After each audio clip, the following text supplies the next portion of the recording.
Hello, hello, hello, everyone. Welcome back to the Team Jack podcast. I am your host, Remy McNeil, and not joining us this time around is Twilight Guardian, who is currently on her way home.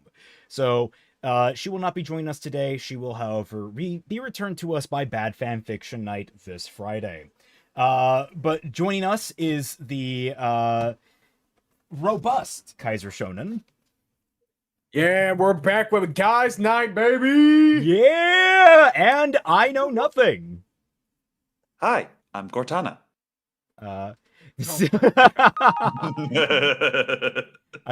I believe I owe you 15 pounds due to Google shenanigans on one of your streams. Anyway, Yeah, well, thank you so much. Yes, I don't know what Google shenanigans happened, but thank you so much. I hope that clears it in terms of I hope you just didn't overspend on us. Twilight Guardian is coming back home from her fight against the hacker. Yes, absolutely. Oh yeah, it was a fist fight. It was terrifying. Yeah. Last week. 17 dead. Just very impressive numbers. Yeah. You guys are actually kind of. How is? Oh, it might just turn down. I think that's my headset was just turned down. How do they sound, everyone? Can you hear them clearly? Yeah, am I too low or anything? Hello, hello, hello. Yeah, okay. I think my Guys, headset was just too low, which means I can lower this fucking game audio a little bit. It's gonna be loud. Tonight on Team Jacked, Celtic looks at Halo Studios' theory of evolution, Kaiser fights 343 Guilty Cart, and the scuffed semblance contracts the logic played from Cortana, and IKN goes to the Halo 1 library. Okay. Don't send me to the library, I don't... Well, I was gonna say, if it's Campaign Evolves library, you're actually not having that bad of a time. Comparatively. Weirdly enough, I completely agree. Is it a bad time to mention that I'm not really into Halo? Probably the worst time, honestly. Just absolutely. Oh, damn, okay. No, I'm kidding. Don't worry. We'll carry you along. I have done some splicing in here, so we actually have reference for the original Halo for most of the cutscenes at the very least. All right, awesome. But yes, hello everyone. Welcome to the Team Jack podcast. Today we are talking about a topic near and dear to my heart, which is Halo. I am a longtime fan of Halo. I've been a fan of Halo since around the Halo 2 era, where I got into the novels and then played through Halo 1 on PC. Then I finally got an Xbox and managed to play through Halo 2 and then Halo 3 when it came out. Weirdly enough, I never played the original Halo on the original Xbox. So I know that's heresy because everyone hates the Gearbox port, but the Gearbox port was the modding scene for that was crazy. I imagine, yeah. Oh, I've heard legends on those stuff. Some of them are now available on the MCC in the workshop. You can find some of the classic ones. Oh, what was the one that I love the most? Basically, there was one map that at the time pushed the absolute limits of the size that maps could be. Oh, why am I blanking on its name? It was such an impactful level for me. Let me see if I can look that up. But while I look that up, I know nothing. I know nothing. What is your experience with Halo? I'm actually technically a latecomer to the Halo party. My first Halo game was Reach. I just happened to inherit a Xbox 360 from my cousin, and he got me a game of Reach just to start me up because he was going into the military and he didn't want to play it anymore. So he got me that. I started playing. I was like, wow, this is actually really interesting. Oh, there are more games on this console. Oh, then I just fell into the rabbit hole of the books, a good chunk of the comics, kept up with everything. Oop. Yeah. Well, I found it. It's Cold Snap. That's the name of the map, Cold Snap. Yeah, I think the closest thing I... Are you okay, Kaiser? You've been roboting a lot, unless it's me. Is it me? Am I roboting? And It was a... Oh, I'm sorry. Fine by me. Okay, so is it Kaiser roboting or is it me cutting out? You're not... So you both just dipped. Yeah, neither of you are cutting for us. Well, that was weird. Oh, never mind then. Okay, then that might be on your end because everyone's... I hope not. On mine. I really hope not. Jesus Christ. Yeah, I'm hearing Kaiser fine. Okay. Okay, continue, Kaiser. Sorry. Yeah, I was saying that, like, I think a huge barrier entry for me, I guess, growing up, when why I didn't exactly grow up with the series, is because me and my family are PlayStation babies. So like Mm. we mainly we mainly rode that horse all the way to the end there. Well, Um that's but despite that, I know that one of my brothers was really into like the online scene when it came to Halo 2. He was really into that because he really likes just first person shooter games and shit like that. And I know at one point while I was staying with a family friend, he had an Xbox and he had one of the Halo games. So I was just kind of playing a little bit of that, but I had no idea what the fuck was happening. The reasonable. yeah, Honestly. reasonable. And I was gonna say, like, I was PlayStation 2. Like, the transition of like Yeah, same. what eras of game consoles was really like circuitous for me.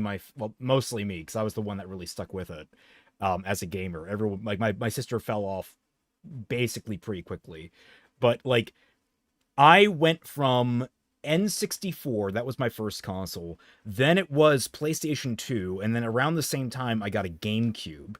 Um, and then from that we got a 360.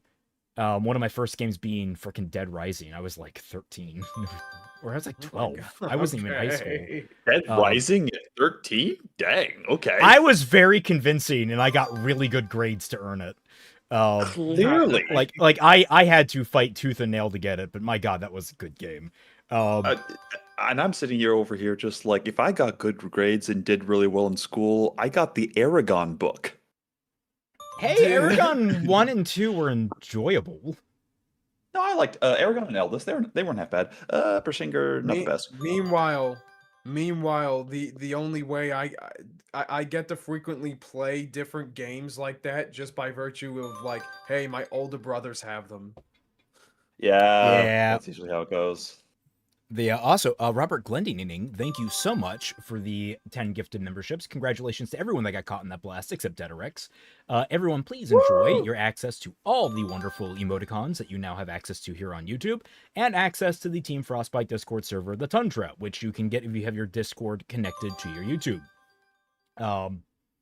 So we got I got a lot of personal stories coming about Halo. My dad worked on production in the Bungie era, and he would let me play test with him when I was a kid. Our first bonding moments were Halo co-op. That's Aww. dope. Dude, holy shit, Awesome, that's dude. crazy. Congrats, man. Yeah. I was in preschool back when Halo 3 was a thing, so I never got into Halo before the Dark Ages started. I feel bad that I missed out. Hey, don't feel bad you missed out. You didn't miss out on anything. Like, okay, you've missed out on the heyday, but the heydays, you make the heydays. If you're getting into it now and you drag a bunch of your friends with you, you're making your heyday. Like, that's something that we got to really appreciate in life, that we can make the things that we want to have again. We just got to put in the effort to do so. It's a little harder work, but my God. And, we'll get to it, but I don't think this is a bad place to jump on. It's just, we'll get to it. Campaign Evolved is an interesting case. I gotta swap over to, there we go, active. Also, we have some art from Daigato. Yes, I was going through the meme from Omega Rob from my comments last Friday. All right, anyone got any notes? I got the Z. There we go. Any notes? Yep. Yeah. I need to go ahead. You got a few.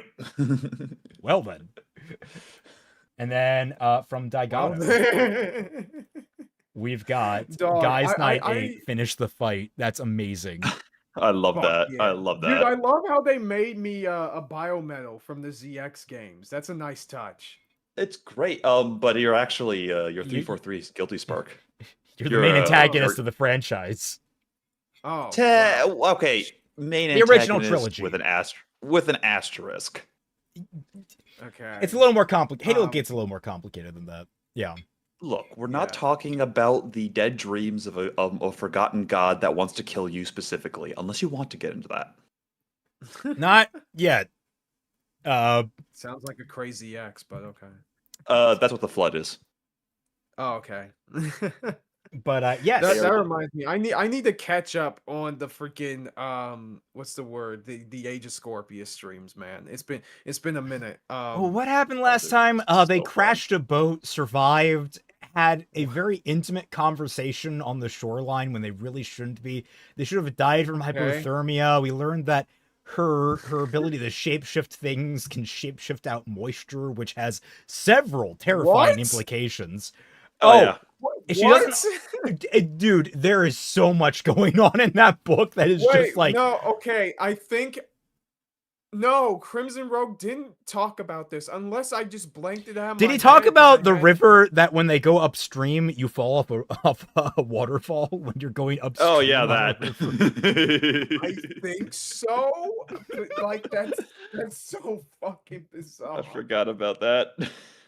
Oh, we also got from Titan Executor, I Know Nothing in a Master Chief cosplay. Oh Jesus. Yeah. Oh, that's cute. I like it. To be honest, though, he kind of looks like Mr. Chief more so. Anyone remember Mr. Chief? Am I the only one that remembers Mr. Chief?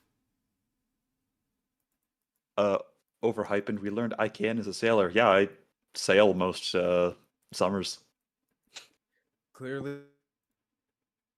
You guys never. Let me get a picture of Mr. Chief out. He was like a Bungie sanctioned meme for a long while.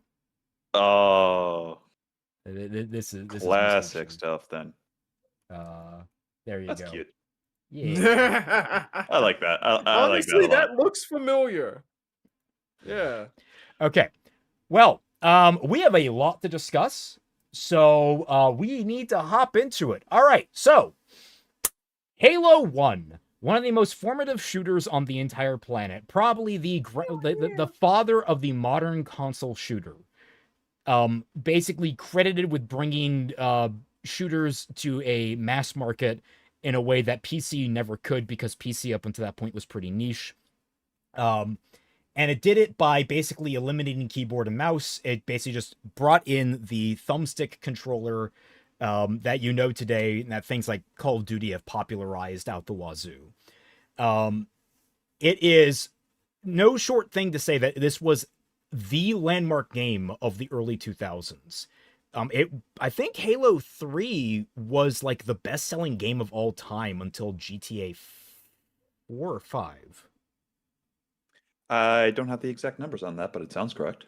Yeah, I think that might have been the accolades of Halo 2, wasn't it? Oh, Halo 2, absolutely, but Halo 3 was massive. Because Halo 1 was November 2001, its initial release for Xbox. It was the starting seller for like Microsoft's full boom, for lack of a better term, into the console market. Yeah, and like, oh, go ahead. you first. No, you first, please. No, I literally interrupted you. Keep going. Okay, never mind then.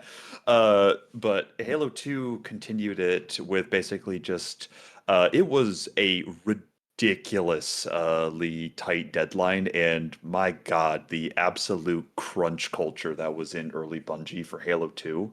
There's a reason why it ends with Sir finishing this fight, because the entire last third of the game they couldn't add in because they were so like down to the wire.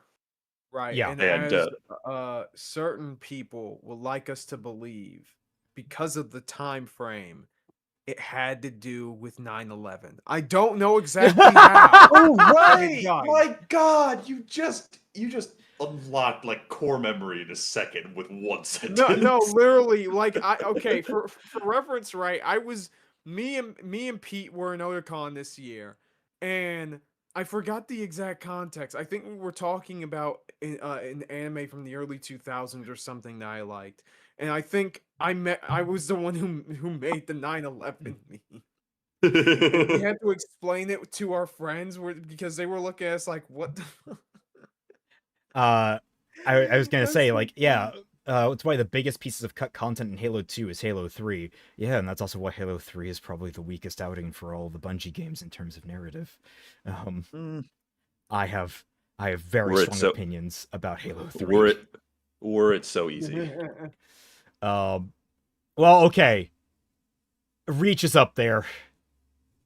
Okay, so I have a thing about it because sorry, I have a section in my notes because like We're not getting into it now, but basically, I'm gonna be blunt when I say this. Both 343 slash Halo Studios and Bungie treats the narrative slash continuity of Halo uh like a $10 woman of the night that you beat to death. Deaderex, what did I miss so far? You missed getting a membership. I'm sorry, buddy. Well, you have to Jesus understand. Christ, bro. Well, you have to understand, Kaiser. We have exact dev statements that for the production of Halo Reach. Oh yeah, we made this game and its narrative to screw over the people that wrote the books. Yeah. Oh my god. You need to understand, Bungie hated the expanded universe. Which Really? Okay. what do you guys think about the novels? The Which first one? trilogy. Well, I was gonna say the first trilogy of novels are some of my favorite novels of all time. Yeah, the and Fall of Reach also books are fantastic. Fall of Reach, the Flood is all right. It's actually the weakest of the three. But then First Strike, I actually fluctuate between Reach and First Strike, which one is better. Ghost of Onyx is also excellent. Ghost of Onyx is peak. And then one of Bungie's writers decided, I'm going to write a novel, and it's my least favorite novel, and it almost killed my entire enthusiasm. Well, it absolutely killed my interest in reading any novels after that point. Everything Horizon? changed when that one guy attacked. Not Harvest, sorry. Mm-hmm. Yeah. Contact Harvest is awful. Oh boy. Despite it having the single greatest character in the entirety of the franchise in it.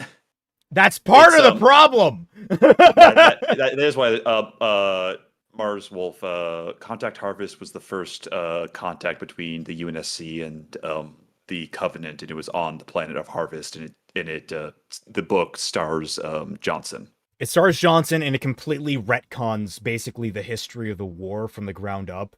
Like to give an idea, and this is where I'm coming from when I jumped into Halo, having read the novels. Like I first played Halo 2 at a friend's house, like multiplayer, and I thought, oh man, this is so cool. And we played co-op a little bit, and I wanted to know more about it. And one day I saw, oh, there's a book in the bookstore. Oh, and so for Christmas, I asked my parents, hey, get me this trilogy of books. And they did. They got like the trilogy pack. I read those books back to back, maybe about 8 times within the span of like 2 or 3 years. I love those books. Dang, good man. To the point that my copy of the Fall of Reach literally like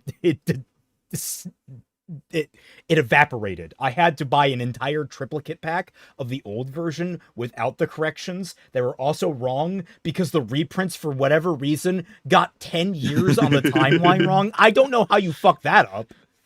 Oh my gosh, yes. What are your thoughts on Red vs. Blue? I really love the first 5 seasons. I thought the Freelancer saga was okay. I thought it was doing too much serious stuff for my taste, and then everything after that was a complete shit show. I need to actually get to watching because I know that like I think I remember watching a couple of the episodes back when it was big, but like I had no idea what it was. I just thought that they were funny at the time and just never picked it back up. But yeah.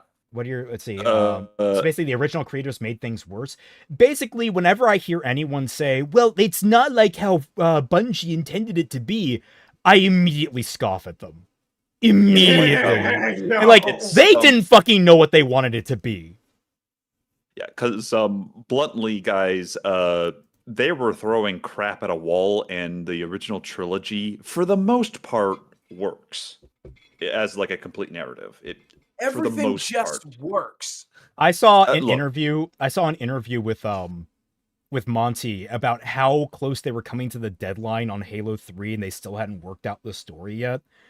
And like he was the one that apparently suggested killing Johnson and Miranda because like there weren't actual stakes until that point. It's like well, if you know anything about controversial elements of Halo 3, Miranda. So Miranda Keyes is a very important character, Kaiser, just to get you up to speed. Basically, she is the daughter of the admiral that commands the first ship that you fight on in the first Halo game, and Catherine Halsey, who is the person who made the Spartan program. She's the one that invented super soldiers, basically. She's effectively Master Chief's mom, like for back of a better term. Gotcha. Roughly, yes. and she gets basically punked. It's really insulting. And So they pulled a Sienna Khan on her, basically. Okay. actually, that's pretty apt. She gets like That was barely my any area. screen time in Halo What? 3, and then she just dies. Look, so I'll put this in perspective. The most iconic scene she was in was the for a brick. He flew pretty good, and she is a background character in that scene for the most part. Oh Lord. No, I was Yeah. gonna say, like, I actually like the scene that comes to mind for her are the end of the basically when the prophet jumps in the slip space and then immediately exiting slip space. Like that scene and then her Right, getting yeah. the index. Like she has a couple of scenes in Halo 2 that she's pretty good in Halo 2. It's Halo 3 where they drop the ball incredibly on her, but they drop the ball on every character in Halo 3. So, you know. I guys, Oh, I need to say, like, people are like, oh man, Halo 3 is such a good conclusion to the story. It's like, Halo 3 is awful. Halo 3 narratively is awful.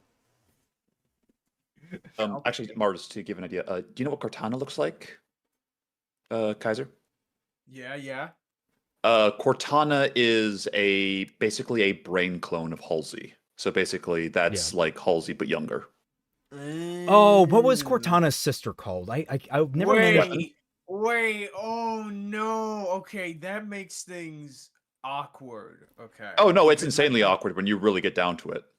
Yeah, Like- because like I didn't know this. I just knew that like a lot of people shipped her with Chief or whatever. And it's like, okay, that's kind of cute.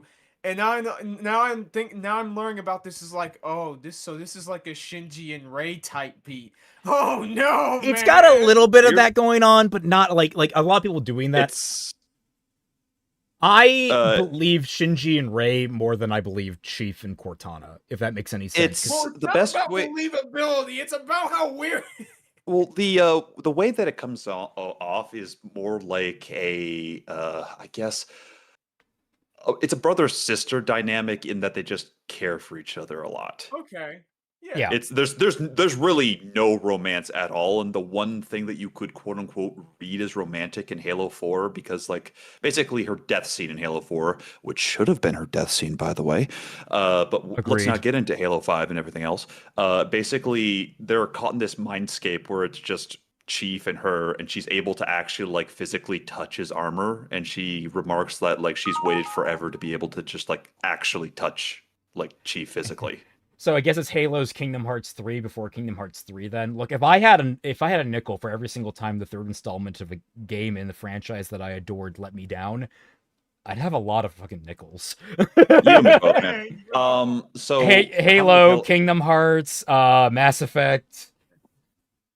overhype and how many Halo games there are depends on what you mean. There's like Halo Wars, which are RTSs. There's like Halos 1, 2, 3, 4, 5, 1, 2. Infinite, I've ODST, got your Reach. count here actually. 1, 2, 3, Thank you, 4, please. 5, 6, 7, 8, 9, 10, 11, 12, 13. Okay, so there are 13 games in total. Of those 13, 4 of them are either mobile games or RTSs, that being Halo Wars, Halo Wars 2, Halo Spartan Assault, and Halo Spartan Strike. Those are like spin-offs. There's also like an arcade shooter, but I don't count that. Then you have the Bungie era games, which are Halo 1, 2, 3, ODST, and Reach. Then you have the 343/Halo Studios era, which is Halo 4, Halo 3, Halo 4, Halo 5, Halo Infinite, and Halo Campaign Evolved. So that's how they are. Chief shouldn't. At least shouldn't be RE3 is shipping anyone. good. RE3 is the he most shouldn't be- disappointing of the original trilogy of Resident Evil games. No, I agree with him, but no. So the reason why Chief shouldn't be shipped with anyone is because John is a fundamentally sad character when you really get down to him. I mean, If you're gonna ship him with anyone, ship him with Linda. Like That that's sort of literally works. the one I come down to is that like him and Linda, like I feel like they kind of have a special bond after what happened to her. Hey, Billy. Also, by the way, hi, Billy. Oh, Flood, yeah. Covenant, and Donuts. You know what? The donuts are a good part. That's fantastic. Donuts and the Covenant dance song. Yeah. This is it, baby. Hold me. Love that scene. Oh, I should have gotten. I should have gotten recording of the legendary ending for Campaign Evolved. I actually really like it. Oh yeah, I found it. That's one of the few things. Like, okay, 343. That's cheeky, but I give you a point for it. RE3 Original is great. RE3 Remake can go to hell, though. I mean, Halo 3 Original is much better than the remake, absolutely, but I found it, like, it convoluted too much of what made RE2 so good. Oh, I was Halo 3? No, What RE3. was it? Oh, because you said Resident Halo Evil. 3, and I was like, Sorry. what does Halo have to do with like Resident Evil? Then I realized, oh my God, the Flood are just literally the final evolution of all the bioweapons that the Umbrella Corporation made in ancient humanity. It all makes sense. It's all connected. Oh my god.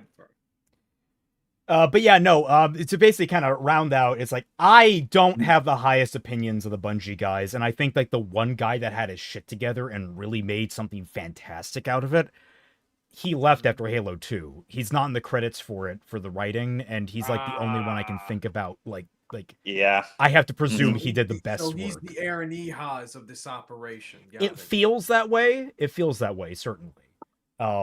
I don't know what he did afterwards. I wish I could follow him, but he kind of, like, he doesn't have much of a track, as far as I'm aware. As far as I'm aware, the man just basically dropped off the face of the earth in Sort of terms like the writer of Soma, who just vanished and then he reappeared for Alone in the Dark, and then he's just vanished again because Alone in the Dark was bro, only okay. he appears, gives us a really good game, then just leaves. I don't get it. Leaves, yeah. Sky Slasher. Twy isn't joining this one. Twy is currently on transit back home. She has been away at a convention, and that's why she wasn't at Bad Fanfiction Night last week. So yeah, it's just us three holding down the fort, having a good time, and not to mention, Twy isn't really a Halo fan. Like, she doesn't really know much about it. What do you guys think of the Halo TV show? I think I tortured myself with the Halo TV show.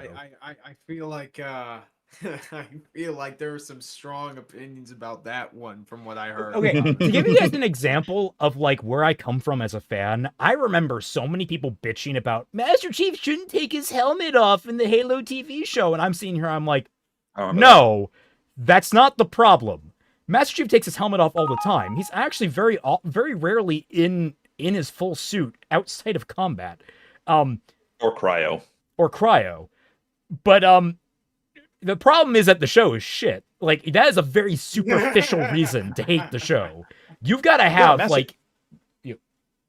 Look, Master Chief, Jimmy Rings, this is not, him taking his helmet off is not the problem with that show. It's one of, it frankly doesn't even, qualify in the top 50. Yeah. Like, I would be all for Chief doing that. It's about the execution, as all things are. Yeah. We always come down to, Say Hikaru, Umbrella Corp would make the Flood, honestly. No, Mother Miranda would make the Flood. Don't you realize? Because it's fungus. Oh yeah, everything comes back to Mother Miranda. Yeah, exactly. Yeah. She was the one that started everything. Fuck you, Halo. Sorry, I was going to say Halo 8. I was going to say Halo 8 this time. No, I'm getting the dyslexia tongue from you, but no, fuck you, RE8. God, I hate that game. I didn't know they did that in RE8, man. Dude, look, the Resident Evil fucking franchise just continues to get more and more convoluted, and on one hand, I'm like all for it, but on the other hand, it's really frustrating. Halo 8 coming 2035. If they get to Halo 8 by 2035, they're working pretty fast on dev cycles because we're going to talk about it later. But I legitimately have my doubts that they're going to remake Halo 2, considering the numbers that are happening right now. Yeah. Well, there was news that released today about how apparently due to crunch they had to cut the multiplayer suite, and that's why there's not one included. And that makes sense to me. But, like, man, really? Oh. Well, among other things, I'll just say it right now. Halo Studios has announced a sea of layoffs that are happening in studio, the first of apparently many. Hopefully, it's the right people getting fired, but more likely, it's not. I couldn't tell you one way or the other, man. All I know is, like, wow. That is... I'm disappointed Griffin Simmons don't appear. That's actually a good point. There's no appearance by the RVB cast. That's kind of sad, but, like, understandable. At least it's not Conan fucking O'Brien, all right? Okay. Oh, right. He was in Halo 4. I forgot about that. Halo without multiplayer feels surreal. No, not I'm as fine with it. Yeah, and it has co-op. Like we can both attest, co-op was a blast playing together. We'll get to that. Yeah.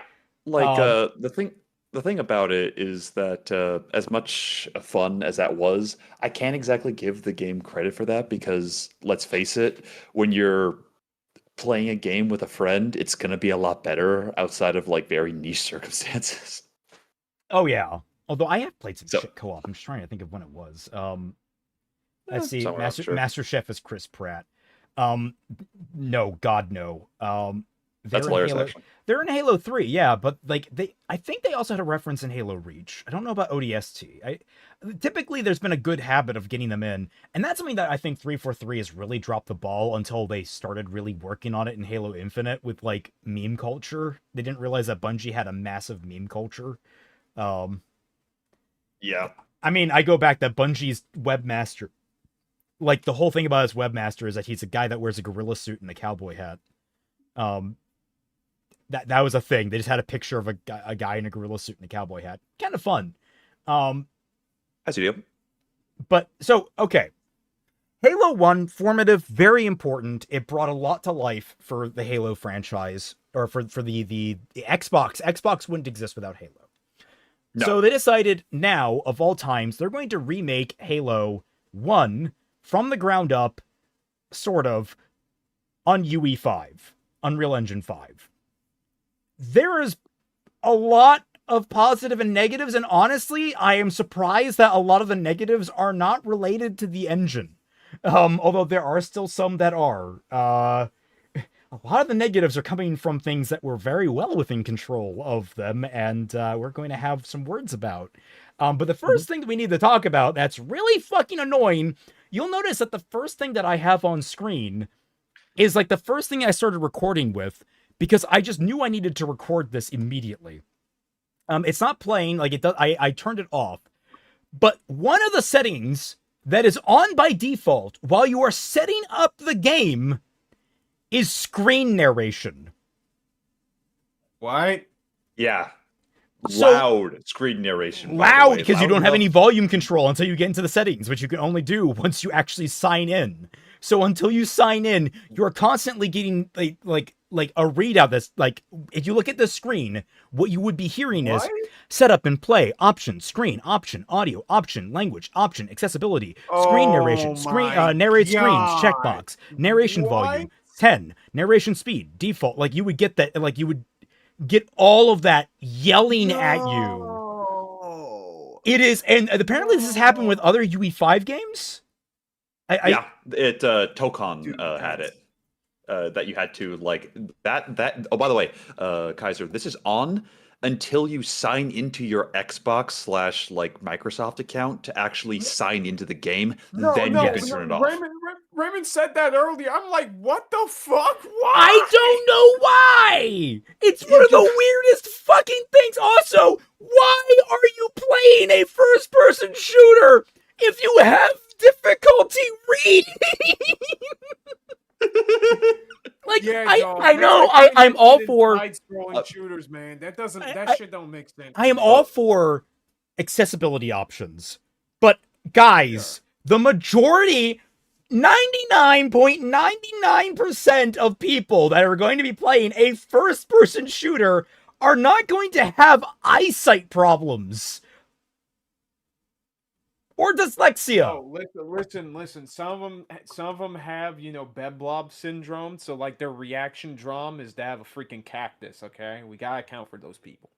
Of course. By the way, is it okay to call Halo Campaign Evolved a DSP-friendly game? No. Yes. I know I disagree on that, because the fact of the matter is it has a hand-holding problem, no doubt.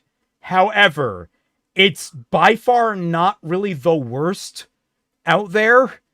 It's not like there are moments where it gets annoying, but my god, DSP would still be fucking lost as shit in this game sometimes. I doubt I it. mean, the man just finds his. Listen, he's like Mr. Magoo. He just finds some way to fail at everything. Okay, I don't deny that. That's fair. Yeah, no, I like you need to understand. It's not that I am praising Halo campaign evolved here. It's me saying you overestimate the abilities of DSP. Uh, Yeah. he will look like face first at a waypoint marker and like not know where he's going. I Jesus recognize my failing, and I shall work to correct it. Um, but yes, that is one of the very first things going on, and I want to kind of open on more positive aspects of the game at the very least. Even if Sure. there's some superficial ones. Mhm. The one I want to get out of the way real fast because it's obvious, but also like it doesn't earn any points on this front because it was already there. The music is superb. It's Halo 1 soundtrack. Re-record. I don't know if Right. it's re-recorded. I think it's just like pulled right from Anniversary, which was re-recorded and Yes. is like I still mean, fucking if it great. ain't broke, why fix it? You Well, know what Yeah. I mean? look. There's a reason why the big meme is just like, guys, what do you do in the bathroom? Opens up a door and just like a bunch of guys just doing the Halo through. Uh, so it gets points on Exactly. that. The game is gorgeous, which goes without saying on a UE5 engine game. Although there are some games that fuck up. It has some of the quirks of UE5 in that there's like some shimmering in some textures. There's a occasional micro stutters, although I am playing on a higher end build, so I'm trying to account for that. I know it has had some stability problems, but overall it's gorgeous. It typically runs really well. Um, the aesthetic, like I know it's not everyone's cup of tea. People complain about how certain things look different from the original, but I'm actually relatively happy with this aesthetic way more than I was with even like I kind of the people that was okay with the Halo 4 era like designs of things, but I very much appreciate how much work they've done to retroactively make the more greebled and intricate look of their Halo architecture meld in with the classic Bungie era. And I think they've done an excellent job like matching the two ever since Halo Infinite.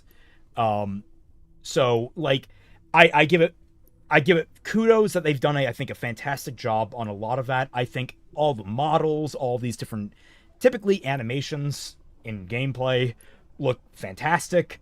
The physics, there's a lot there that I appreciate and I think is just really excellent. I don't know if Am you I had allowed to anything. talk about? Yeah, you go for it. I was gonna say, I'm allowed to talk about Johnson's decapitated head now.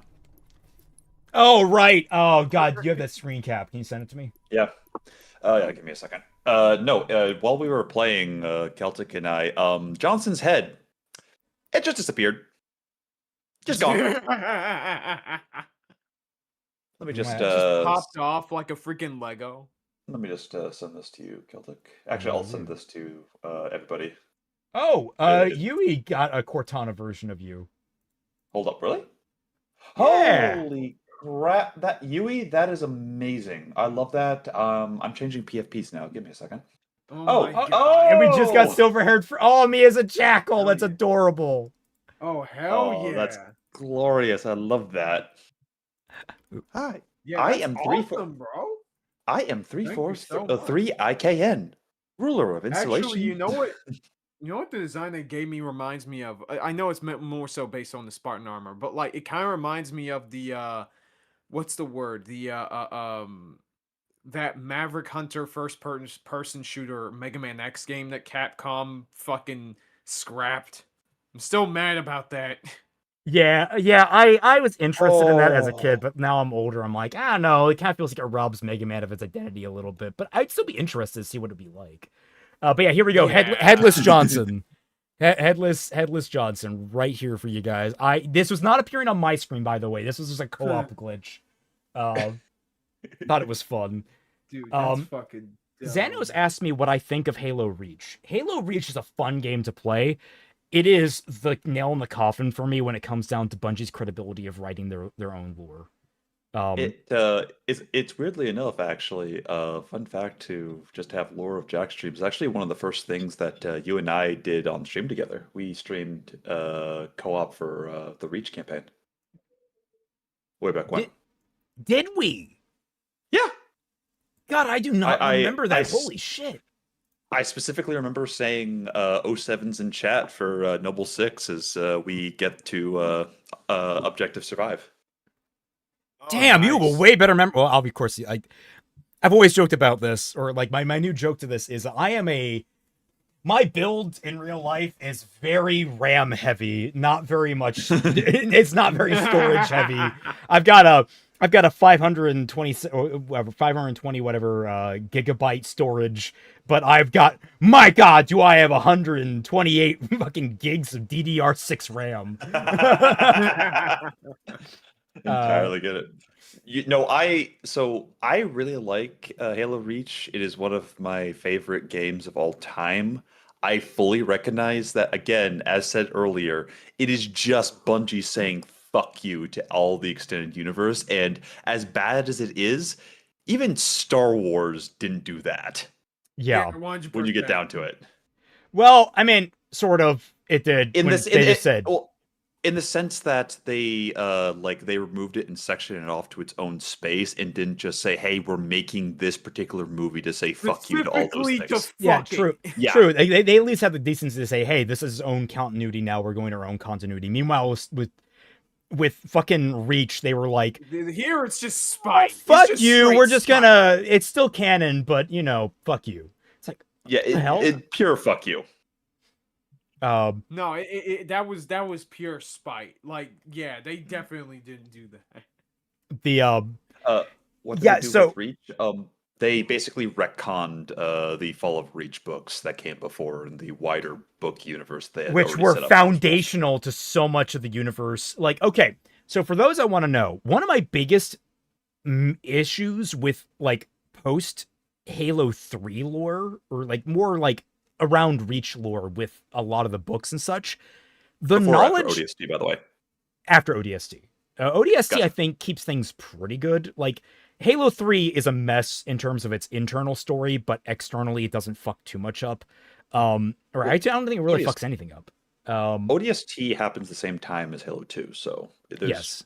basically not too much to fuck up, for lack of a better Yeah, term. Halo 2 and Halo 3, Halo 2, Halo 3, and Halo ODST are all pretty well contained.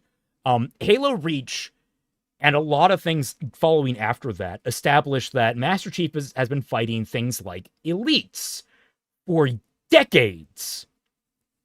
This is not the case. In the first novel, they made a big point that, and I don't know how they fix it in the updates. Like, this is not a small thing to fix. They explained that, like, okay, so the two types of ground units that we know about are grunts and jackals. And then the Spartans end up discovering engineers and hunters. So it's like, okay, they discover those, they get names, the larger UNSC gets to learn about these things. They suspect that there is a tactical commander class that they call elites, but they've never seen one. And they also suspect that there is a further leadership beyond that because of captured communications that they are called the prophets. Like, that's basically, they have an idea these things exist, but they never have seen them. Until the fall of Reach, which is when elites were deployed in mass for the first time. And when Chief fights one for the first time, it is one of the most terrifying experiences of his entire fucking life. It is, one ends up killing one of his Spartan allies instantly with a needler, and another one ends up basically killing his other partner with a was it a plasma grenade that exploded near her? Plasma grenade, yeah. And she got revived later, but that's just because bullshit science. Yeah, she got better. But there's actually so did Tom. Actually, now that I think about it, he got revived in later books, but whatever. Everybody's getting better. It's telling that there's a very famous episode. I think it was like Halo Legends, where Master Chief was fighting an elite. It was a really weird story that could not happen because it was like out of continuity with everything. Like, Halsey had gotten captured by the Covenant, and they were sent to like rescue her. That and was on the the package, way, wasn't it? I believe so. Yes. I don't like the package. Yeah, I don't like the package. Do you know who that elite was? It wasn't the Arbiter. I'm pretty sure it was the Arbiter. That was supposed to be the Arbiter? Let me see. But package timeline-wise, he would have been halfway across the galaxy. Where? Legends. Let's see. The package film Halo Legends. Did you do? Oh, that's Thel Lodemy, who is Glorious Conquest. Who is this guy? Why do I recognize him? I thought he was more important, but I guess not. Board the Major Resplendent. Fleet Master separated the entire section of the ship. Okay, so he's not as important. I thought he was more important than he was. My bad. Yeah. Sorry, I thought that was supposed to be the Arbiter. My bad. I guess. No, you're fine. It's because his first name is Thel, which is the first name of the Arbiter, but it's not Thel. God, Don't ask me to pronounce that. Thel Vadami. That's it. Thel Vadami. This is Thel Lodemy. It's Halo Wars Arbiter. Lol. It's not Halo Wars Arbiter. It's not. Halo Wars, oddly enough, still like well within the bounds of canonical lore. The only thing that really is weird about it is that the Spartans had shields, which, by the way, thank you, Halo Campaign Evolved, for establishing that Master Chief had shields before Reach. That wasn't a thing. Hold up. Hey, Twy. Just Hey, Twy, what's pop up? it in to say hello. Popping in. Hey. Actually, I have to hit the restroom. I'll be right back before we get back into this. Oh yeah, no worries. Great. Twy, what's up? Great moment. I'm just sitting at the airport. There's still like an hour and a half until my flight, so just thought I would come listen in. Live podcast. Oh dang. Well, it is your podcast, so you can jump in whenever you would like. So That is true. we're just Nice. talking lore wise Yeah. for Halo and all that craziness, but yes. The cool thing that I was talking about, the package for that elite, by the way, Kaiser, just to give an example, when he's found, the elite specifically doesn't shoot Master Chief. He throws him an energy sword so they could have like a literal duel. Oh yeah, I think I saw that as like a clip before. I think I was like, that might have been in, I don't know if this was in that video or not, but I do really, really love that moment just in isolation. I think that's really, really cool. Oh no, it's ridiculously cool because, like, as impressive as the Spartans are, and Chief in particular is called the Demon because all the Spartans are demons. John 117 is the demon. The demon, yeah. Which, as an aside, how fucking badass is it? Like, you're literally fighting a holy war, and on the enemy side, you are specifically the demon, and I need to find it. But there's a piece of fan art that was like Chief from the Covenant's perspective, and it was like basically this, like, think this 40K version of Master Chief is this just demonic entity that stands above Oh even my brutes. god, bro. It's like disgustingly terrifying. Lol, the Doom guy. He's not. Yeah, that's unfortunately like Chief is not the Doom guy. Chief would get bodied by the Doom guy. I'm pretty sure. The Doom guy would body him. Like the original thing with the death battle that particularly started this whole rivalry is that, like, Master Chief beats Doom guy in old lore. In the old lore, Doom guy was just a guy. Now Doom guy is like a literal god. So yeah. Yeah, he got patched, you know. He got patched ever since then. But yeah, so they basically kind of round up. I am not the biggest fan of Bungie in terms of like their ability to keep things consistent, because they really hated keeping that consistency. They just wanted to do where the fuck they wanted, and that's how we get stories like Halo 3 and then later Reach.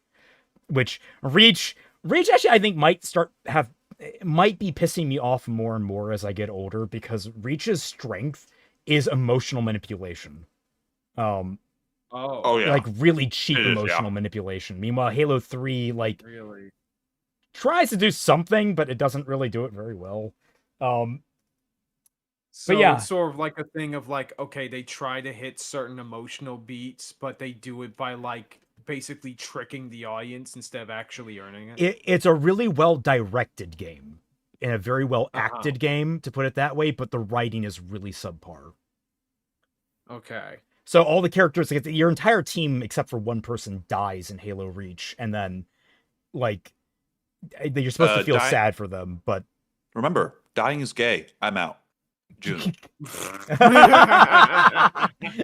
Yeah, June makes it. Isa, my thoughts on Bungie. They can be messy with story and lore evident with Destiny, but my god, they make really smooth gun-based gameplay. And that's going to be my next compliment for Halo Campaign Evolved. The gunplay in this game is phenomenal. Like, I know there's going to be discussion about things like stability. There are micro issues to the gameplay. But my god, the core of it, which is the guns, their handling, the movement, Right. the combat itself, the enemy design by and large, are all solid. They are all absolutely, like, you get the 30 seconds of fun down pat in this game. And then occasionally something comes in to interrupt it for one reason or another. Some of them are, like, excusable and you can just kind of forget about it. Some of them are a little more egregious, and we will get into those. But I just want to say, like, if you want a quintessential Halo gameplay experience, I recommend this game. But if I were you, I would also modify the controls, because a lot of people are playing this with the base controls, which have, like, the standardized, like, you zoom in with the left trigger with a lot of games. Uh-huh. I hate that in Halo. It doesn't feel right. It feels just fundamentally wrong. So I always just remap it. My current mapping setup, I don't have it on screen. But, like, I've rearranged everything from the ground up. I have melee. I have, like, sprint on clicking left stick. I have melee on right stick. I have activate ability, because you can pick up, like, overshields and camo. I have that on my X button. I have A jump. B is crouch. Y switch weapon. Right bumper is to pick things up or activate buttons. Right trigger is obviously fire. Left bumper is to zoom in and out. Right trigger is grenade, because that just feels right to me. And then my left on D-pad is switch grenade type. Up on D-pad is flashlight. And then down on D-pad, which I'm kind of glad they made as an option, even though I don't use it very much, is drop weapon. It's actually kind of rare you see in a game you have a drop weapon item option. Yeah, it's awesome. That's pretty cool. But I recommend that layout, because that's what feels natural for Halo to me.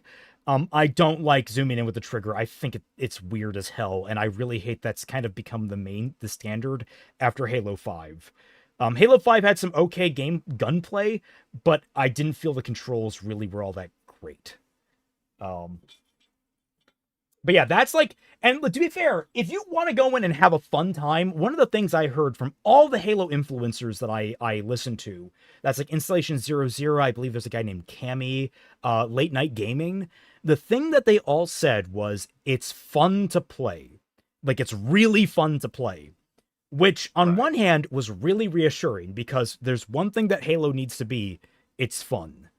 But then it was also worrying, because what aren't you talking about if you're focusing on the fun aspect? Mm-hmm. And that's where we're going to start talking about things, I think. Do we want to start with the main campaign? People are talking about that aspect the most, then, like, okay, well, what about everything else? Yeah. Well, where do we want to start, I know? Where do we want to start? We want to start with the new campaign, or we want to start with the old campaign? We can start new campaign, because that's like the new stuff, and that's the like big talking point for overall. And this, like, we can really point to things in that. Like, if we go to the like original campaign, there's a bit minutia, but the point I was going to make is that, like, I suppose it's kind of telling that you recommend, hey, you should play this game, remake the entire thing, because the default doesn't work. What? For the controls. For the controls. It's not that they don't. It's not that they don't work. It's just that, like, for me, it's more about acclimating to what I prefer, and like, there is something to be said of, like, I don't like their default controls. They don't appeal to me, and I know that a lot of people are probably going to itch against them. I love that they give so many options to remap and reconfigure. I think they have a really solid suite for that, especially like it was very rare up until a few years ago that controllers could get remapped in any game. Yeah. And so, like, I appreciate that. I it sucks that what they have as the standard is the standard. I wish it was like something else. That's my statement, really, because like the standard, when you get down to it, it's good that they can change it. The standard, which I played on just because I wanted like full things default. Wow, this is just like good enough. COD Black Ops 7. Welcome on back in. You're good enough. I was gonna say, another thing that did irk me is that like I found that thumbstick adjustment sensitivity was really like I really had to crank my thumbsticks. Like I have max sensitivity. Like, that's crazy. And I don't know why, because in older games, my default was like, oh, I set them all to 6, about 6, 6.5, maybe 7. In this, I cranked them up to 10, and I was still like, I'm still feeling a little slow in certain aiming regards. It's really weird. I don't know why that is, and I'm really hoping that that gets patched to be different. Are we doing new missions first? We are doing new missions first, because they're the worst. Yep. It's, So yeah, that's so if you want to go in and you're just looking for a fun gameplay time, the main campaign is a blast. I had a lot of fun with it. Do recommend you remap your controls, but otherwise, I think it's a great time. I don't regret buying it. I will say that for sure. I know there's a lot of people out there saying like, oh, if I weren't a content creator. No. This for me recaptured a lot. But I understand why some people feel that way, because there is a lot of things in here that are a problem. And the first thing is, unfortunately, the new bonus shit that they added, because they decided we're going to add a prequel campaign to Halo 1, which immediately was like, okay. Don't. What? Well, the first thing is like, oh, it's going to be a prequel campaign with Sergeant Johnson. It's like, okay, all right. So, okay. Before leaving Reach, there was a whole mission. Okay, so to give you guys some background on Halo lore, the Spartan Corps, the Spartans, the 30 or so Spartans, although that number is constantly increasing, were gearing up for a mission called Red Flag. Which Red Flag was an attempt by the UNSC to commandeer a Covenant ship, take it back to their capital city, kidnap one of their high prophets, which is like the leadership, and ransom that prophet for peace against the Covenant. Basically, all Halo lore enthusiasts agree that this would ultimately be a completely in vain effort and would more than likely get humanity killed, because it would just like end with the Spartans dying. When you start learning about the internal politics of the Covenant, they do not give a shit about their like the leadership of the Covenant is so cutthroat, they will let each other die. We see that in Halo 2. Okay. One high prophet literally leaves another high prophet to be eaten by the flood. And well, basically, Jesus before Christ. even the chief gets to their prophet of regret, they're sending in a capital ship to fucking glass the temple, which is like crazy on several fronts, because you're glassing a Forerunner temple, a place of holy worship. It's like, damn, wow, that's fucking brutal. Like, the chief just gave him justification. Like blasting the Vatican. Yeah, exactly. Or pretty much, yeah. Or throwing Madrid at the Vatican. I did that once. That was fun. But yeah, so basically, but the UNSC couldn't have known that. There was no way the UNSC could have known that. They were thinking that the Covenant would have been actually more venerable than that, but they weren't. Or at least the high prophets weren't. So, but basically the ultimatum is that Red Flag would have proved completely pointless. But they didn't know that. They were gearing up for it, and they were getting ready. And what ended up happening is that before they could launch on the mission, okay, so part of the gear up was that they were being assigned two things. Their Mjolnir armor got upgraded from Mark IV to Mark V, which is where you get energy shielding, which is why the Mark V is a big deal. Except that has been, like, in lore, they've retconned that shielding exists for Spartans since, like, Halo Wars, which is a thing that I hate. Okay. Because Halo Wars takes place, I want to say 10 or 20 years before Halo 1.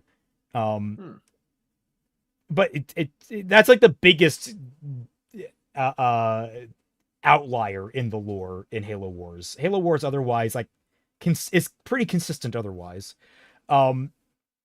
Then in But okay, so they get their Mark Vs, and then on top of the Mark Vs, they also then get a special shipboard AI that can be plugged in to assist them. And this is where Chief meets Cortana. Cortana is an AI designed specifically for the mission of Red Flag to infiltrate Covenant systems. And the only hope that Red Flag would have actually had it succeeding is Cortana getting into High Charity's system and learning, oh, kidnapping the prophets isn't going to do jack shit. We need to change plans immediately.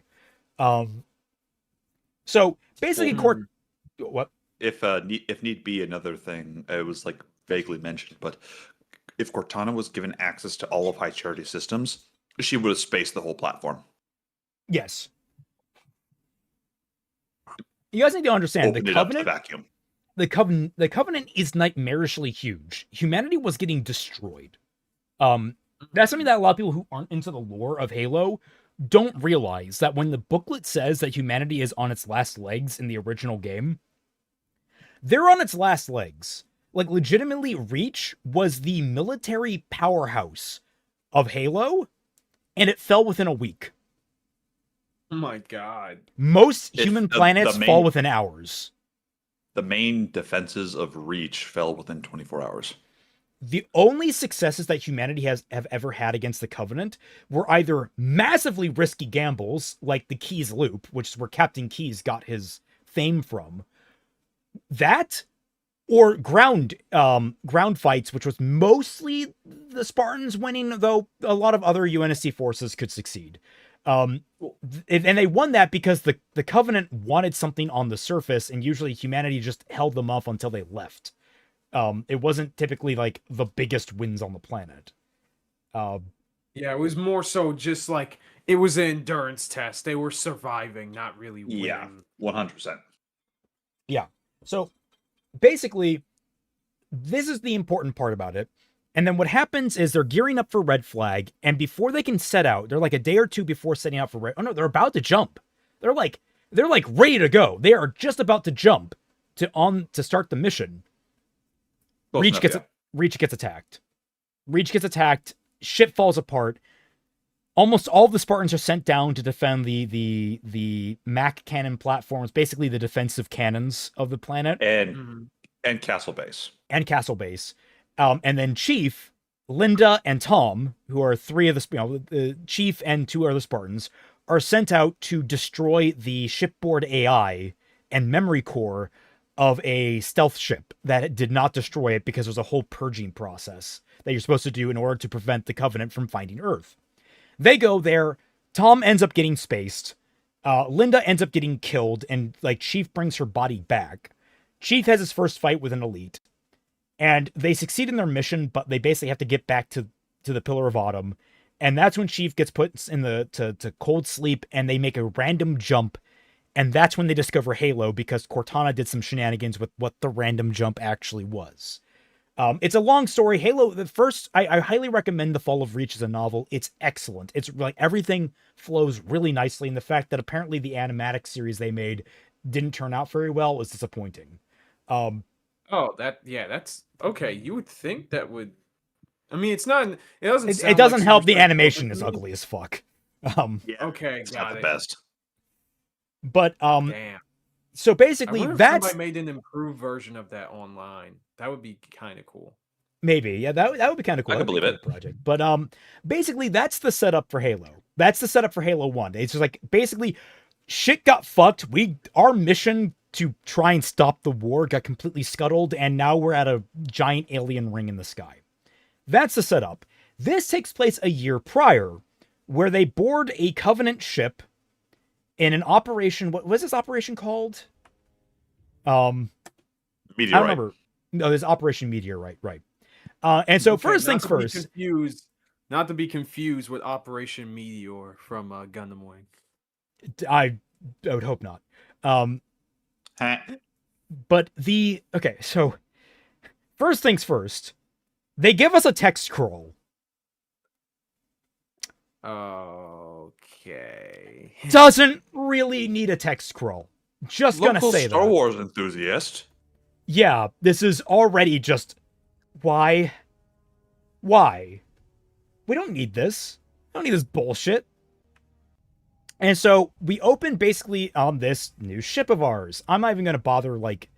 Oh, also, one thing I noticed, and I don't know why, all of the cutscenes in the bonus game have, like, this black bar. You can't really see it on stream. Let me see if I can make it even bigger for you guys.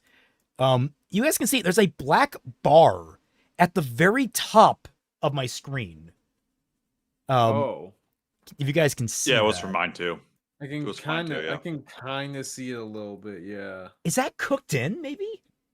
I have no idea. Have you? Fucking weird, man. But basically we start with the Chief and Johnson having commandeered a Covenant dropship. How they did this, I don't know. They just did. Okay. Oh, twice flight got delayed. Oh, unfortunate. I it's not the hardest thing to believe, but I guess it does lead in credence that, like, they could infiltrate a Covenant ship pretty easily if the Spartans wanted to. I don't know how they got, like, the commands to trick them, because usually you have, like, Cortana doing that shit, but, you know. I have no idea. Then we get, like, what I can only describe as a comedy gag, where, like, they one by one open these doors to check, and, like, guys, the ship, it's two big tubes. Just poke your head in, or open them all at once. Why are you opening one by one? I don't know why the grunts are doing it this way.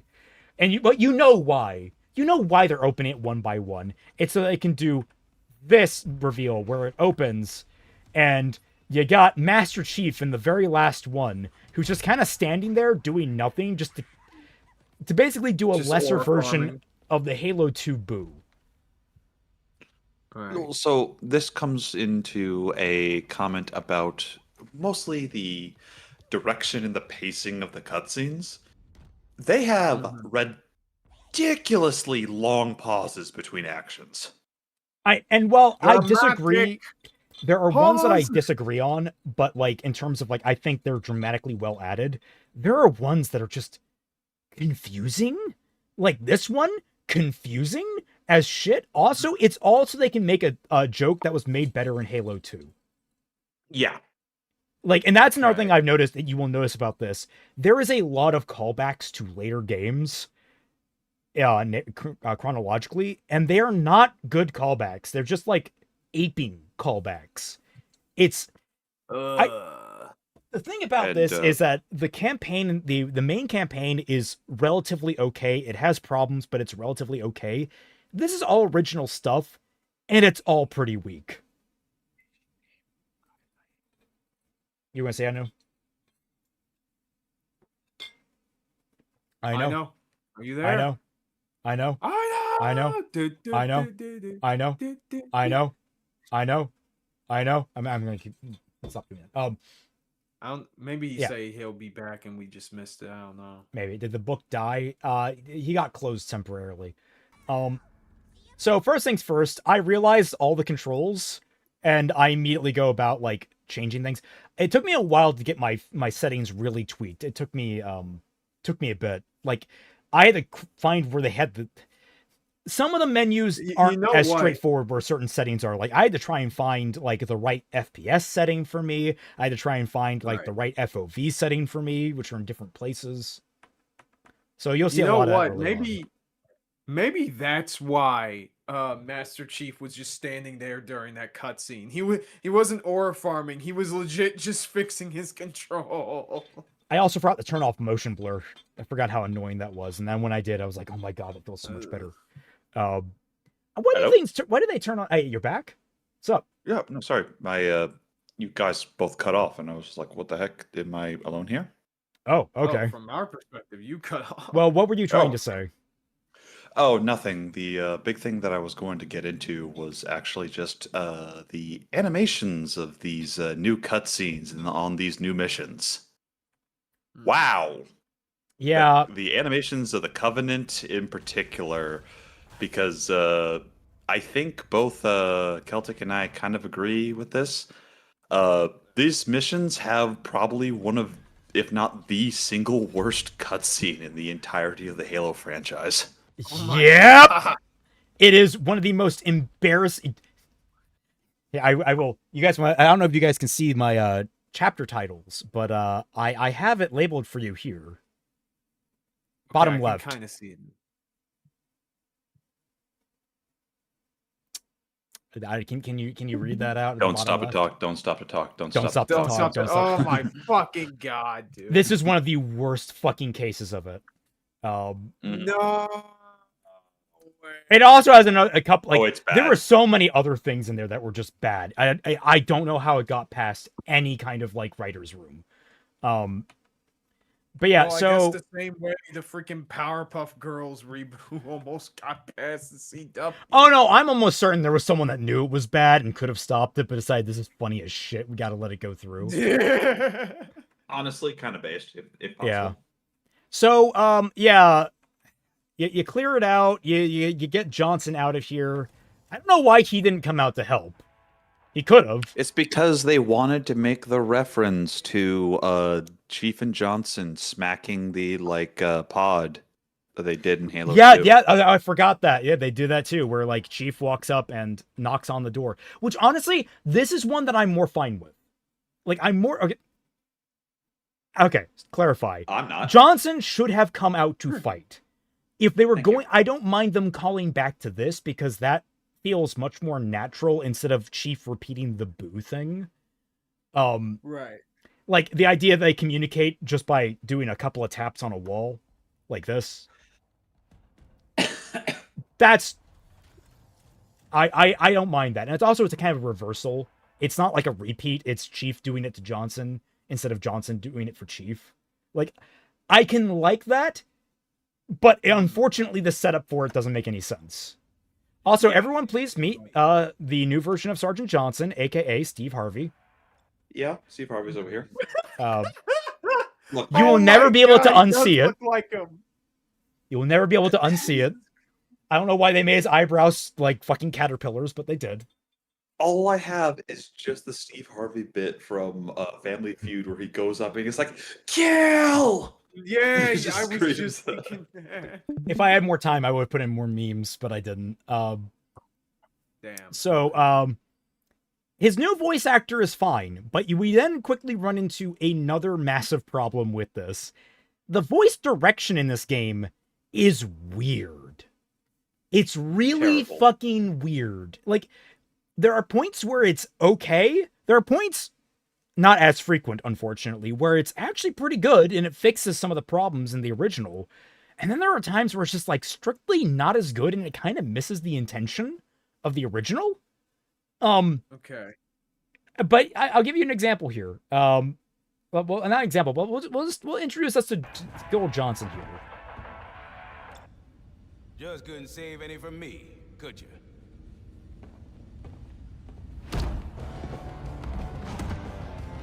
I think the music is also new for Been a this. while since I gotta take old Sophie out for a spin. Poor guys, they're in the middle of a Covenant cruiser and they are on high alert. Now you ready to get to it? Oh, why does that? Ugh. You ready to get to it? It's like, that's not that. That sounds like someone trying to do an impression of an army dude instead of like, now you ready to Yeah. get to it? Or it's like, it doesn't sound as confident as he should, and it feels like they only did like. It feels like everyone walked into the office, they did one round of takes, and then they just didn't do any after that.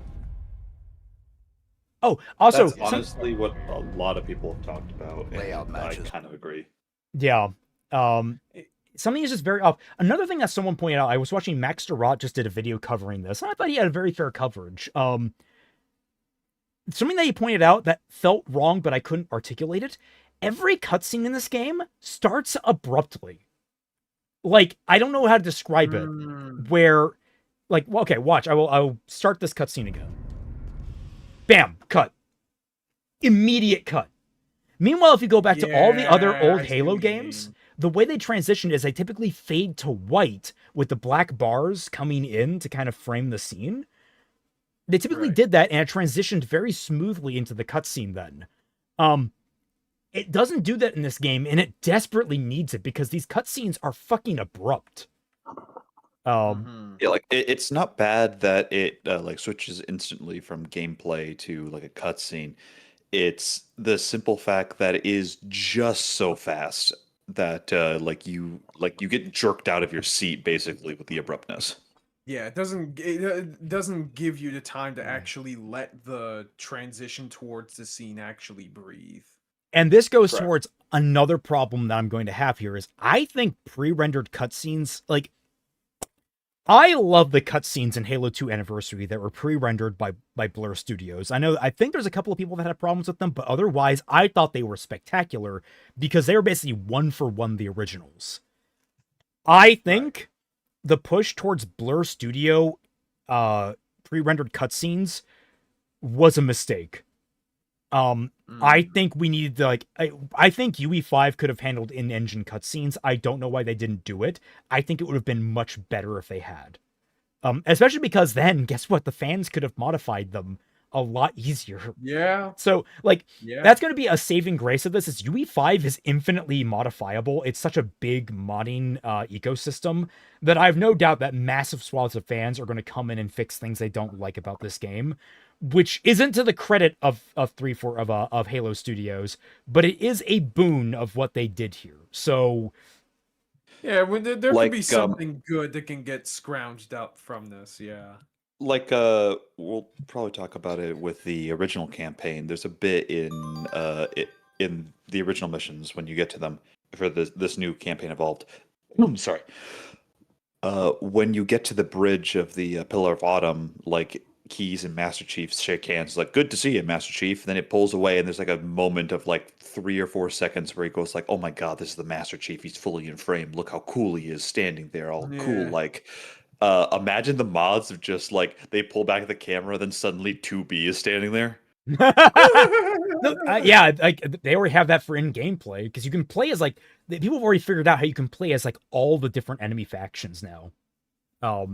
It's crazy. Like the modding scene is already insane for this game, and I'm loving it. That's so funny. Actually, you know what? What you just described, I know, was basically my experience during Otakon. Okay.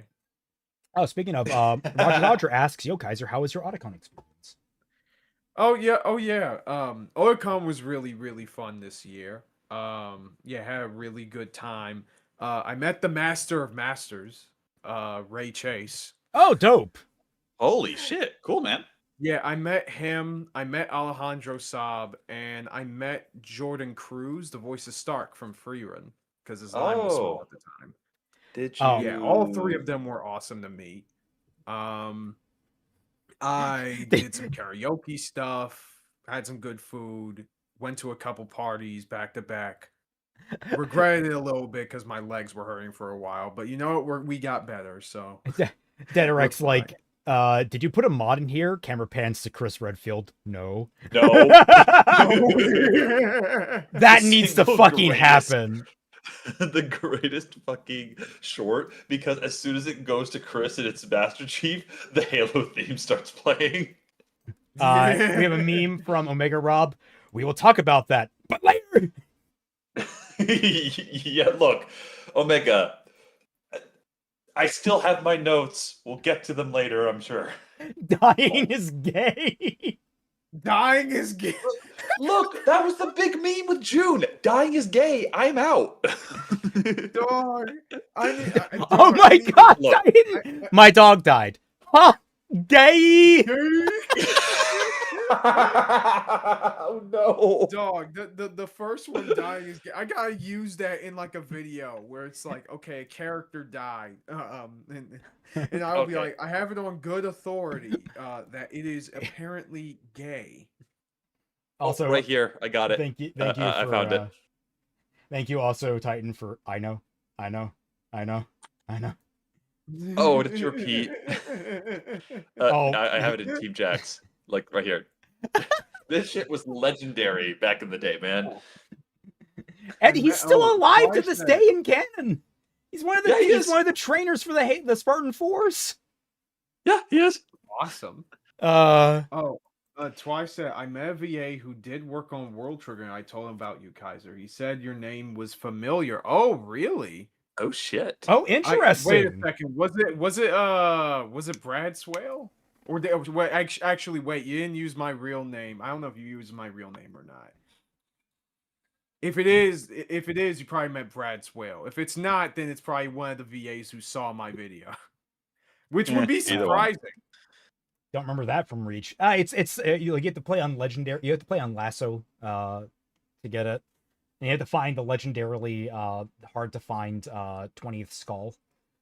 Anyway, so here's another example that one thing I want to qualify here. I am very forgiving of Campaign Evolved to a degree that a lot of fans aren't, because unlike a lot of remakes out there these days, it is really easy to get access to the original Halo now.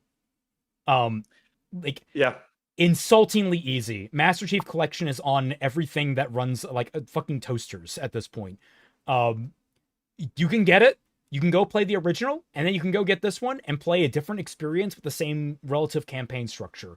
It's like, the question would be is like, oh, which one should I buy over the other? I would probably lean towards Master Chief Collection first, then this, if you have the time.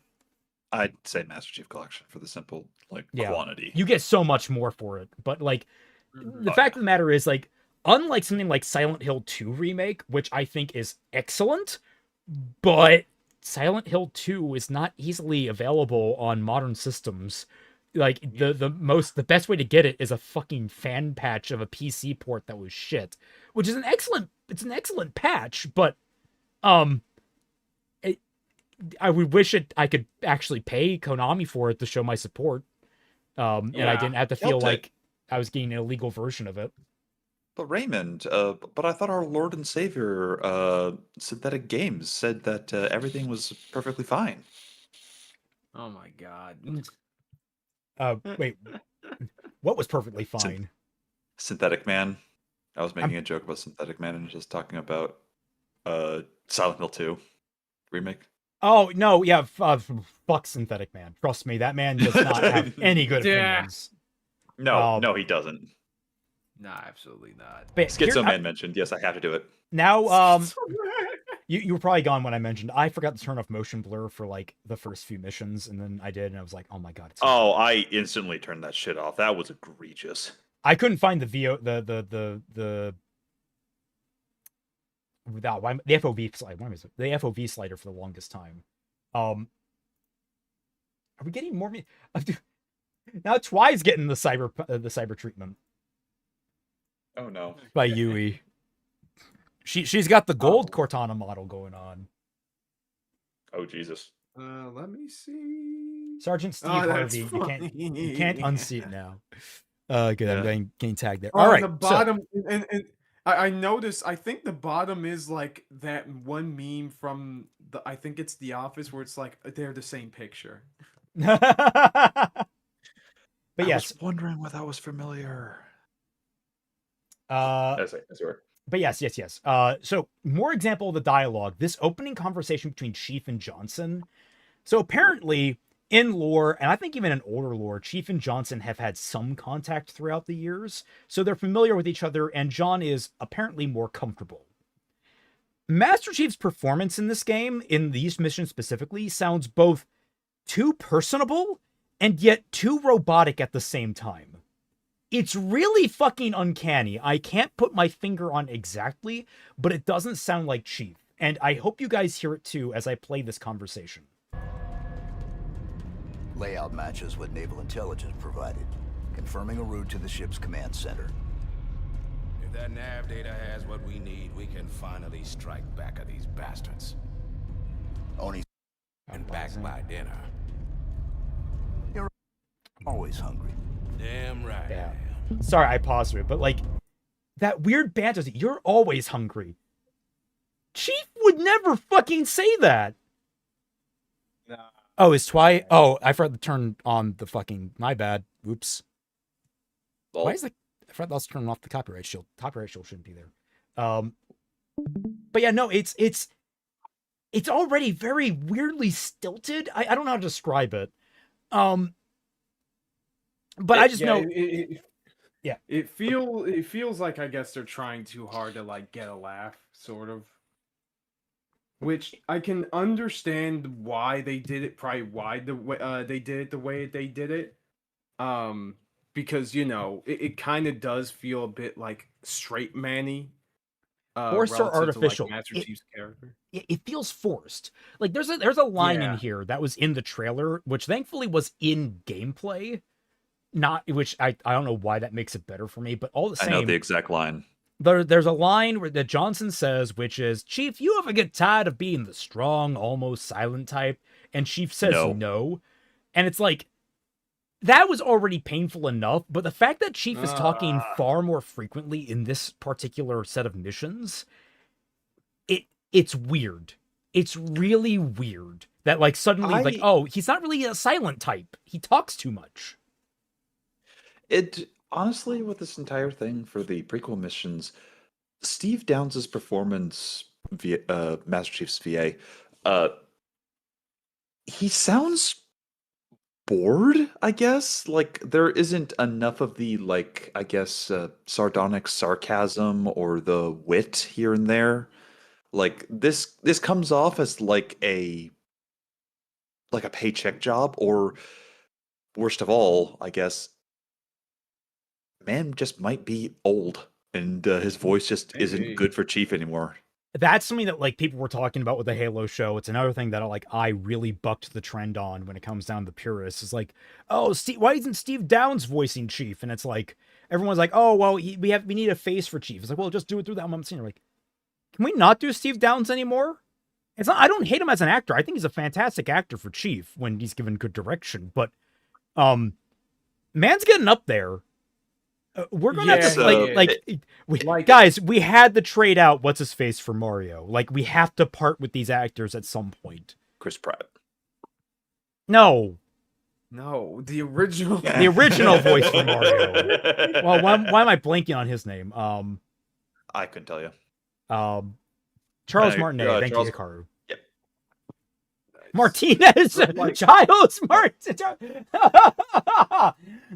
It's a me, Mario, senor. No, that type of dialogue kind of sounds like bad games, like Forspoken with that awkward voice lines. Yeah, it awkward, does. Actually, my awkward God, delivery. yeah. That's a good way to describe it. Actually, Forspoken dialogue. Fuck me, dude. Actually, do you mind playing it again? Sure. Now you got the shields up, especially. Just need to hear it a little bit. I mean, turn it back up because I had it quiet. Crispy Rat, yeah, of course. Must be done. Must be done. Confirming a route to the ship's command center. Sorry for the If that freaking nav pause. data has what we need, we can finally strike back at these bastards. Oni seemed confident. We keep quiet and I was play trying our to find cards like right, a point we'll to edit be in, things. out, and back by dinner. Yeah. You're always hungry. Damn right I am. What the? Okay. Yeah, it's weird. Like, and the thing is, it's a lot of like as you know dialogue in terms of like, and then we can strike back and like, what have you guys been fucking talking about on a fucking? You had like an hour or something, probably getting up from the planet. The fuck? You've been in like a Covenant cruiser. Did you guys? I get this is pure as you know dialogue. It's really it's really painful because Halo's generally been pretty good about not needing that. Yeah, the initial cutscene was like, it wasn't as you know dialogue. It was a military commander asking like, how the heck are we in this situation? Which, like by law of pure probability, we shouldn't be here. Yet here we are, all about to die. Basically. Also, like, I need to emphasize this. One, I don't think the Spartans knew about Red Flag this far ahead of time. I think they only knew it a couple of weeks ahead of time. Two, Chief had no idea he was going to get Cortana until he got Cortana. Correct. He basically got Cortana and the Mark V at the same time. And Johnson's like, well, until we find a way to shove an AI into that helmet of yours. It's like, what? What? Excuse you? Why did you know about that shit, Johnson? So, pointing this out as well, we have like dummy AI that can do like basically calculus and like what we do modern AI for, like ask it a question and shoots out an answer like Google. Cortana is a few billion leagues above that, and she was not known widely. Yeah. I Well, imagine No, Doc Lock. Yeah, what's that over there? Is that the script?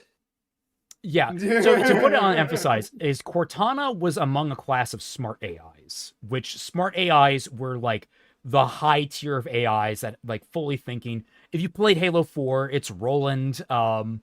She has a sister. I can't remember her name. It was also the name of a sword. Smart AIs throughout all of history. Edie from Mass Effect is a good example of a smart AI. And then they had dumb AIs, which Mass Effect typically called virtual intelligence, which I like a lot. And that's kind of what we have now, are virtual intelligences that appear to have personalities, but not really. They don't really think so much as we kind of tell them what to do. Meanwhile, like smart AIs and true AIs are self-sustaining like entities. They have their own wants and desires. And Cortana was cream of the crop. Like, and then you get things like in the show Pantheon, where you got UIs, which are uploaded intelligence. Cortana's sort of like that because she's a cloned brain. Yeah. She would be an upload intelligence by logic of that show, which y'all should definitely watch. It's pretty damn good. See, I think UI confuses it because like UI is user interface typically in technology. Yeah. Still fun though. Really advanced Tamagotchi. A little more advanced than that. Just a little bit. So, fun fact, by the way, with the AIs and everything, because there's this wider Halo lore. The Flood basically gets so smart that it has like a logic virus that it can infect like Forerunner AI, normal AI.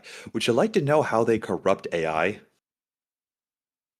They basically they gaslight it.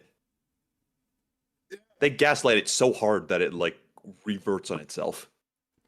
So you just go nuh-uh over and over again, and they just crash out. Yeah. There's a reason people complain about Cortana like basically going rogue the way she did. Like we talked about this before, but Cortana becoming the villain of Halo 5, I was okay with in concept. I just thought the delivery was pieces of shit. Like I liked her death. Her coming back as an antagonist is a cool idea. They just didn't do it well at all. No. I see. Done. Because it's an explanation of just how the Flood work in like how the intelligence of it is like. So basically, the Flood controls one person. It has their IQ. If it has a second person, it's like multiplicative and additive. So basically, instead of just like it's like 2 people out of 100 intelligence, it comes out to like the Flood as a whole now has 200 IQ, then 300, then 400, so on and so forth of an entire civilization. Yeah. With no upper limit. Flood is scary. The flood is very scary. I'll put this in perspective. I've talked with Raymond about this, and I've talked with a bunch of friends about this. The Flood wiped 40K. Yeah. Oh my God! What? Yes. Yeah, they don't. Well, you have to understand just the scale of things of just like overall Halo lore. It's talked about in the books for the Forerunners. The Forerunners decided, you know what we can do for the afternoon? Let's turn the galaxy on its axis by like a few degrees, just because we can. What the? Yeah, the Forerunners were insanely powerful. So was ancient humanity. Like it was disgusting how powerful they were. And they got why wiped. null? Why null? Because they could. Yeah, they were bored one afternoon. Yeah, why not? Would a galaxy Gravemind be a galaxy brains? They are the galaxy brain because the Gravemind that you beat in Halo 2, that is functionally the same Gravemind that took out the Forerunners. Yeah. And you know, if you read the terminals in here, I do like some of the things they added because they have like little secrets and stuff you can find around levels, which are the skulls, which are game modifiers. So you can get things like unlimited ammo, you can get third person mode, you can get like my favorite is the flying skull where you can fly at max speed. And my favorite part about that is it's like so fucking hard to control.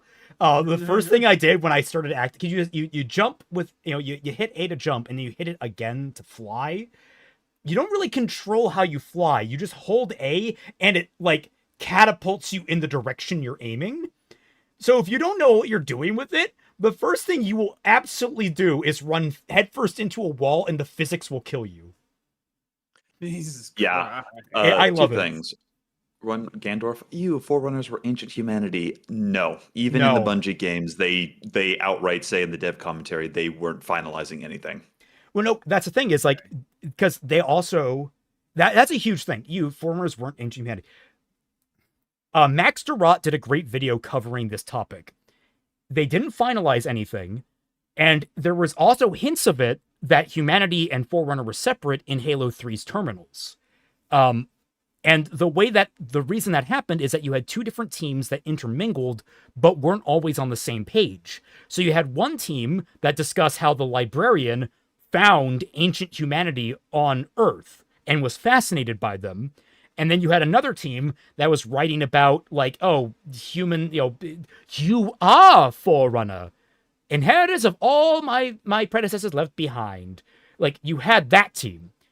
And then it just so happened the team that went on to form 343, because, guys, a lot of early 343 were made up of veteran Bungie staff like Frank O'Connor, who was a major head, ended up carrying over, oh, we're just going to solidify it that Forerunners were something different from humanity.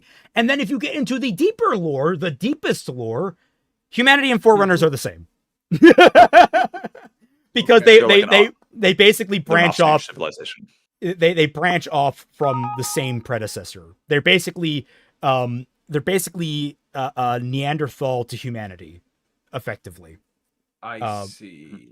And Omega Rob, the Flub wipes certain 40k factions, others not so much. You have to like name which faction they don't wipe. Like, please, like, because if you the average response to a flood spore being seen by the Forerunners, and remember the Forerunners lost to them, is okay. Let's supernova this star and destroy the solar system. Yeah. You need to understand the Forerunners' options against the Flood were basically just nuking it from orbit is not enough for a single spore. Like it's a talk that I had with Celtic and a few other friends, but like peak 40k with like Necrons, Eldar, Orcs at their height of their power, Forerunners and Ancient Humanity at the height of their power, and the Daleks from Doctor Who at the height of their power. That's a three-way deadlock. Hikaru, didn't know Cortana basically turned into Cabal from CNC Tiberian Sun, and I'm fine with that. In the name of Cain, etc. Lol. What would the Flood do with Orc technology? Use it. I was gonna say, Orcs raw dog the Flood. Orcs raw dog the Flood. Ganondorf. If a Flood spore gets one Orc, it's game fucking over. Because now you have something that is smart enough to harness the immense psionic energy that the Orcs have and have been making use of with their stupidity. I love how, like, in lore these Forerunners treat the Flood like how Magic players treat fucking Vivi. Yeah, oh yes, pretty much, yeah. At instant speed, I path Vivi. At instant speed, I murder Vivi. At instant speed, I anguish unmaking Vivi. I lightning bolt his ass. To put it in perspective here, all right? The only way the Flood loses is if they get caught soon enough.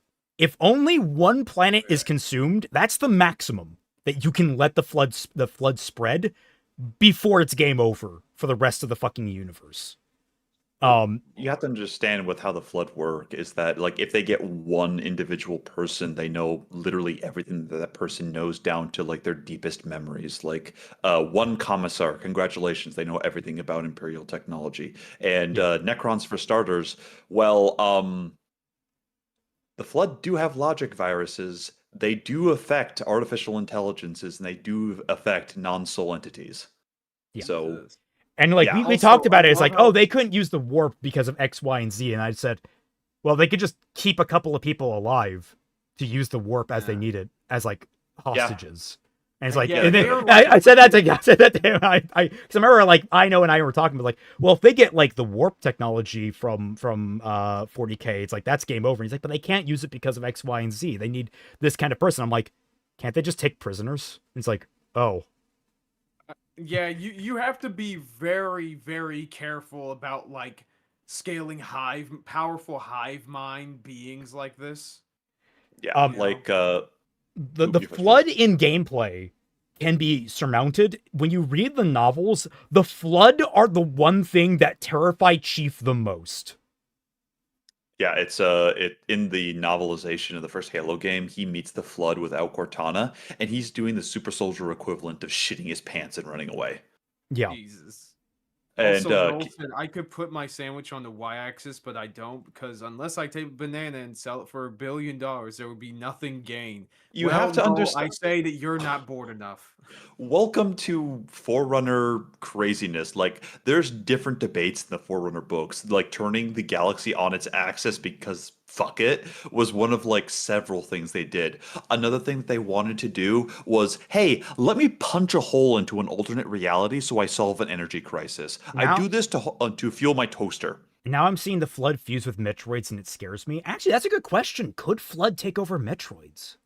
I don't know too much about deep Metroid. I don't know so I enough can't say about one the or other. biology of Metroids, but I can see Metroids being a bit of a counter because like Uh, they specialize eating parasites. So the three big stops for the Flood in 40K are going to be Chaos because let's face it, there's no universe where I can say, hey, the Flood beats Chaos at full power because lol, like it's Chaos, Yeah, like that's not Jesus happening. Christ when you get down to it. Necrons to a point because yes, the Flood could take a few of them over, but the Necrons have already dealt with like entire like logic viruses and everything. That's like nothing new to them. They're fine. And three would be the Quarks. If they wouldn't be able to do anything to the Quarks. I forgot about the X virus. There aren't Quarks left. I was gonna say Metroids might not, but the X might be contender because the X is just like the thing, but like it flies on its own. It doesn't need a corporeal host. But no. So Anyway, we're arguing. We're not going to keep on going because you're saying Mendican bias. Like we're getting into deep lore. Basically, our takeaway is that at the very minimum, it's competitive. But yeah, so 100%. First thing I want to compliment on the gameplay front, because one of the big things about Halo 1 is that the hunters, these heavy tank-like enemies over here, in Halo 1 original, legendarily, their exposed bits that you're supposed to shoot to actually injure them was treated as a headshot zone. So your headshot weapons, like the sniper rifle and pistol, killed them in one shot. That was rectified in every game going forward. And so, like, that was kind of a legendary thing about Halo 1, is that the pistol was overpowered because of this. They actually threaded a needle in a very, very smart way.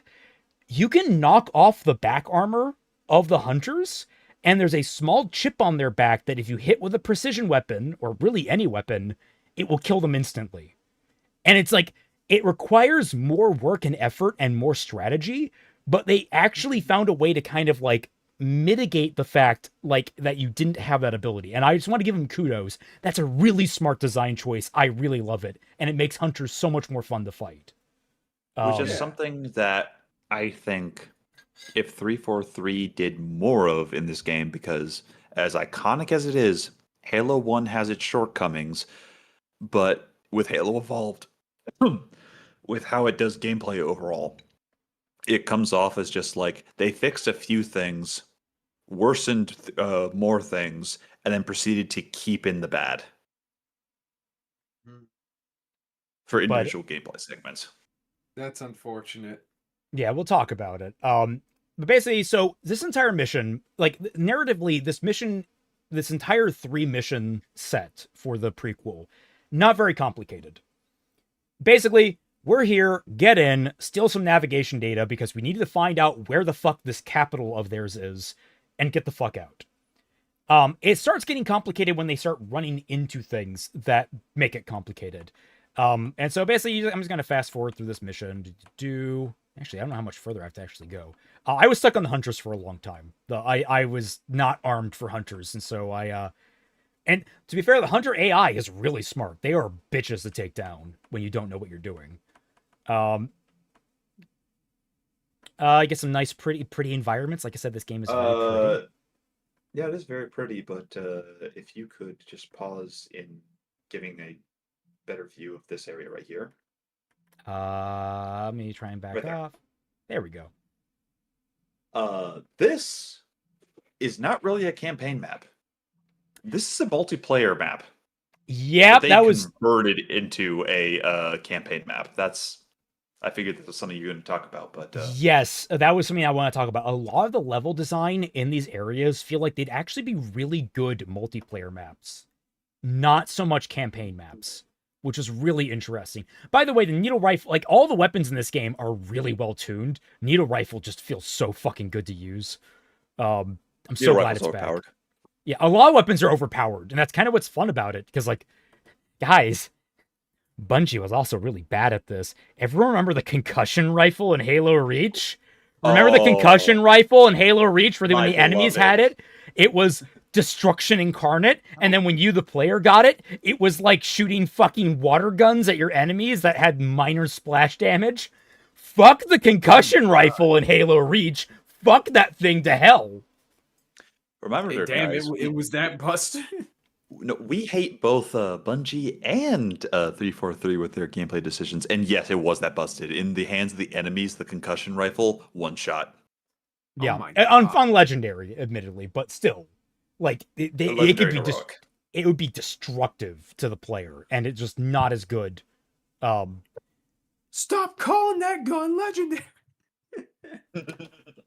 But yeah, so just fast forwarding through here, a lot of these maps are just like they're arranged really well for multiplayer. They get these central areas where you can see like an optimal weapon, like a power weapon, would placed in the middle, so it would draw everyone in, or like a landmark like King of the Hill. It would be placed there, and everyone would have to rush in there and expose themselves. And you have this great cover and different layers. Like, I don't know how good these would be as multiplayer maps, but you can see the vision for it.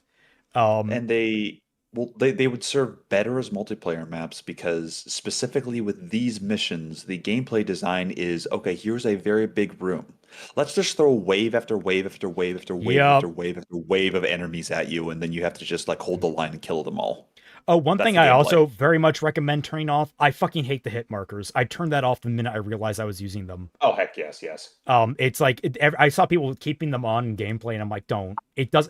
The game, to this game's credit, you don't need them. It's really just there to appeal to the barbarians that are coming over from Call of Duty, who have never experienced a game that actually gives you good weapon feedback in your life. If you notice, every time you hit an enemy, they react really well to the weapon fire, which is what you need. It's super satisfying. Unless they're brutes. But to be fair, that's a problem that brutes have always had. I don't know why they haven't gotten fixed yet. It's not look, I don't care if it's been a problem in the 343 games and they just repeat it. They repeat it here. Bungie's issue, 343's issue. It's an issue everywhere. Fix it, please. Also, Covenant ship a weapon with a massive amount of human weapons for no reason. They have humans there and they're using them for game hunting, but like, I agree. That does not matter. No, I agree. It's like that's a really lazy excuse for where they are positioned. When they're in the game, the gun range, when they're in the game range, yeah, sure, that makes sense. But like here, no. But we talked about it because it's just like, oh hey, here's your needle or rifle, Celtic, and then he's like, hey IKN, there's a sniper here, and I'm like, ooh, gimme.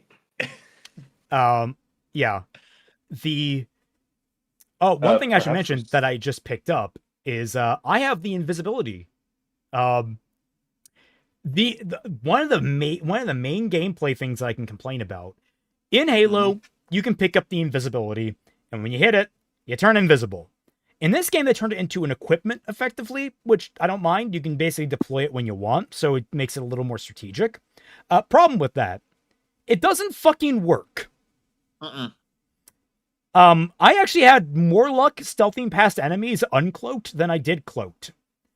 This has to be fixed in a patch. It has to be. It's awful. I'm pretty sure it's a bug, but like the AI like literally just target locks you when you have stealth, which like There's a particular few levels in Halo 2 where you're the Arbiter, where your entire thing is like the only way you're able to survive is the fact that you can turn invisible. Yeah. If they have that same bug in that game, holy hell, those missions are going to suck.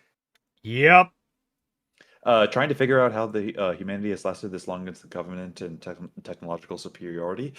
Simple. Space is really, really, really fucking big, and the Covenant don't know where humanity is.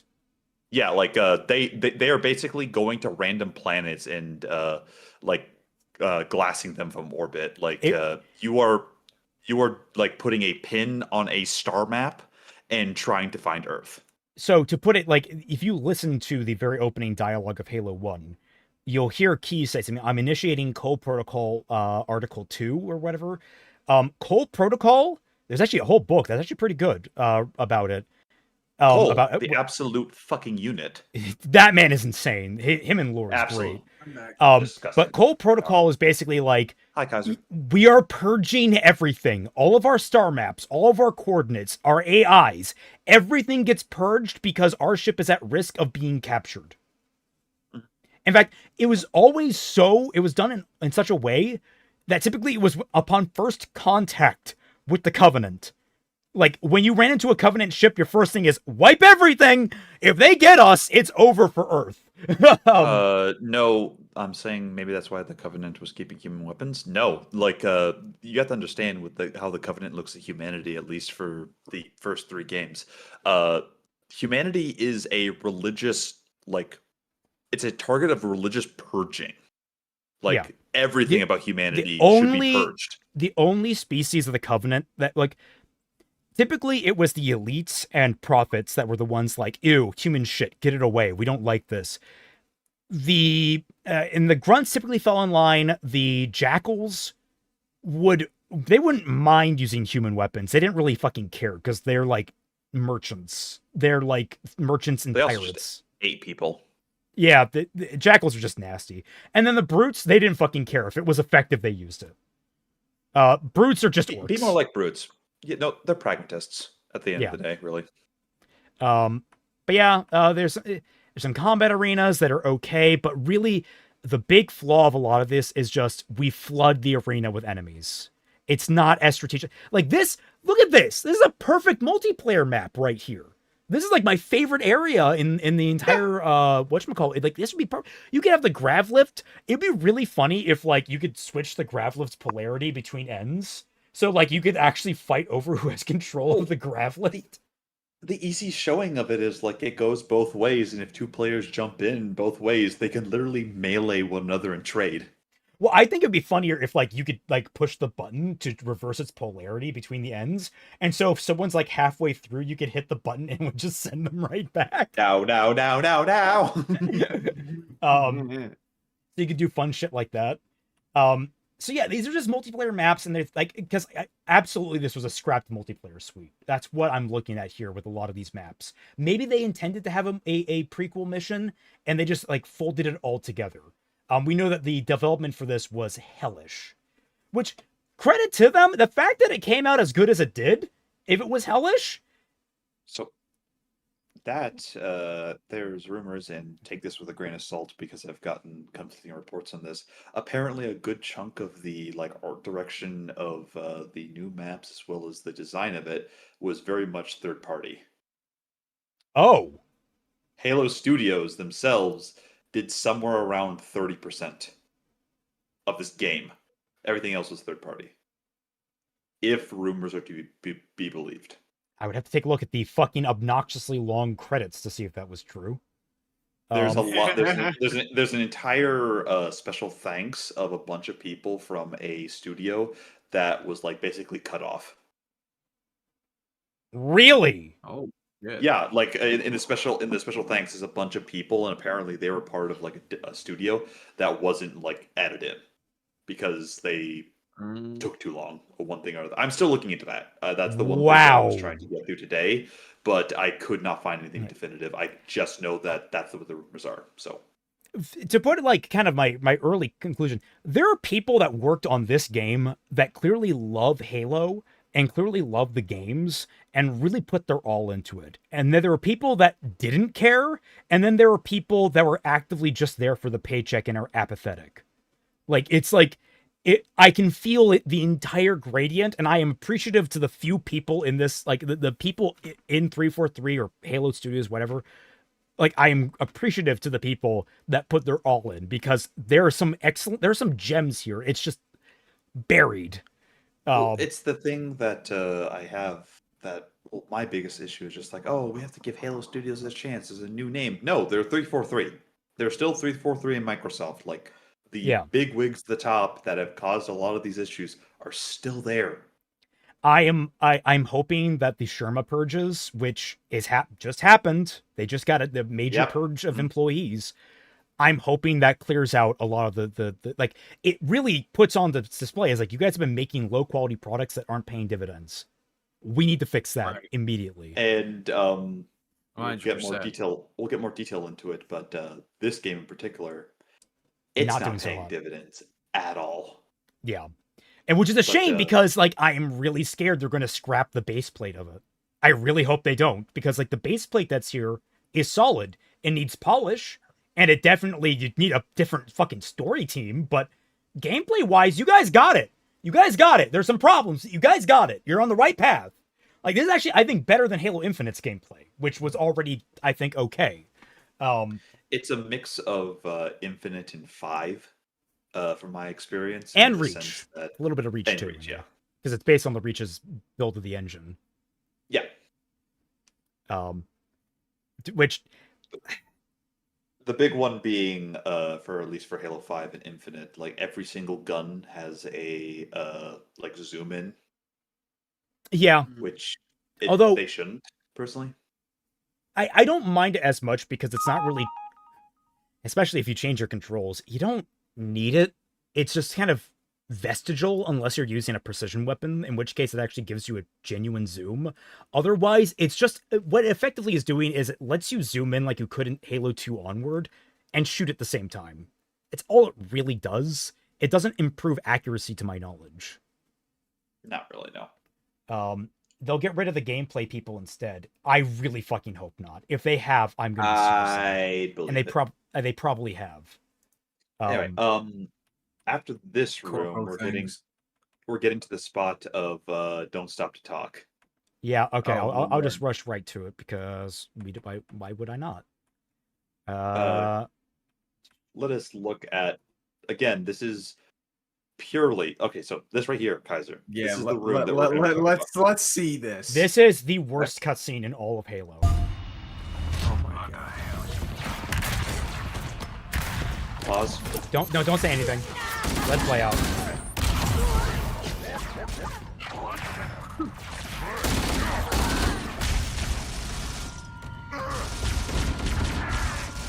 Dude, I suppose he's using a battle rifle with a... What the fuck?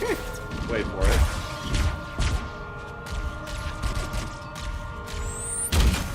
Well, I'll be damned. What's a prophet doing here? Beats me.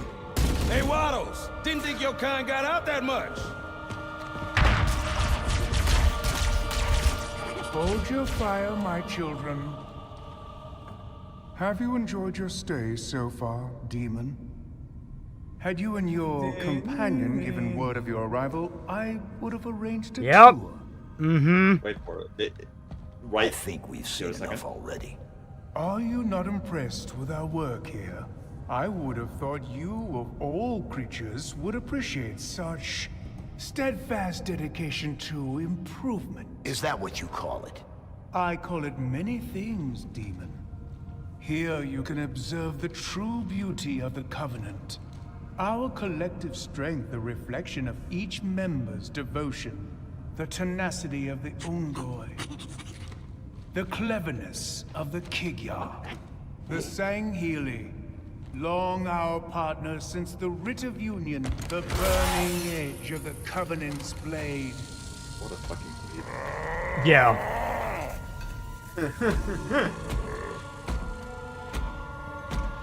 And the Jiralhane. What they lack in mind, they make up for in muscle. But Bro, just under call our an entire species guidance, idiots. my Yeah. guidance. Which I really hate because brutes are not mindless. They're not idiots. But They're look at they're this. fucking terrifying brutes.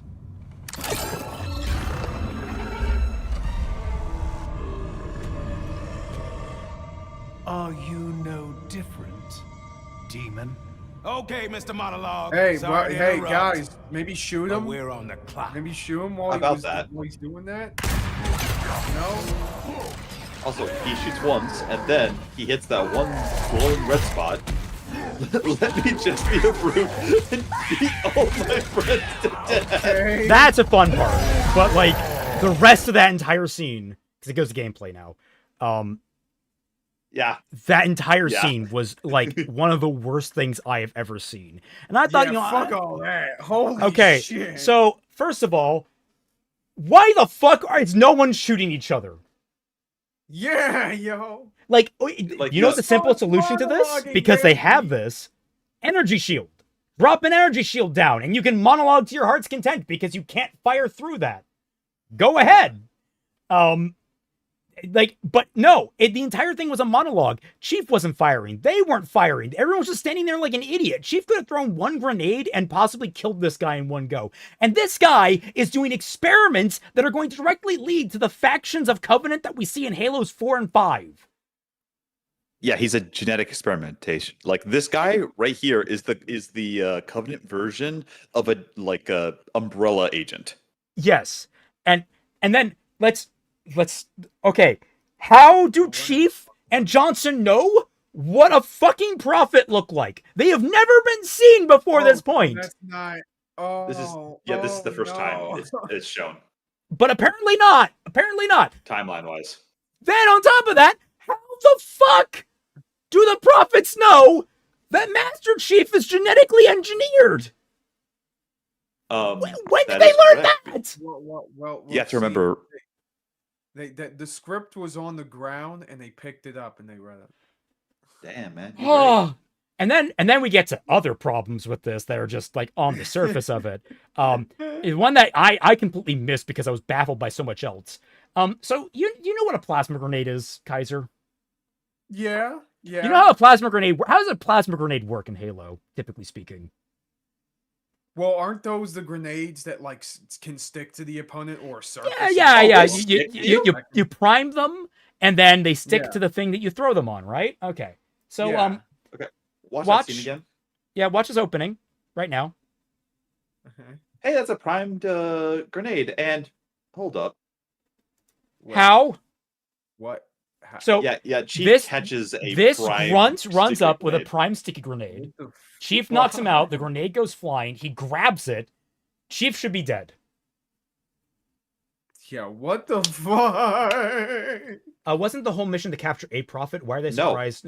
No. This is a prequel to that mission in order to get navigation data to help in that mission, which is fine conceptually.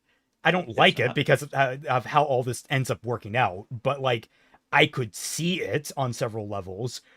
But no, what they are trying to capture in Red Flag is a prophet hierarch. One of the leadership. Basically, they're trying to capture The the big president they're trying to capture the space popes. This is like a space cardinal at best. Okay. But like you said, they don't know that. You know what would have No. been cool? What would have been really cool? Instead of catching it, he like Or at least catches they it. should know it. He catches it with like a pistol or something. Like he uses a weapon that he has Yeah, on him. that's what I He was catches it with thinking. that, He couldn't- and then he chucks that Yeah. at someone, and you stick both of them to Or the guy maybe he before just explodes. uses like a knife, like he sticks it to one of their pocket, like one of their. Catches knives it like or a something. skewer. Yeah. just like here's your meat, Frank. Boom. Yeah. And then just the rest of the scene is just everyone standing around But talking. the animation right there. Oh yeah, look Just- at this.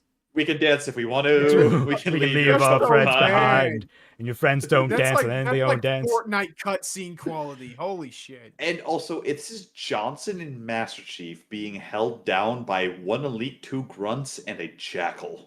Even And on everything's so legendary, slow. even on Every- legendary, that is not comparably done. Like you throw a grenade, you hide behind cover for a second, let the grenade go off, And then you run out and you just clean up the stragglers because the grunts are dead by that point. The jackal is like deflected. The shields on the elite are lowered.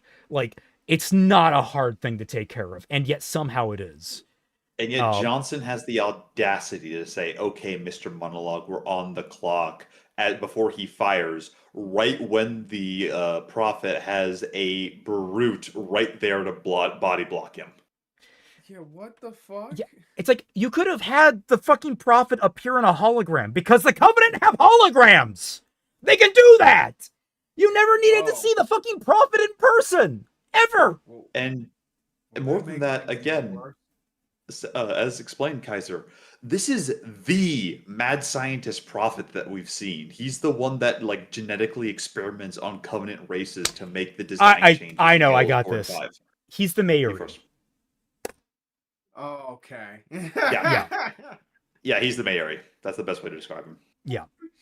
Just, you know, more evil than Maori. What a sentence. Okay.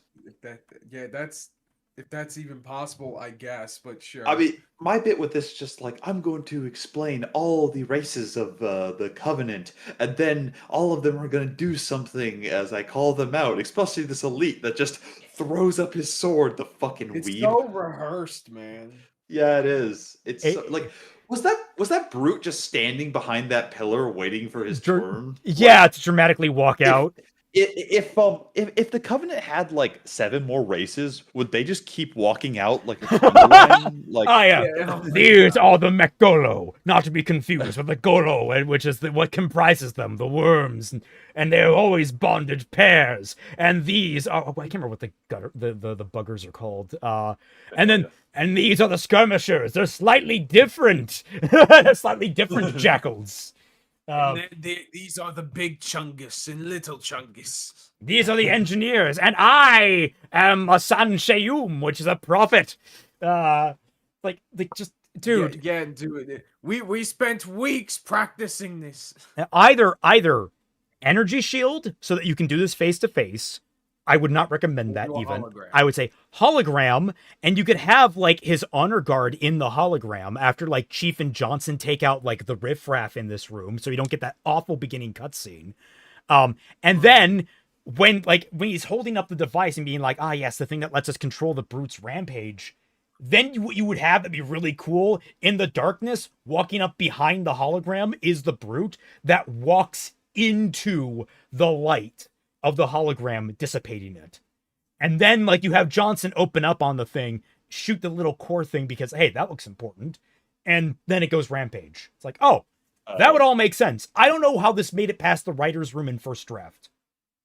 Omega, it's pretty firmly established the elites are in fact weebs. I am aware of that. That's why I'm calling him that. Yes. The thing is, the elites are also not typically stupid. So we can only assume that this one definitely... He got hit hard with the stupid stick on the way down from the tree. Yeah, look. He's the runt of the litter, which is surprising he's not dead. The Prophet's appearance compared to the original / Halo 2 anniversary, it's fine. Yeah, visually, these are all fine. I actually really like all these designs. I think visually they're pretty striking and kind of neat, but it's just... About this is that, it's another story thing that we have to get into just to put at the back of Kaiser's mind. Hey, Kaiser, you know how we said this guy's the Maori? Yeah. He survives these missions. What? Yeah, he gets away. Yep. Yep. What? Yep. They end up blowing up the ship at the very end, but we'll get to that. We'll get to that. For now, this room killed me a lot. Because it is another room that is be really good for multiplayer again. But they just kept throwing enemies at me, and I kept dying. The Spiker returns, by the way. The Spike, like all the weapons, Spiker's fantastic again. Like actually good this time. It's never actually been good in any of the games that it's been in. This is where I find a lot of settings that I like. Fast forwarding through all of this. Then there's the room that takes for fucking ever. Like you backtrack and you get into this big auditorium where basically it literally is just the Prophet of Harmony. That's his name. That's right. I had to restart because I had to end my session. You get into this big arena room here with a bunch of enemies, and it's literally just him throwing. It's a firefight map effectively. It's him just sending waves of enemies at you. I'm gonna let this play out. I got to use the restroom, but IKN, you want to talk about some of our experience in like rooms like this and some of the holdouts? IKN, hello, you there? No, I am. I just my mic was muted. Okay, yeah, I'll be right back. But no. So basically, as you can see, there's like individual like spots, and doors in this room, Kaiser. Every single one of those had like 3 elites, a brute, what have you, just standing there waiting to come out, and if you pass them, they shoot and kill you. Okay. They like, it's just like hey, don't worry guys, we have to wait our turn. We'll wait for the other people to come in, the other waves to hit you. IKK. I don't want to read that again, actually. Yeah, definitely not. But like, you're supposed to go like up and down these corridors and everything, but the enemies go out of their way to just like swarm the individual like nooks and crannies of just congratulations, here's just a bunch of enemies. All of them can kill you within a few shots unless you're on the lowest difficulties. They'll rush you, they'll force you to move around. That sounds very doom coded. It's exceedingly doom coded. The issue is that this game does not have Doom's movement. Yeah, I was about to say, like, in order for that style of like combat to work, you would need the appropriate amount of movement in order to like make it at least feel the least bit fair. Otherwise, you're just gonna frustrate people because you're just continuously swarmed by enemies you can barely avoid. Yeah, and if you saw right there, the like red like octagons above everyone's heads, those are Yeah. indications of like here's the last enemies of the wave. These Okay. appear over the heads of stealth elites that are invisible, Oh my fucking god! so you instantly know where they are. It Mission doesn't failed. happen. We'll It get doesn't out happen next time. super frequently, but it is hilarious when like one of the big Well, set pieces of That's them. so fucking funny, Yeah. dog. It's one of Yeah. those things that like that needs to get patched out like yesterday. Yeah, That- 110%. So the first time I noticed it, in fact, was a moment where the stealth elites tried to rush you in the actual campaign, Yeah. which is just like okay, The that's just bad. yeah. So, but we also had a lot of fun with this too because this was a room that we were stuck on when we were playing co-op together. There's a skull that you can find, one of the game modifiers that when you load it up, it randomizes all the enemy factions. So, basically, we were in here playing against the Covenant from the main campaign, Covenant from this campaign, and the fucking Flood. It would be really funny if that randomized and added hostile Marine allies or hostile Marines. I wish it did that. That would have been fun. What are you talking about, Celtic? We wouldn't be able to kill them because don't you know this code is sexist? Well, I forgot to go back and test that. I tested it. You can kill people. Like it's pretty easy. It was I kind don't of know. glitchy hitboxes. It was pretty much. Yeah, we'll get to that. But yeah, this fight goes on for a while because I just kept getting my ass. You can see I'm still here. This took me like, how long did this take? I'm gonna scroll back 1 minute. What's the chapter called? The level or the chapter? The chapter in your video. You literally make. Oh, this chapter is Don't Stop to Talk.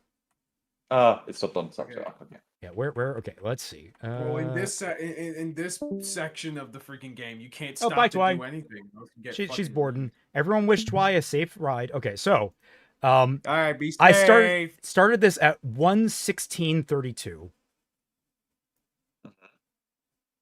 1:38:16 is when I get to the end of this. So it's like Good 20 minutes or so. good 20-30 minutes, somewhere around there. Mars Wolf, what about sexist code? A lot of people were complaining that We'll get to it. I have a note about it. Don't worry. Yeah.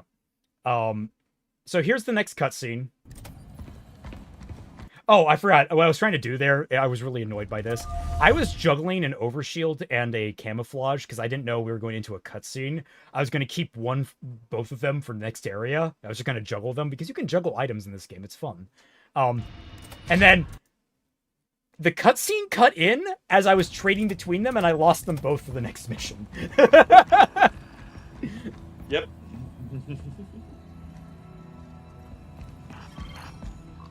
Like, the whole thing is just You picking like, this up, Sergeant Major? hey, let's run All right, past Chief. this open What's corridor your and read? then You- check it for hostiles. Great plan. Yeah, that's actually a good point. I never These picked are up on elite that. soldiers, by the way. Hey, to be fair, they're having SC man down out on of the that mission. telemetry, just ahead. That doesn't seem right. What could it be? A trap. Exactly. It is not, in fact, a No trap. way to be sure. There's a way. But our objective is that way. If UNSC soldiers are being held captive, we need to find out. I hate to say it, this is not Chief. No. In fact, I don't know why, it would have been in their best interest to make Chief seem distant and cold during this because of the arc that they put him on in Halo 4 and 5. Because Halo 4 was all about trying to humanize the Chief a lot more. And I am a proud proponent of Halo Defender. 4. I'm a proud defender of Halo 4. I think actually it does some really interesting and cool things, and it does them relatively well. There's problems, but I think with Chief, especially Chief and Cortana, I think they relatively nail it. There are things around them that are a problem. Del Rio fucking sucks, that's for sure. But like, I like it because I always thought that Chief had a human side to him. It's just that it got buried because he's very utilitarian. You know, from a certain angle, Johnson also looks a little bit like Carl Weathers. That's almost certainly an inspiration because that was the inspiration for him initially. I wouldn't be surprised, yeah. Yeah.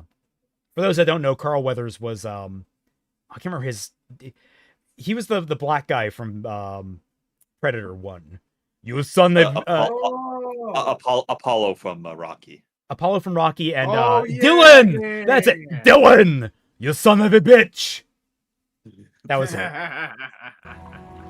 Yeah, that's where like that explains the hand clapping meme comes from. Oh But yeah, my so- God, Sergeant Lucan, God damn it, Dead Rex. But basically, they get a radio transponder, Let's move. and they're like, okay, well, there's probably soldiers here. We gotta go rescue them. Okay, detour. And so they emerge out into what is basically an alien game reserve. UNSC signal is stronger here. You don't need him to say that shit. You don't, like, honestly, Johnson could have carried half of this shit and just had Chief, like, visually reacting to them. But I guess they needed to give payday to you know what? Just have Steve Downs show up and pay him money to not talk. Honestly, with the amount of things that he actually says in this prequel mission, you can't convince me that like Steve Downs wasn't only here for like a day. Yeah. Then it Absolutely. looks like we're on the right track. So, what did I name this chapter? So this one is the second bonus chapter, which is the most dangerous game. And then, Well, that doesn't look friendly. Da pen poo poo. did you want me to read the chapter title for the next one coming up? Feel Why free. is this small child talking to me? So it doesn't take very long as we go through here. Let me fast forward. We will find We will find the a bunch of Marines single- who are, well, we're finding a bunch of Marines that are pinned down and fighting for their lives. We rush in. It's very loud, I'm sorry, to save their lives, and we succeed. And as we do, we meet an interesting new character. Lieutenant Williams. Thanks, Sergeant Major. Oh, one thing I need to highlight on this. I did compliment the music. That was for the main game. This campaign, it was really weird. They just reused a bunch of tracks from the older games and just threw them in places. And sometimes they worked okay, but overall it's just sort of like jarring. None of these songs feel like they fit. It very much... Not at all. This speaks of like, this would be a budget $5 like 3 mission set that you would sell as like an add-on bonus. Like that's basically all this feels like this entire segment. But anyway, We this is Sergeant Williams. Didn't Or, think sorry, we'd ever Lieutenant. see any of our own again. I'm Lieutenant Williams, Tiger Company. From the 92nd Shock Troops Battalion. One and the same. Honored you've heard of us, Sergeant Major. We certainly know who you are. The honor's mine, LT. Glad we could help.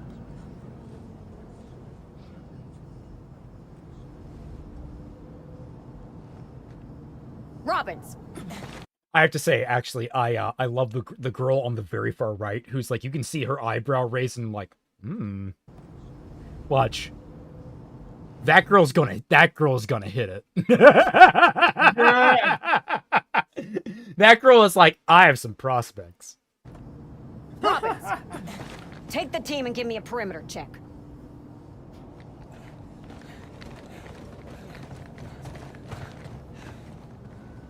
You don't seem as impressed as the rest of your crew. No, Sergeant Major, I'm not. Takes more than fancy armor and a good PR campaign to impress me.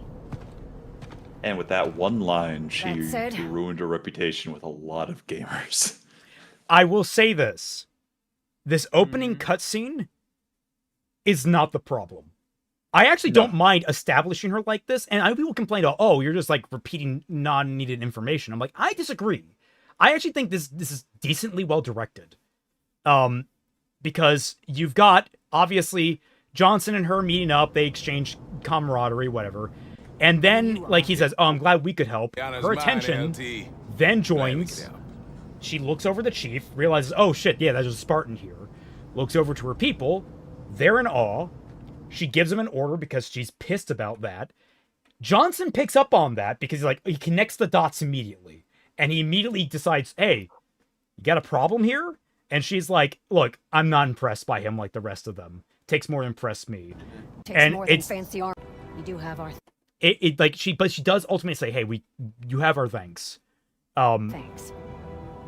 It's been And she just wants to get the fuck out of here. Like, overall, all that I think does a good job of setting up this antagonistic an relationship. Okay, it's a fine setup for a conflict. You see this The- kind of thing in like Captain America, the first Avenger, for example. Yeah. The issue that a lot of people have, I'll fully admit, my problems with Williams comes after this cutscene. I'm fine with her having an issue with Chief, what have you. She's been through a lot, yada yada. Don't care. The bad first impression is, lady, that is the motherfucking Master Chief. That is the Spartan and one of the people that has been keeping humanity alive for the past few years. True, Like, but if you had a the deep- propaganda boy.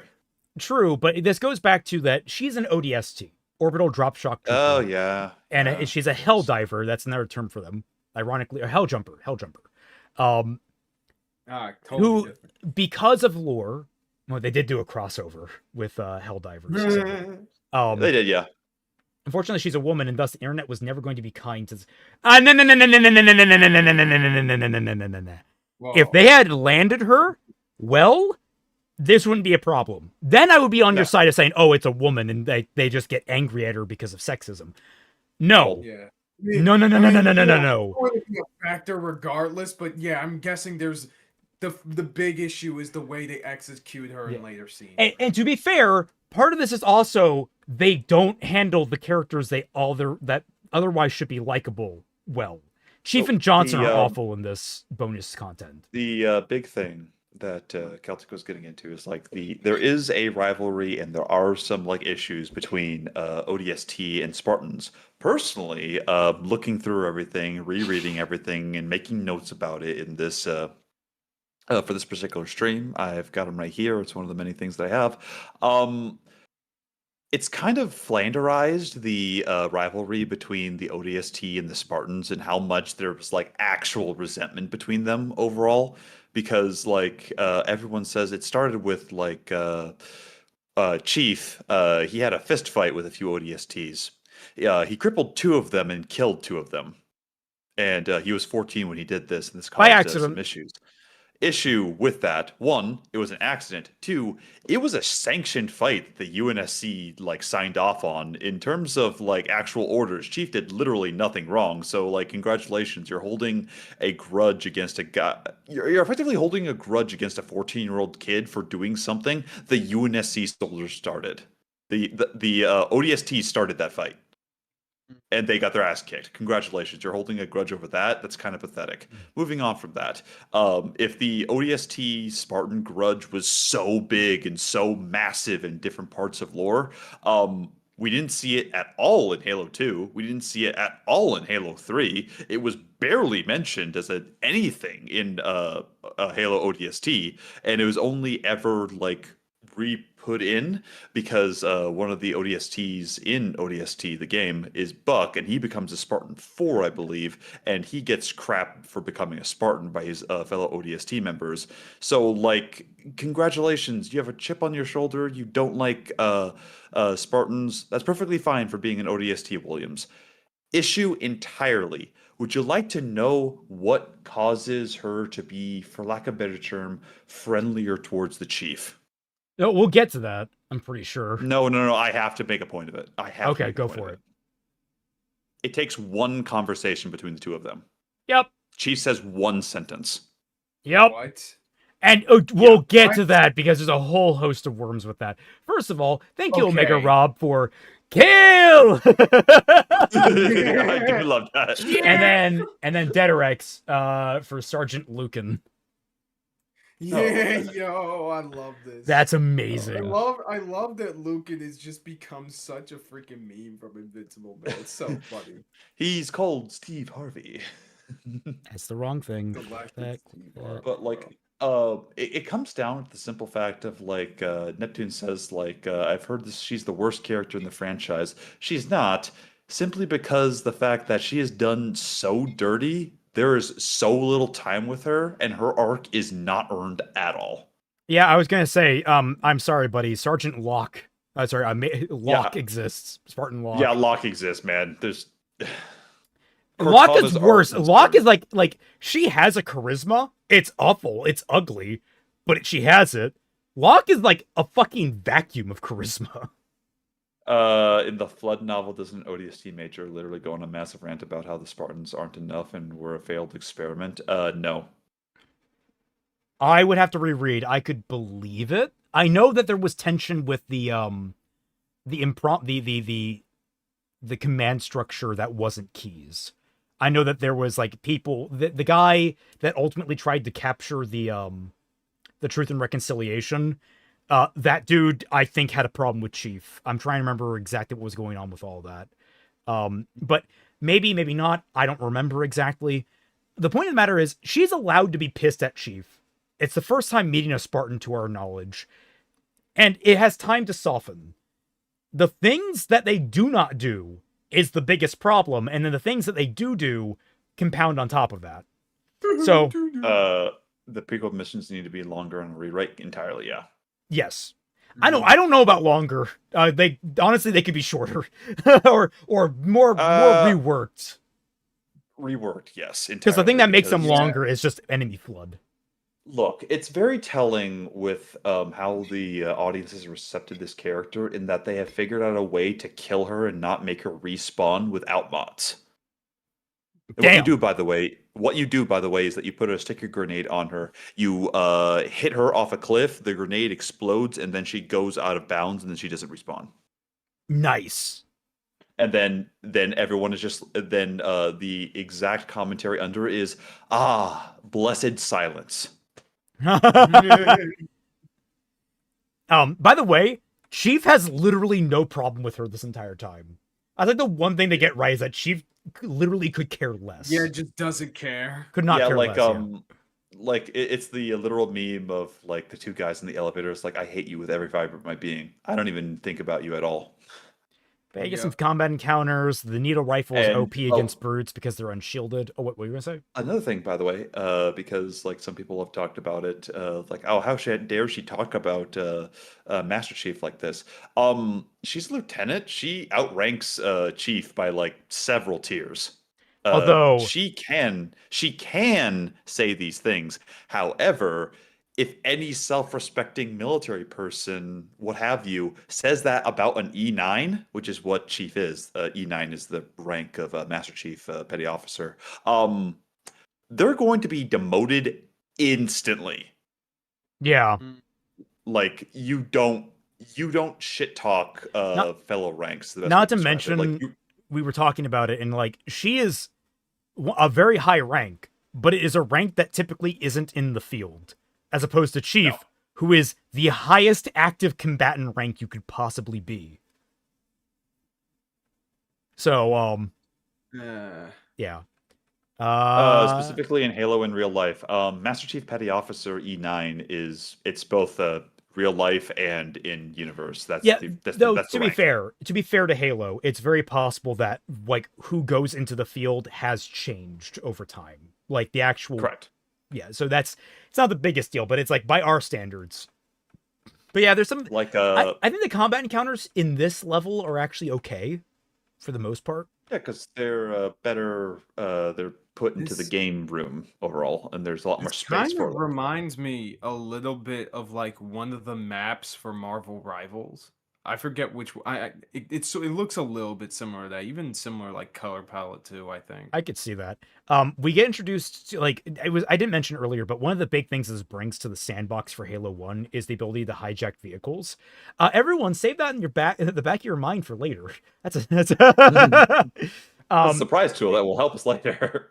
Yeah, you can like hijack. There's a Wraith on the other end. You can hijack that. I didn't know how to approach this quite yet, so I was still figuring it out. Also, I was still getting used to the controls, so I wasn't really good.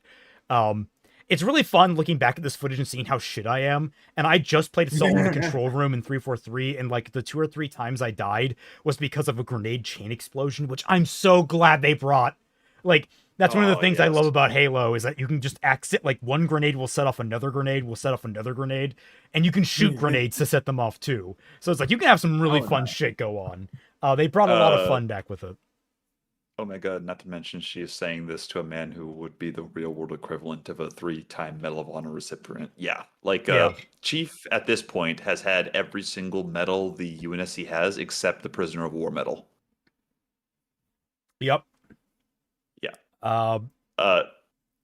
It's what I said before. Like, you can have an issue with the Spartans. That's the motherfucking Master Chief. That's not exactly going to endear you to people who venerate Chief as a character. Hey, I know. You remember this room? Oh my god. I'll show you guys the footage for that later. Well, no. There's a particular reason this room. I will say it is not really the fault of the game itself. It's we were using the skull that mix up enemy factions, and it ended up like fucking up in a way that this game could not possibly have predicted. Okay. Basically, a bunch of enemies that can't get like there's enemy types that can't open doors. A bunch of them spawned in behind a door that closes and locks. So. Like you had to keep the door open and clear out the door before, like, we just got stuck in a cycle of that. It was hilarious, but awful. So yeah, basically this entire side mission is just go around, rescue the human prisoners, and I can't remember what else, but it was basically them like, we're taking a detour, saving some UNSC Spartans, some UNSC personnel. They're going to then, at the end of this, go off to secure the transport to escape. Oh, I gotta find the line. I didn't time code it. Because when Chief and Williams are talking about Williams being a pissy little piss baby. Oh, here it is, I think. Like, this exchange is awful. Lieutenant, I know Spartans and Helljumpers have a history, but no matter what's happened in the past, we're on the same side in this war. Look, Marines like us used to be the heart and soul of the UNSC. Until we started playing second fiddle to soldiers that were built instead of born. We can't change where we come from. Only what we become. Fair enough. You like the character That's development? the one sentence, by the way. That's it. What? And the thing that insults me is that, like, it's not something that Chief would fucking say. He's not that introspective. That part he gives a shit enough about this whole squabble. He would, if anything, he would be like, "Hey, why does this matter? We should focus on the mission." So what I basically came up with is what you need to do in this circumstance is have her get in over her head and have a situation where only the Chief could possibly fucking rescue her. Yes. And like what galls me about this is that one thing I forgot to note. No, we're not fucking with you. That's it. Yeah, there's a section. It. Where is the section? It's like back here before we even get to the Wraith. This section here, if you don't clear this in enough time and a bunch of the soldiers that are fighting here die, she says, "Oh, Tiger Company deserved better. Like it was your fault they died." But if you do it right, it's like nothing. And it's like, wow. You're not even saying like, "Oh, you did a great job," or it's like I can't remember exactly. There was something else to it.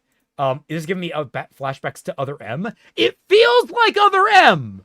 I hate saying it. It feels like Other M. It feels like Halo 4, Metroid Prime 4. Fucking hell.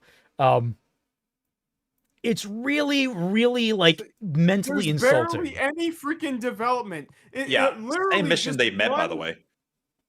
Just one fucking sentence from Chief was enough to just shift her entire worldview of this whole goddamn thing. And like, even the dialogue before that point was so bad. We used to be the heart and soul of this military. Bitch, you're in a losing war. People are dying. Who gives a fuck? Well, like, even that, it's like the idea that maybe Chief, like, it would be great if, like, she gets so pissy at Chief, she does something stupid, and Chief has to, like, knock some sense, like, think for the mission. Like, or something like, you're compromising the mission. Or to say focus. Yeah, like, basically pull her out of her own ass. Because that's what she needs. It's really Halo Prime 4, yes. Layup. So many other games and movies and shows do this exact same kind of setup.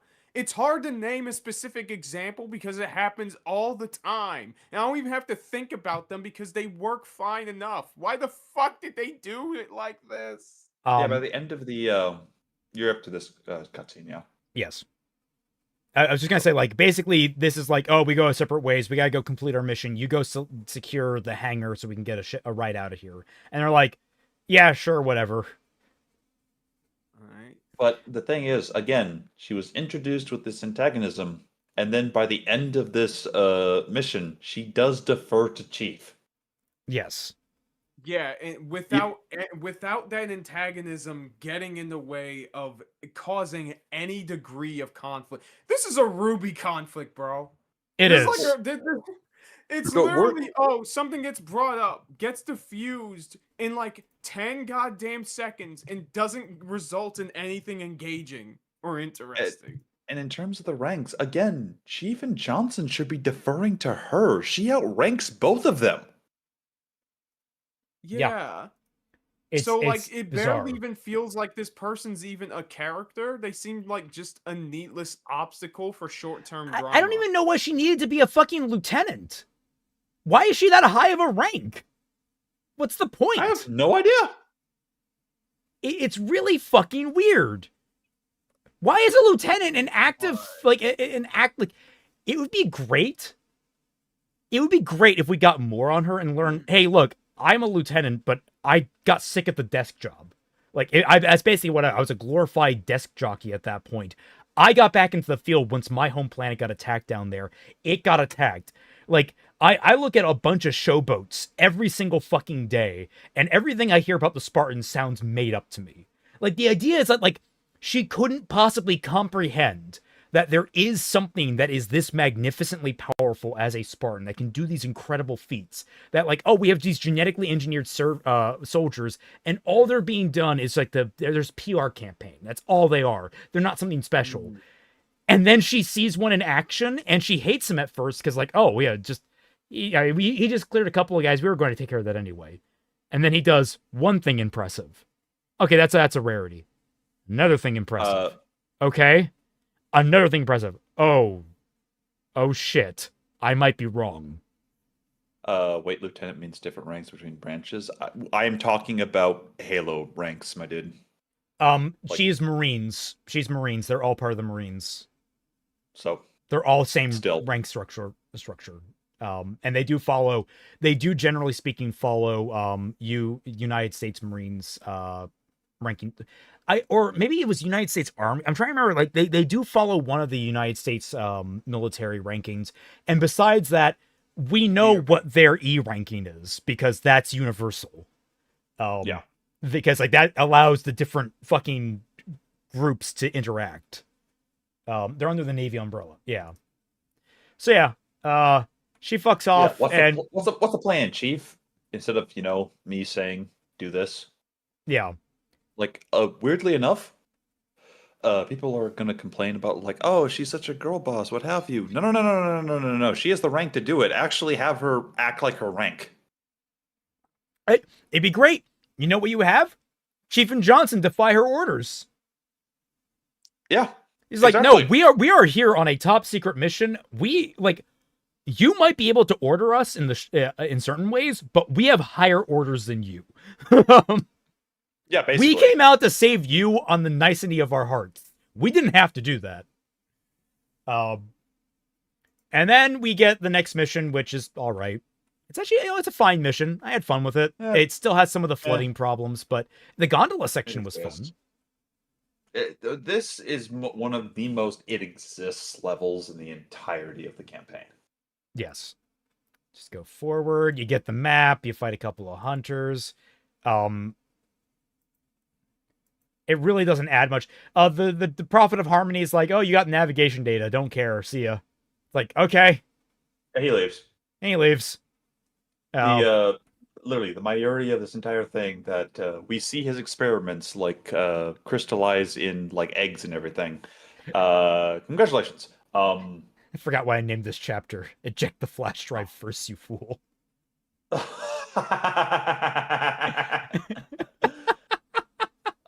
We're from K Company, you're D Company. We don't take orders from you unless we're being nice.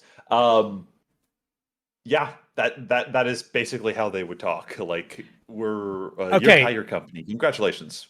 It'd be like telling a Navy SEAL that came to save you. I don't know what ranks Navy SEALs typically are, but if a bunch of Navy SEALs showed up on a top secret mission being ordered by the CIA, and like they showed up, saved your life, and then you're like, okay, I'm ordering you to come back with us. The Navy SEALs would go like, fuck no, we have a job to do, man.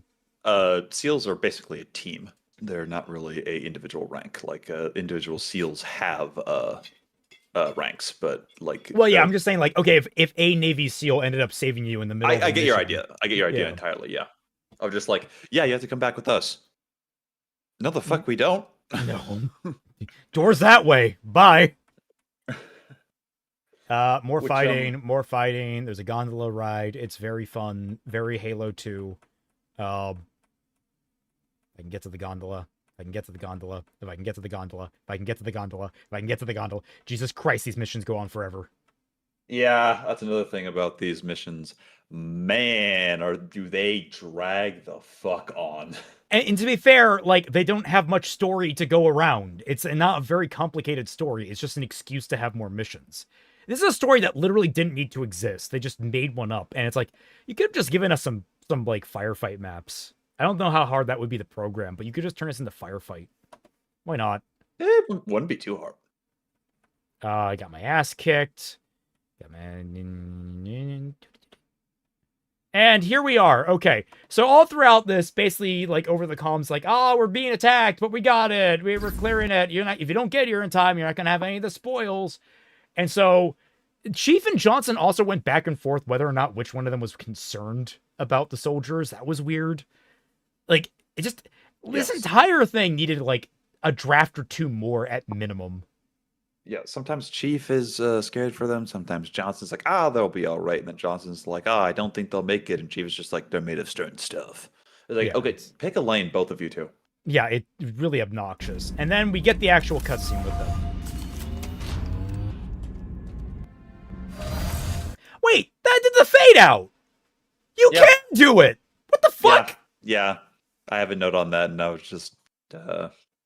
I can delete that part of my notes because you noticed. Jesus Christ. Yeah. And yeah, we get here. We're gonna have a big damn hero moment. No, actually. Yeah, Johnson, you were worried too. Shut the fuck up.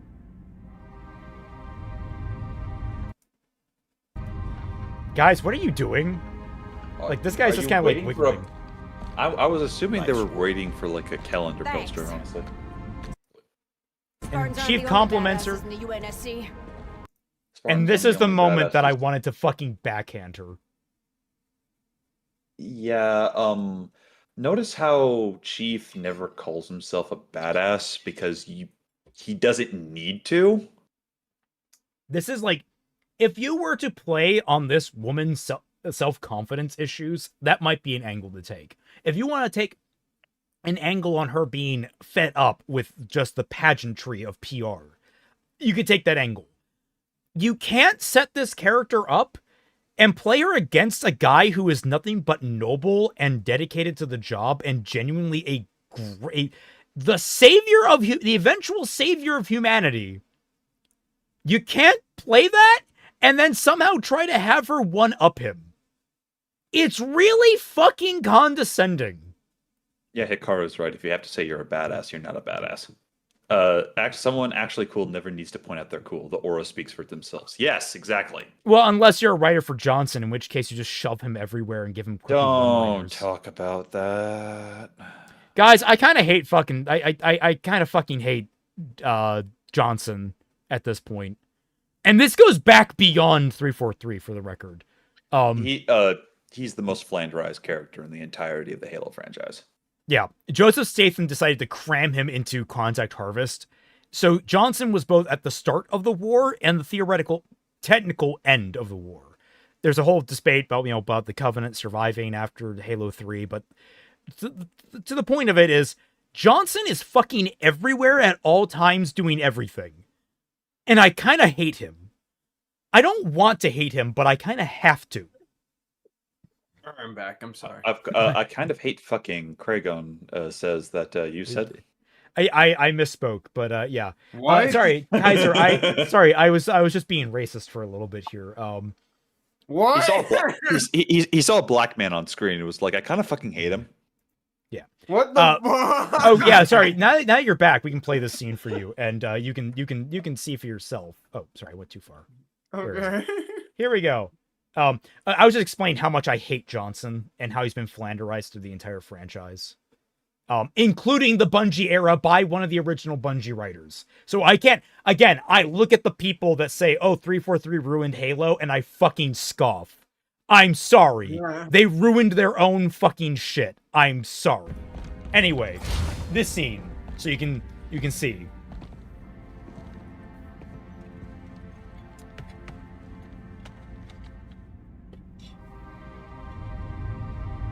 Posted up. G-shirt. Nice work. Thanks.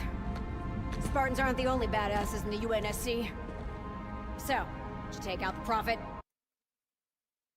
Kaiser, if that woman were there in front of you at this moment, knowing everything you know about her, what would your immediate reaction be?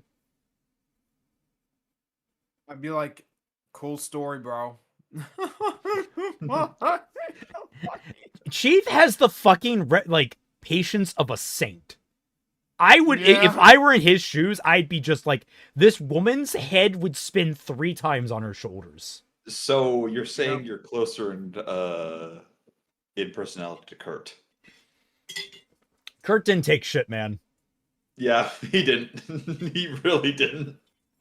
There's a reason the Spartan 3s were so speaking fucking personally, good. I would hurt her feelings. I would try to hurt her feelings so bad, but then again, I'm all like, it's not even worth it, lady. I'm fucking Space Captain America. What the fuck are you to me? Kinda, yeah. We'd all clock her in the head. Yeah. Like, genuine. Like, it's either that or just, like, if you have to call yourself badass, shut the fuck up. You would flip her so fast. I'm joking. So this basically continues, like, all right, so, we gotta get out of here. Everyone start piling on, but then they learned, like, oh, we can't let this ship survive. We gotta destroy it. There's some convoluted bullshit why certain things have to work their way to do. But basically, Williams has to stay behind with her contingent of Marines that are, like, combat ready to go take out the engines so that a carrier, not carrier, is it a frigate? It doesn't matter. Basically, another ship, a UNSC ship, can come in and blow this thing to hell with its shields down. That's basically it. They're going to sacrifice themselves effectively, so she gets a big badass hero moment. That's all you need to know. And she says, "Oh, the reason why I'm doing this is because these experiments, they can't, they got to die here. We can't let them escape. We got to make sure they stop." A plot twist. The Prophet of Harmony escapes with all the data that was on that ship. So this was a completely meaningless effort. Also, she's like, "Oh, we have to stay here and make sure that you can blow this ship to hell." The other Marines in the background. I'd like to get on the Scarab with the super soldier. I would be like, we on Nintendo. To be fair, they do send the wounded back. They do send the wounded out, and you guard them. Yeah, with your, but still, Seraphs. Though. Yeah. So then, still though, next up is the space section, which was touted. It's a copy paste. It's just a copy paste of the fucking saber from Halo Reach. That's all it is. And more importantly, can you go to when the ship comes through slip space? So, like, your whole big thing is that when a ship comes out of slip space, you have to defend it. Like, oh, this is the thing that you have to defend. It's like classic gameplay of like, yo, this is what will like win us the day. When we did this together, by the way, Celtic went to get a piss, and I did nothing because there's no fail state here. Yeah, literally the entire thing is to guard the ship from suicide bombers. And I, because I first time through, I'm like, okay, there might be a fail state. I'll just start killing them. But so they pull the Star Wars Outlaws here. Yeah. Yeah, there's no way to lose. I quite literally just sat at the back, let myself like run into the back of the ship, and just watched all the like suicide bombers hit the ship. No visible battle damage on the ship, by the way. They didn't even program that in. Like, you can just let them attack, and you won't lose at all. This is one of those things. How are we in the year of our Lord 2026? And we're getting beaten out by Star Fox 64. Let's see, is the vehicle combat at least fun? I was never a big fan of the saber fights either, but then again, I am now a seasoned Ace Combat fan, and I'm sitting here like, I would much rather this as Ace Combat controls. I want my full control. It's one of those, like, look what they need to mimic a fraction of our power. Exactly! And I was just telling Yuri, I'm like, man, this makes me want for a Ace Combat style Halo game, where you get different ships and different settings. You get, like, because the Air Force is an often underexplored element of Halo lore. Like, it would be great to get some Air Force characters. It's the most important battles of, like, 99% of the engagements between the Flood and the Covenant and the UNSC. The idea is, like, the Spartans can win the ground war, but the Covenant will always win the space war. And then after that, they have air superiority, so it doesn't matter how good a Spartan is at shooting. That raises some questions, because is the Air Force atmospheric Air Force as opposed to naval? At this point, it'd probably be either or. Like, it's a distinction without a difference at that point. Yeah. But I think that'd be really fun. Like, can you imagine, like, you're a part of, like, a ragtag crew. You get different ships that are, like, different, like, weird futuristic spins on modern day ones. You get, like, Covenant ships, like the Seraph and stuff, that operate on a radically different perspective. Ace Combat 3 has a section where you actually do go up into space, and it has space physics, and it is a wacky fucking time trying to fight in it, and I love it. And I would love that for Halo. But yeah, this is a pointless fucking exercise in just doing nothing. like I find it very monotonous, this combat. And ultimately, let's see, the Harmony escapes. You see him flying, right? You saw him there. This is my first attempt to rush after him. I am gunning it for this fucker because I'm like, oh, we might be able to stop him here. I don't believe for a second they're going to let me stop him. And lo and behold, there he goes. I was right. Notice what happened there. You see that swerve I hit? Mm-hmm. Boom. I didn't That do was that on forced. purpose. That was a wall. Yeah. One of many in this game of No, just Raymond, it's supposed to be where you try to aura farm and say, no, that was completely on purpose. I could have caught him. Genuinely, I could have fucking caught him if the game had let me. damn. Which is, it we was a lost. mistake. And then, of course, you finish the mission. Williams blows up the generator, and you see the Mac cannon fire. It's all very pretty, and you get the big, cool explosion. Boom. And we can all cheer as Williams fucking dies. Yeah. Yeah. He died. Yay. Why are we down to 200? Wow, we just went down to 24 people. What the hell?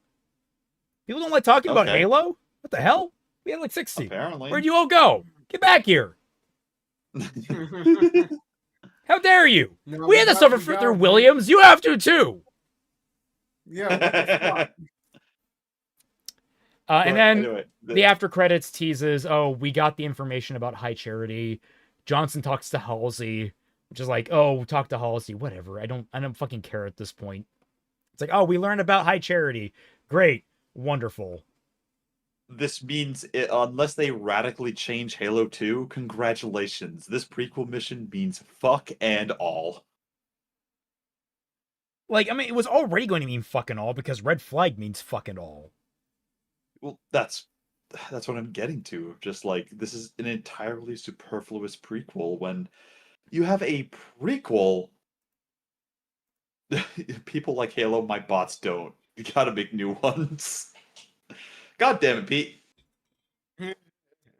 Yeah, no, like, you couldn't, like, because there is a setup going on to Orion. It's Orion Station, isn't it? I'm trying to think what station it was. I believe Orion. You going onto the station and actually fighting your way through to get to the circumference and destroy its nav data, encountering elites for the first time, except not really because they've retconned that to shit. Like, you could have had all of that. You could have made that the missions. Why didn't you? I don't know.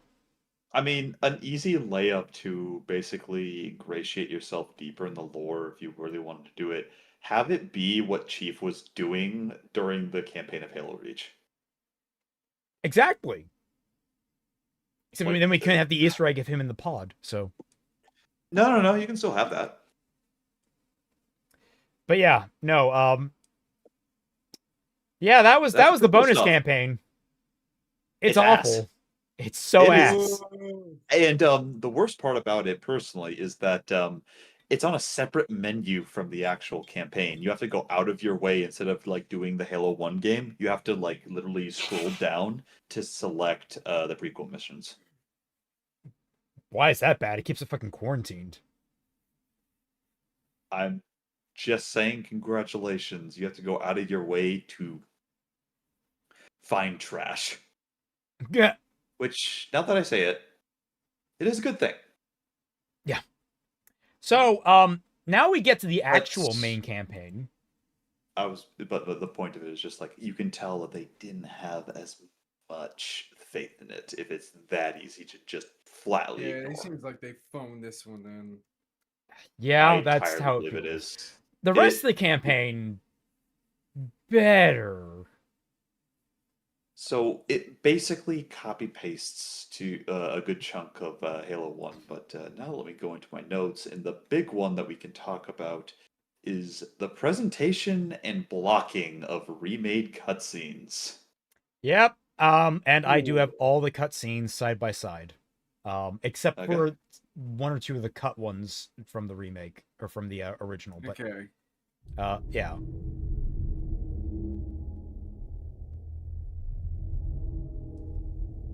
So it was just 3 extra Yes, missions. it- Yeah, but they were just Yeah. annoying 3 extra missions.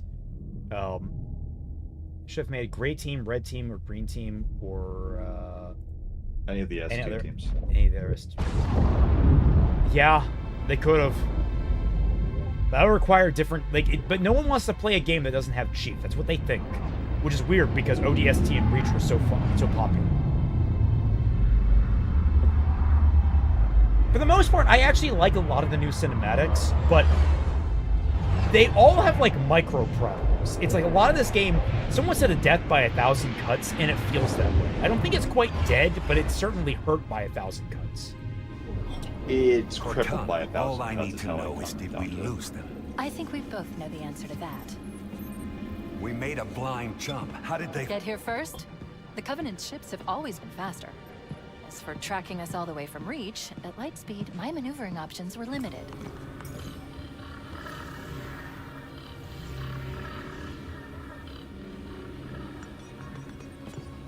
We were running dark, yes? Until we decelerated, no one could have missed the hole we tore in slip space.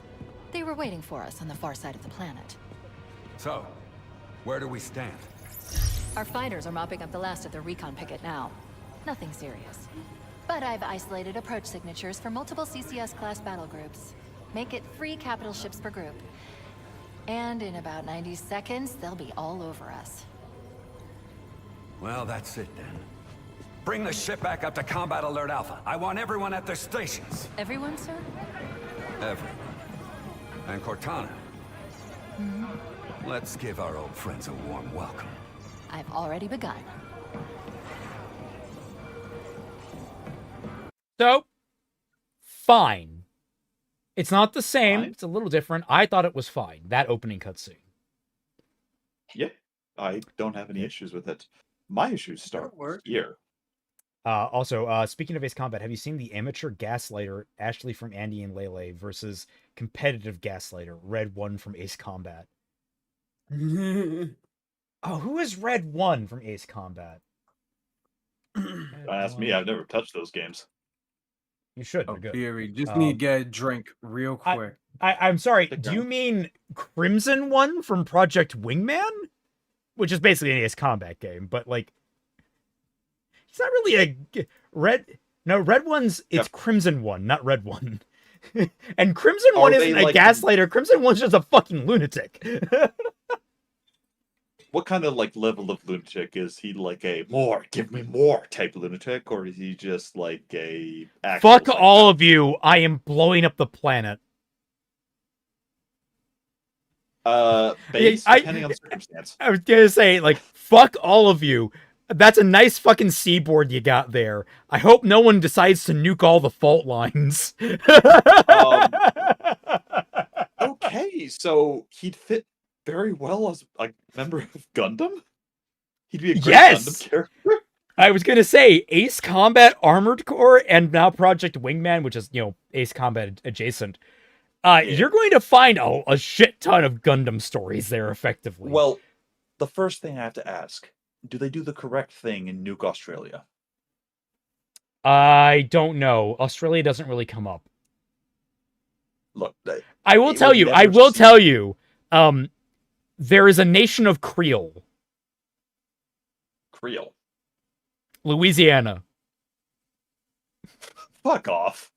I'm not kidding. There is an entire, because of a cataclysm, all the world borders got redrawn. And so, there is a Creole nation in southern North America. Basically Sure. a small block of it. It's great. Sure, fine, whatever. But Attention all combat personnel. Please report to your action the stations. issue with the cutscenes come This is here, not a drill. right I here. repeat, this is not a drill. You heard the lady. Hey guys, Johnson. Move like you got a purpose. He's Hey looking guys, right- Johnson smiles at the camera. I fucking hate that. It's like this, one of my biggest complaints about this game, and I think a lot of the directorial problems, this game is so self-filleting of the original. Yeah. And here's the thing. Everyone's like, oh, the fans would have done this better. No, No. they won't. You want to know who probably did this? A fan of the original. Because you know who wants to focus on these characters? Fans of the originals. It's a big thing for both Chief and Johnson in their original cutscenes that they really didn't get a lot of focus. They were just like, hey, they're here, but this entire ship is currently being attacked by the Covenant, and we're all about to die. We can't exactly glory worship right now. Periodic Pete, you're right. Cue impromptu Avengers music. Yeah. Bam, bam, bam, bam. And I am fine with Johnson's new actor. The one thing is his delivery with stuff like this. Where we show those split-chinned, squid-headed sons of bitches, they couldn't have picked a worse enemy than the human race. We are going to blow the hell out of those dumb bugs until we don't have anything left to shoot them with. And then we are gonna strangle them with their own living guts. Am I right, Marines? Sir, yes, sir. Damn right I am. Now move it out, double time. That one was fine, but it's other things that like this coming up that's gonna be weird. That's oh, what you greenhorns who wanted to see Covenant up close. This is gonna be your lucky day. Johnson, why are you smiling? You're about to die, Johnson. Be serious, Johnson. No, the thing is, like, Johnson is very much like, okay, if we're gonna fucking die, I'm going out with a smile on my face. I kind of feel like he's that guy. Like, I think that's in character. At this point, though, it's not. All of his direction in the first game is, like, near frantic. It's like, hey, guys, move, move, move, move, move. And, yeah, it's the camera angles and the delivery. That's just, like, self-referential. And in terms of camera angles, keep playing, Celtic, because there's a particular bit of this cutscene that I'm sure we'll talk about. I do like seeing the space battle more, though. That's something they couldn't do, and I'm like, that's just... It looks great. Yeah, I want it. Oh no. The long sword, my baby. What did you do? What did they do to my baby? Oh, they do. That's so fucking cool.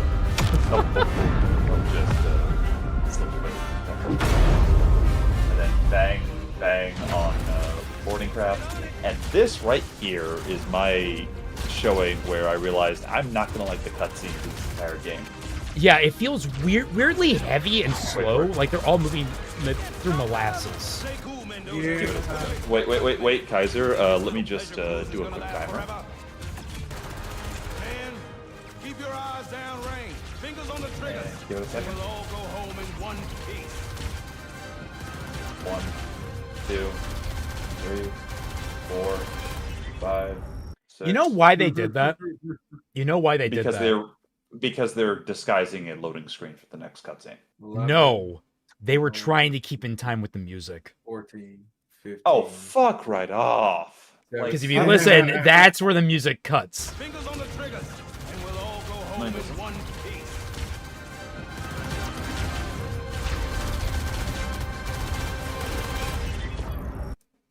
Oh my god, you're right. It's because That's they're so reusing an fucking- old song that that's they so can't shit. remix. Yeah. That's pathetic. so That is shit. pathetic. And the thing is, like, that line, keep your eyes down range, fingers on your triggers, and we all go home in one piece, was part of his original speech that was repurposed for here, instead of just being there where he's giving instructions, where it would make more sense, instead of instructing people during a live combat fire. Like, what the fuck are you doing, John? They know what they're doing. They're doing the thing you're telling them to do. You don't need to do that. These are people that have survived Reach. So, yeah. Like, if anyone didn't need a prep talk, it's these guys. And then we get the unsealing the hushed casket, which is waking up Chief from cryosleep. We get a weird cutaway to like Cortana ordering it happening, and I didn't feel like that was necessary. You could have just left it on the screen as it happened. Whoa. Yeah, but with Sam. See, we look at this real quick. Cortana to Cryo 2. Transmitting security code. Bridge out. She never did that. Why did we need that? No. We didn't need that. Why? Just like, we already... Oh, where's it coming from? Cortana. Wake up series standby. Security lock. Priority alpha. Cortana. Unseal the hushed casket. It's one of the most iconic things. You could have just had it. You could have just played it. Also, is this just the cutscenes? No, I have gameplay. Okay. Do you have Sam getting shot at? Yep. Okay. Let's thaw him out. So Sam is actually in the novels. He's one of the most tragic deaths in all of Halo. Okay. Bringing low-level systems online. I like Sam a lot, vitals look and good. I do like that he gets named here now. He's Like hot. they actually do Blowing the pay. pins in 5. 343 is really weird in that they pay a lot of respect to the external lore in a way that Bungie never did. They really do love the lore.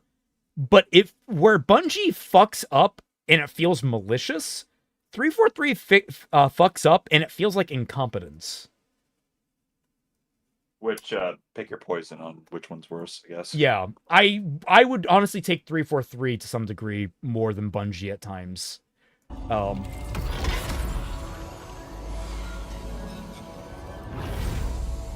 So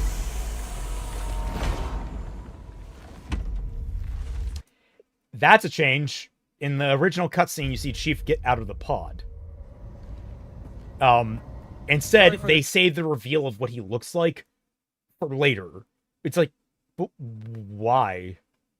Quick thaw, Just Master because Chief. it's... Things are we'll a get little there. hectic right now. Well, the biggest thing that gets me about it is the fact that Bro's on the box, and right here with Sam.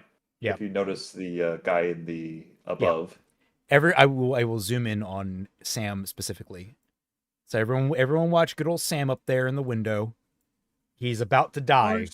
But die of what is a good question, actually. Security! Intruders in Cryo 2! Sam! He falls back before the plasma hits him. Yeah. Which honestly, it is something that was in the original. Like, sorry, him getting hit was in the original. They animated it correctly in the original. It's not the biggest problem here, but it is a lack of quality control that feels weird. I wonder if there was an attempt to do cutscenes in engine and something wasn't working right. I don't know. It feels like that feels like a vestige of something else. All I know, it looks like man got hit with the Ligma Balls joke and just got destroyed and he fell down. As far as I'm aware, with that cutscene, plasma doesn't hit him. Come on, we probably gotta get fine. the hell out of here. Yeah. Although he does get his head stepped on. I think I run up to about here to get to the, and then I get to the classic opening, so we can watch it back to back. We're not going to do it for all of them, but I do have all of them. So this is the original opening, which I'm torn on whether or not, because I like how they introduce Halo in Campaign Evolved, but this is such an iconic shot. It's like, I don't know. Let me go close my blinds. You guys can enjoy the cutscene. The whole bit of this coming down from the top, it's a whole, everything from a slight homage to Star Wars in its original opening. To just come down from the sky, just have a basic establishing shot. It's not the most inventive at all, but it just sort of gives the sense of scale overall. Cortana, all I need to know is, did we lose them? I think we both know the answer to that.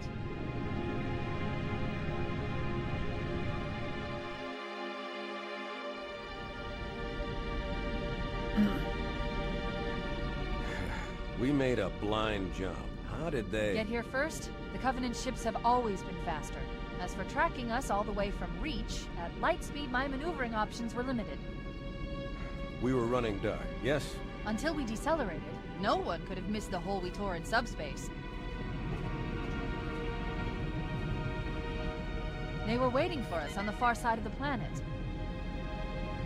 So, where do we stand? The Our first fighters thing are that mopping comes up the into last mind of for the these recon picket now, cutscenes nothing is serious. Cortana and Keyes But have a I've lot more isolated inflection in approach their signatures lines. for multiple CCS-class battle groups. Make it 3 capital ships per group. I don't mind Keyes. I think the new Keyes is fine. He does sound different. I like old Keyes' voice, but I think the actor did pass away, right? I don't mind Keyes. The bit that I have the issue with is just Jen Taylor, your old Cortana's just better. Keyes old VA retired. Okay, good. He's not like Johnson's actor, I think, did pass away. Mm. In about 90 But for seconds, they'll Cortana, fall just over like us. Yeah, these that's weird. deliveries are. Bring the ship back She up to sounds combat alert alpha. robotic in Everyone's a right. bad way. And oh yeah, we do have to congratulate Germa from getting his Let's give our old friend his acting gig at Cortana. I've already begun. Hell yeah. No, I just quick send this to you real quick. Yes, I have this saved. Let me just copy. Let me just paste this real quick.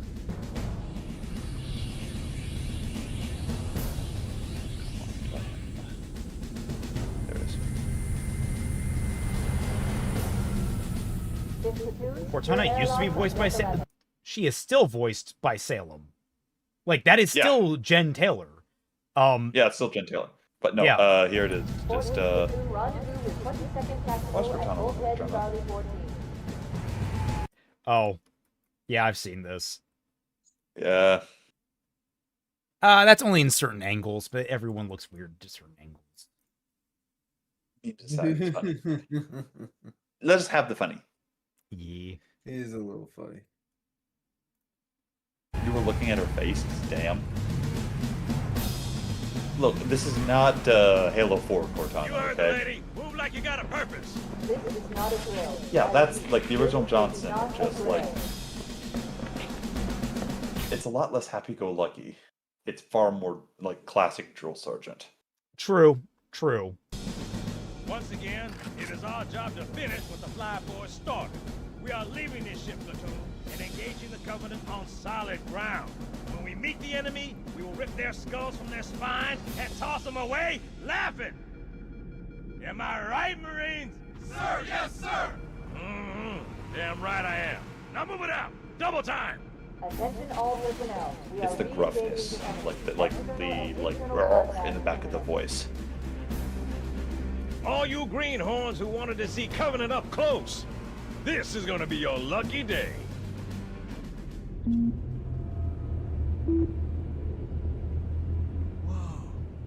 Sir?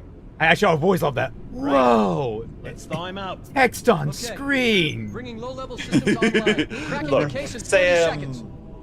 has problems, okay? To be fair, Sam has been like up for like 20 He's days hot. doing Blowing the repairs pins on in the 5.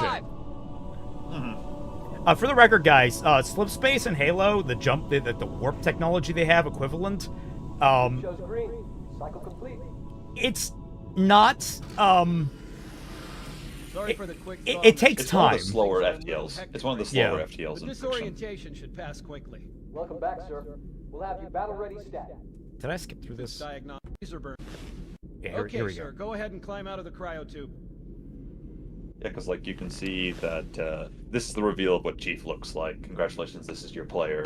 Because well, bluntly, I gave you a double this dose is the of guy in the wake-up front of the slip. goddamn Take box. A quick walk around the Yeah, cryo bay and you know who you are. optical diagnostic station sensor on. Okay, yeah, he goes through the two. It must be on like easy or Shield test normal. station. Shields online. I think it's easy actually. I've never really listened to the dialogue that Johnson says there. Have to evac. Oh, here we go. Affirmative. I just have to reset the computer and I'm out of here. We're done. They're trying to get through the door. Security! Intruders in the IO2! Please, yes! Sam! Come on, we You gotta actually get the see hell out the of here. impact of the plasma there. I wonder if they actually killed the character, like in the character model. If that makes any I sense. couldn't tell you. Yeah, You then run through you Pillar run Bottom through to trying the to bridge. trying to get to the bridge. There is a part that both of us agree is stupid. So, Right here. in the original, you're running through this kind of in a panic. The idea is that you're trying to run to the bridge in a panic, trying to get to keys as soon as possible. You don't have a weapon at all. You can't pick up any weapons until you get to keys. And you run into this hallway, and there's an elite here. And, like, it's one of the scariest things. And he gets chased off by a bunch of soldiers. In the remake, you get the same scene, but now they lock your feet in place. Like, you cannot move when you get there. Yeah, your entire control is literally just ripped away in a second. This just is so the you can have only this time this happens in the entire game. Repositioning. I don't fucking know why.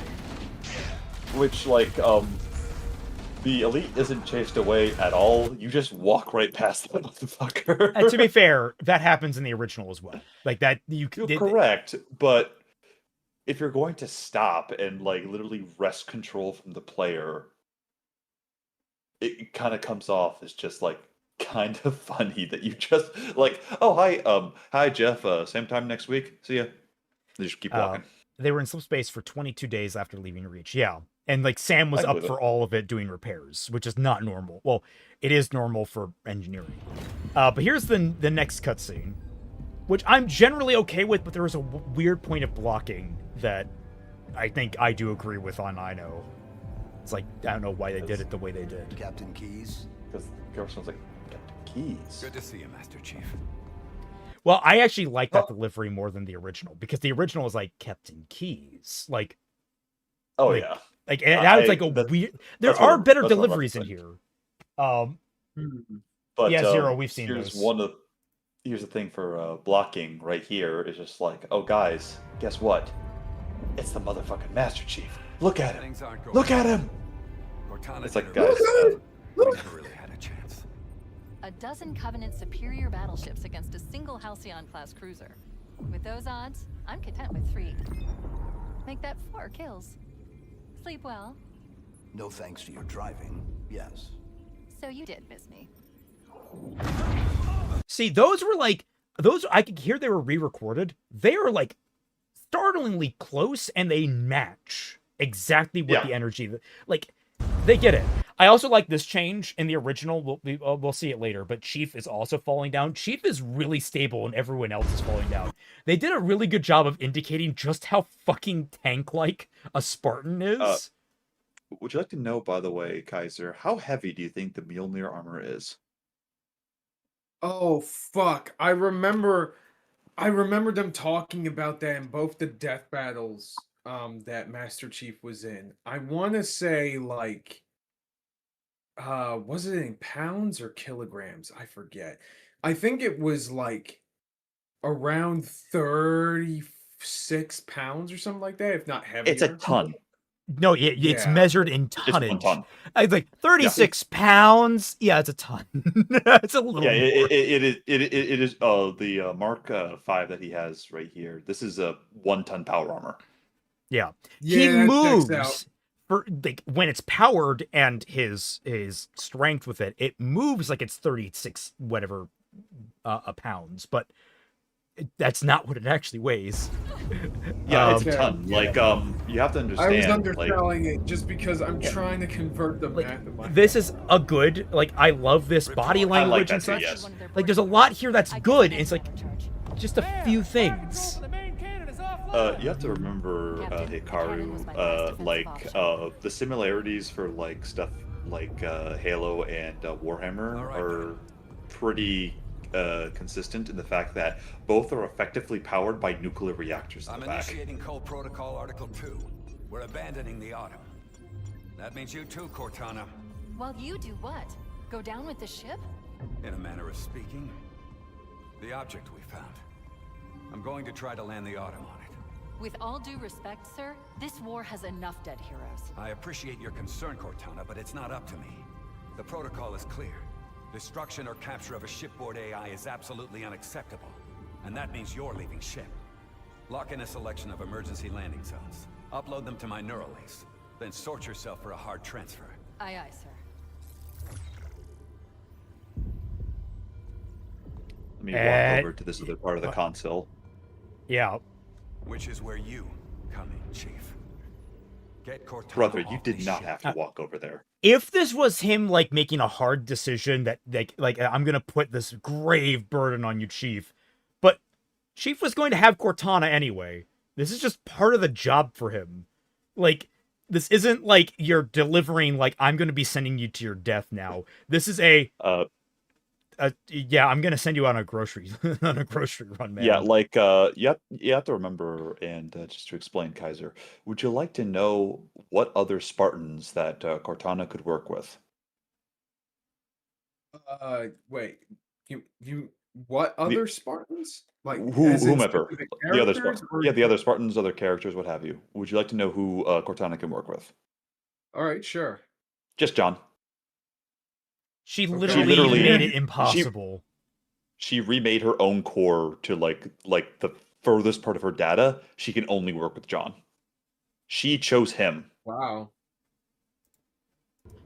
All right, Which sweet. is where you come in, Chief. Get Cortana So this off weird this blocking, ship. that's Keep her the safe worst from of the it in this enemy. cutscene. If they capture her, they'll learn everything.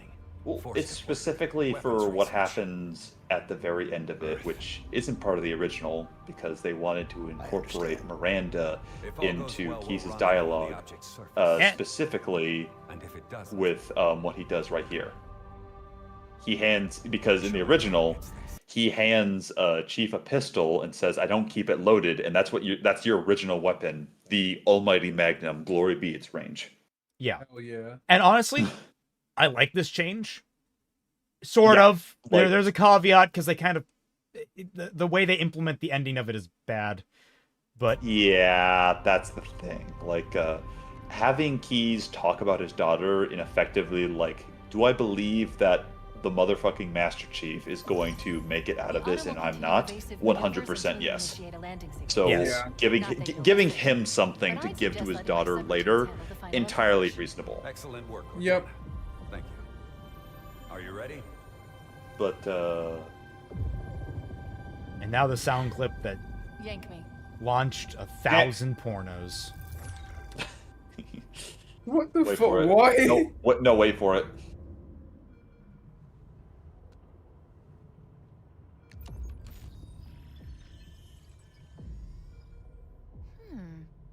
Your architecture isn't that much different from the Autumn's.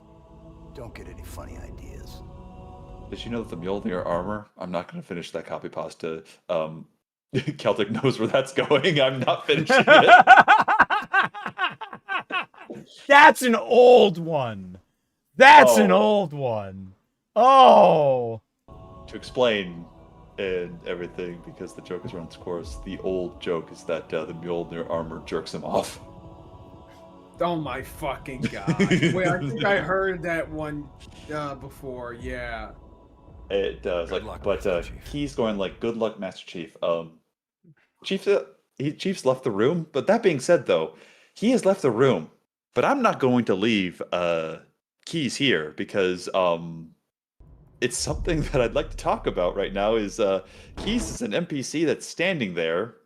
In the remake, you could literally push him out of the bridge and take him with you for the entirety of the mission. I That's funny. did that personally because, like, I wanted my emotional support Keyes. Oh. But also, here is the original cutscene. Captain Keyes. Yeah, that right there. The cat. Good to see you, Master Chief. He sounds Things confused. aren't going well. Cortana did her Yeah, best, but we I never remember really that. had a chance. A dozen Covenant superior battleships against a single Halcyon-class cruiser. With those odds, I'm content with 3, make that 4 kills. Sleep well? No thanks to your driving, yes. So you did miss me. Ah, that smile. Jesus Christ. Report. Terrifying.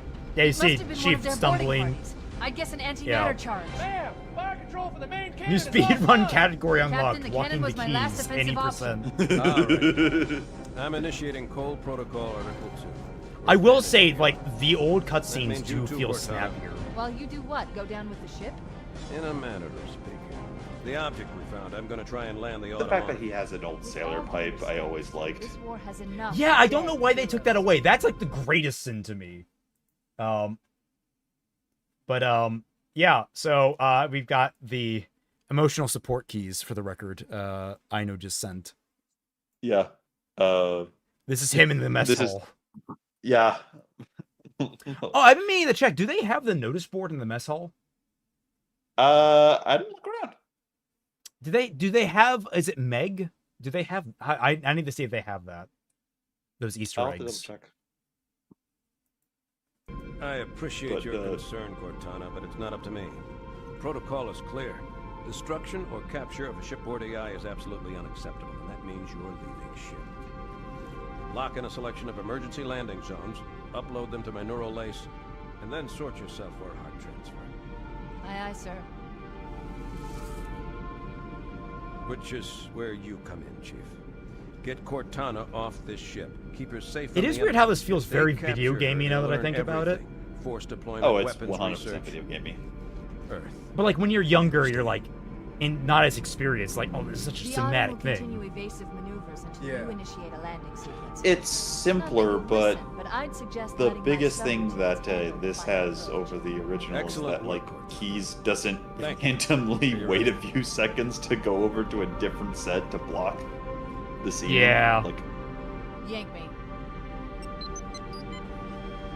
But it's still excusable here because it's like, it's them Good luck, Master. doing the first of its kind of. I also yeah, appreciate, it's- by the way, the fucking size of Cortana's chip. Your architecture Yeah. isn't much different from the Autos. Don't get any funny ideas. I like using that to transfer into first person. Don't keep it though. loaded. That's something that I do You'll have kind to of find miss. ammo as you go. Yeah, exactly. You're like, I don't keep it loaded, son. That's where the pistol comes from. Yeah. And so we're now in actual gameplay, fighting through. I already talked about the gameplay. It's just an absolute blast. Some of the little issues that I have with it is occasionally you will get, like, entities despawning. We'll get to the pretty primo example of that later. But, like, I will throw a grenade or an enemy will throw a grenade, and occasionally the grenade will just vanish. Yeah, another thing we should probably talk about now that we've gotten into it, and your first health bar is red. How do you feel about the regenerating health? I'm torn because it's one of those things that Bungie, when they talked about the making of Halo 2, discussed one of the big issues with Halo 1 being the health packs and like the reasoning why they got rid of it in favor of recharging health. It's all very interesting stuff. And I am sad to see the health packs go, but at the same time, I can't deny that, like, it does solve one of the problems that they had. It just introduces, like, it's a give and take. It's not like it's a side grade, to put it that way. I can agree to that. Yeah. Because, like, when they were discussing, like, how the idea of it would basically make it impossible for some players to actually even get through missions because of how scarce it was and how limited it made them. Not to mention when I remember that why I like health in Halo and I wish it more permanent status. It absolutely got to the point where it doesn't matter how much health you really had, you're going to just fucking die at the harder difficulties. So. Oh yeah. But yeah, I make it through the Pillar of Autumn. This is basically untouched. This map is basically the same. No, it's not. It's not untouched. How could you say those things? Look, your magazine has 36 rounds. Yeah, the assault rifle is Sacrilege. 36 rounds. This is the best assault rifle in the franchise. Yeah, no, not even gonna lie. Like this fucking thing melts like people. Like holy crap! This is In such fact, a good it could be gun. argued that 36 rounds is too much. Unironically, yes. I was about to say, isn't this weapon the game's always super good? I believe this was my favorite during. Oh no. okay. Halo 1, it was horribly inaccurate. It was terrible. It was terrible. Like, it was good at close range for stripping shields and then beating people. That was, like, kind of the go-to with it. But, like, it was almost always the weapon you were dropping before the Magnum. Then in Halo 2, they had the SMG. Completely different weapons. Halo 3, they brought it back, and it felt like it just pissed on enemies. It didn't do jack shit. And the reason why the SMG was better in Halo 2 is that Halo 2 is just like one SMG, not going to be good. 2 SMGs, now I can kill God. Yeah, it like dual wielding changed it from I can put 60 rounds down range to 120 down range real fucking fast at close range. Then Halo. I was going to say, because the SMG is here. However, the SMG was kind of built with the idea of dual wielding in Halo 2 because it is very underwhelming in this game. Except for a very specific circumstance against, like, it's a hard counter to a certain type of enemy.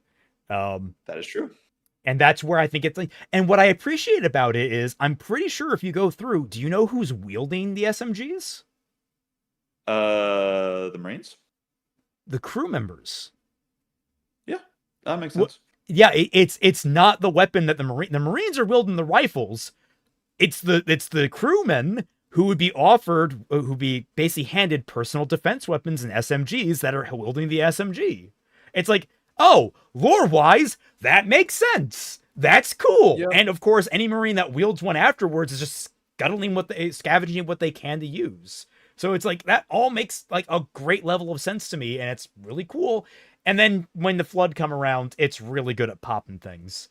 But in the first game, you were almost always dropping the assault rifle first. In the remake, it's sometimes hard to decide which one you want to keep between it and the pistol. Yeah, fast forward. There is a point that I was disappointed in. Where is it? It's the tunnels. There's a section where you have to go through some back tunnels, and they basically cut down how long the tunnels were and how windy they were. Where is it? Yeah, it's at the end of this hallway. So there are these tunnels off to the side. Follow the nav point. It will lead you to an opening. Oh my god, she's so hand-holding! Oh my god! Yeah. No. I'm being facetious. This was a line directly from the original. Exactly. I'm rolling my eyes. Yeah. Guys, you don't realize it, but Halo did have some hand-holding. They have exacerbated it in this. It's not the worst. But I do hate, we want to talk about hand-holding. This used to be a bunch of like interlocked, interweaved corridors, and now they've simplified it down to just a straight line. You had to kind of figure out where you were going here, but now you can just go straight and figure out where you need to go. It disappointed me because I liked getting lost in here when I was a kid. I'm detecting Covenant movement. I always felt like if I tried hard enough, I could find a new route to escape from. It's also really, really bright compared to the original. Yeah, compared to the original, they could have dimmed it down because this game is typically pretty good about darkness. Inside the access ways. Because the idea for the original Halo is that when you get to this point is that this is where you actually like have to use the flashlight, and you can learn to toggle that, because that's going to be very useful, especially when the Flood first come in, because that's basically a horror segment. So there's a really weird thing that I want to point out here, a quirk from the original. There was a door here that you needed to smash open with a melee attack, and it was there to introduce you to the idea of melee. It never came up in the original ever again that you would need to punch objects physically. No.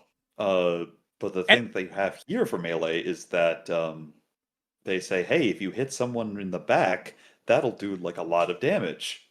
I'm pretty sure she said that in the original too. I don't remember it, but I could believe it.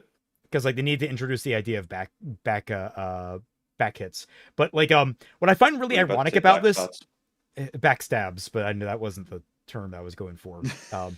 But it was text on screen. Okay, I mean it could be either. But it's still a version of handholding. There are ones that I find obnoxious, but the point that I'm making here is the irony is that they don't have it here anymore where you need to bash open a door, but later on there will be something that you need to basically break. So it's like strange. They added something in the campaign, in Campaign Evolved. The generators. Oh yeah.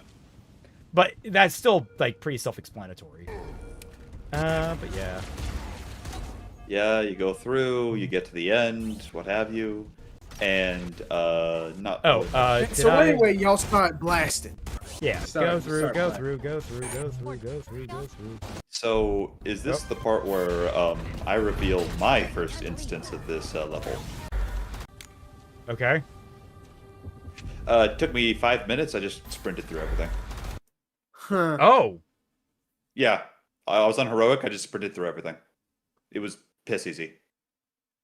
Oh damn. Yeah. So the issue of like, did they fix and model these levels for sprint? Because on default you have sprint. The answer is no, they didn't. Like that. Like this and several other levels, I just sprinted straight through them, and I didn't even get close to death. Damn, because I found sprint actually pretty well balanced, but maybe I'm just not as good. No, just run. Just run. Just hit that 50-yard dash, man. Yep. Oh. And just have fucking Initial D playing in the background. Oh, totally.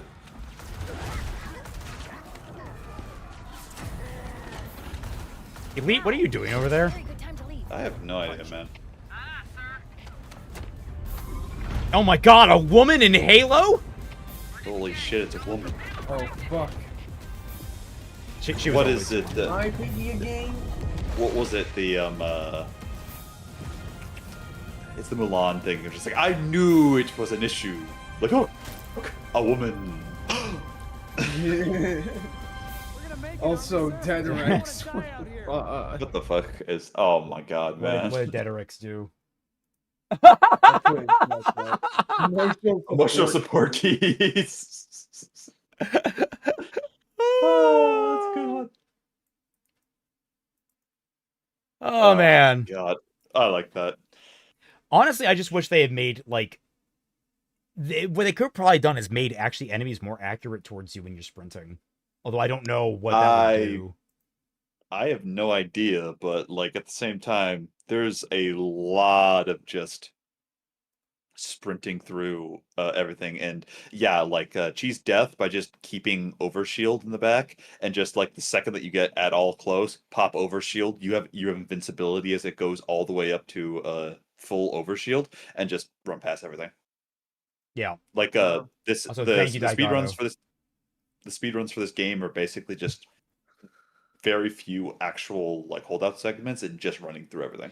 I love the detail of like the tape to help connect the vest. That's adorable. I like that one too. But another issue with this cutscene in particular, if we keep going, so everyone's dying, the autumn is exploding.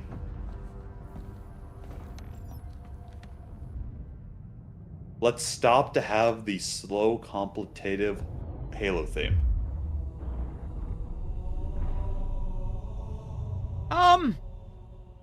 I don't mind that actually. I don't see a problem with this. I found it jarring as heck. Well, I mean, the idea is like they've now just escaped from that, and like we are going here.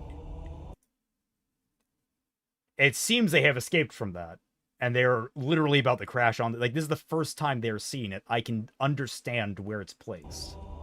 But this isn't the first time that we see it, because it's the Halo ring is on the screen that Keyes looks at in the the original cutscene. In the original cutscene, it's actually visible. Here, this is the first time you're seeing it with your eyes.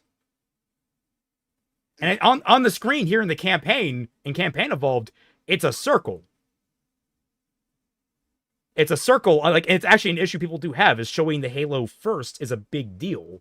And showing it here, I can get it. I get what they were going for. I think they did it fine. But I can see your point too. Okay. I think it's a moment of like kind of flowing from high octane. We are now out of the kill box briefly. Moment of, oh, that's where we're going. Okay. And then things kick back in as everything catches up with them. I should hope it's a circle. Wouldn't be much of a Halo if it had corners. You'd be surprised.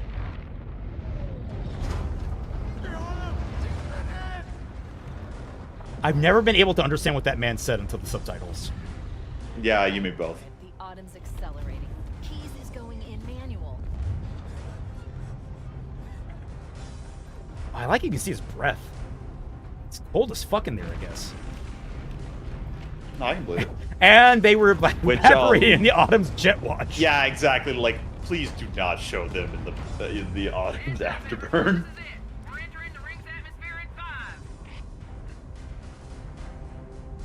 So, this is something they weren't able to really show, but I don't overly like that it's kind of blasé here. You sure you wouldn't So, rather take a seat? We'll be fine. I mean, it does show exactly what happens in terms of like. Well, that's the thing about it. Get aboard before it launches. Here's the original. So, I don't think we need this original. It's about the same. It just has some. Wait, no. It also has this shot. It's just the Halo theme, I guess, you're taking issue with. yeah, just the whoa thing that I have an issue with. Like, so you feel it's a little mismatch, given like very much so. Yes. Although now I can't unsee, what is that thing, Lieutenant? Man who is looking literally anywhere but where that is. Exactly.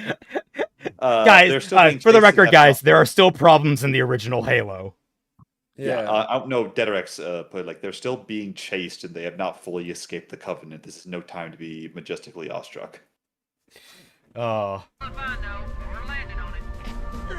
Holy shit, it's a woman. I knew it. The Autumn's accelerating. Keys is going in manual.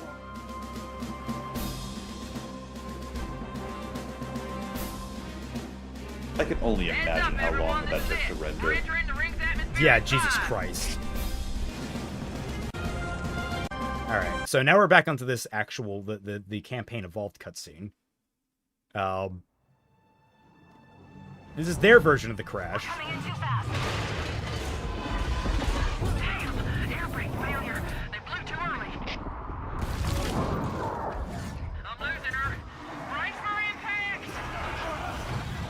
I saw someone saying, oh, they actually broke too late. This is wrong. I'm like, no? What? Oh, hey, we people go up. Hey, it's Chief, I'm gonna look behind me. I'm just gonna watch those motherfuckers leave. Yeah, I couldn't do anything, but, like, something as simple as, like, reaching out a hand. Chief, can you hear me? Could he have done that without jeopardizing his hold? Are you alright? Can you move? Yeah. Yeah, so this is the original. And the original is just, like... God, the chapter titles or something is just great. Flawless Cowboy. It's so good. Cowboy. Oh, yeah. I think what the people thought is that when the panels flew off, they thought that was them blowing. It's like, no, it's when they pop out. No. That's the air brake.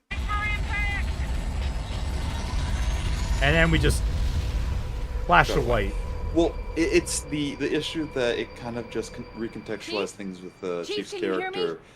Could he have Are you alright? like reached out a hand to at least try, even if it is futile, to save everybody or anyone? The answer is yes, because like you cannot tell me that Chief doesn't have the grip strength to hold on. Okay, but here's the question. Do their shoulders have the shoulder strength? And does Chief understand that? No, so it's not that like him reaching out and like actually grabbing something. It's like him basically like you're reacting of like, oh, I'll try and save you, but I can't because I'm too far away. That's what I'm thinking. Like it's the fact that he just stands there and just looks. I think at that point he's very honed. He's not like his reflexes, he understands what they are. I don't see a problem with it because like I think he understands if I tried to grab one of them, the only thing that I'm saving is an arm. So yeah, but at the same time, that's better than just having him, at least with the presentation, callously watch fellow Marines fly out without doing anything. I mean, anything. What's like, the alternative here in the cutscene that doesn't show up? I guess that's why I said it. Like, even him reaching out, he doesn't actually have to grab anyone, but just the motion of at least he tries to do something before realizing that he's too far away. I need to raise actually a problem with this scene conceptually, especially with retrospect of knowing what we know about Chief and the armor and such. How does Chief get knocked the fuck out? Great question. Because, like, Chief, literally the beginning of Halo 3 is him falling from orbit. Look, man. Wait a second. Like, in a ship? Like a... No! He is butt-ass naked in his armor. His armor locks, and he crashes into the ground, and he walks that shit off. Holy fuck. Welcome to Halo armor, man. Mjolnir armor is, like, damn near a spaceship wrapped around a person's body. It's how it's described in Terminal. It's effectively almost as expensive as a battleship. Yeah. God damn. But yes, now begins incursion into Halo, the first real level of the game. Well, I guess Pearl of Autumn is and right there, if you pause. Oh, right where? It's the skybox of the Halo ring. Yeah, I know you talked about it. I think it's fine. It's a very tiny Halo ring because if you look at it, it goes tiny. It basically shortens in the epicenter, and then basically just stays like that all the way up.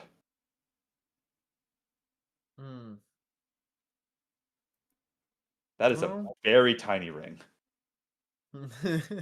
When it comes down to it. Again, you watched that video I sent you about the guy who compared all the skyboxes and actually went into detail about them. It is very interesting when like how perspective tricks you. I would love to know what their choice was. Maybe they've changed the size of the ring.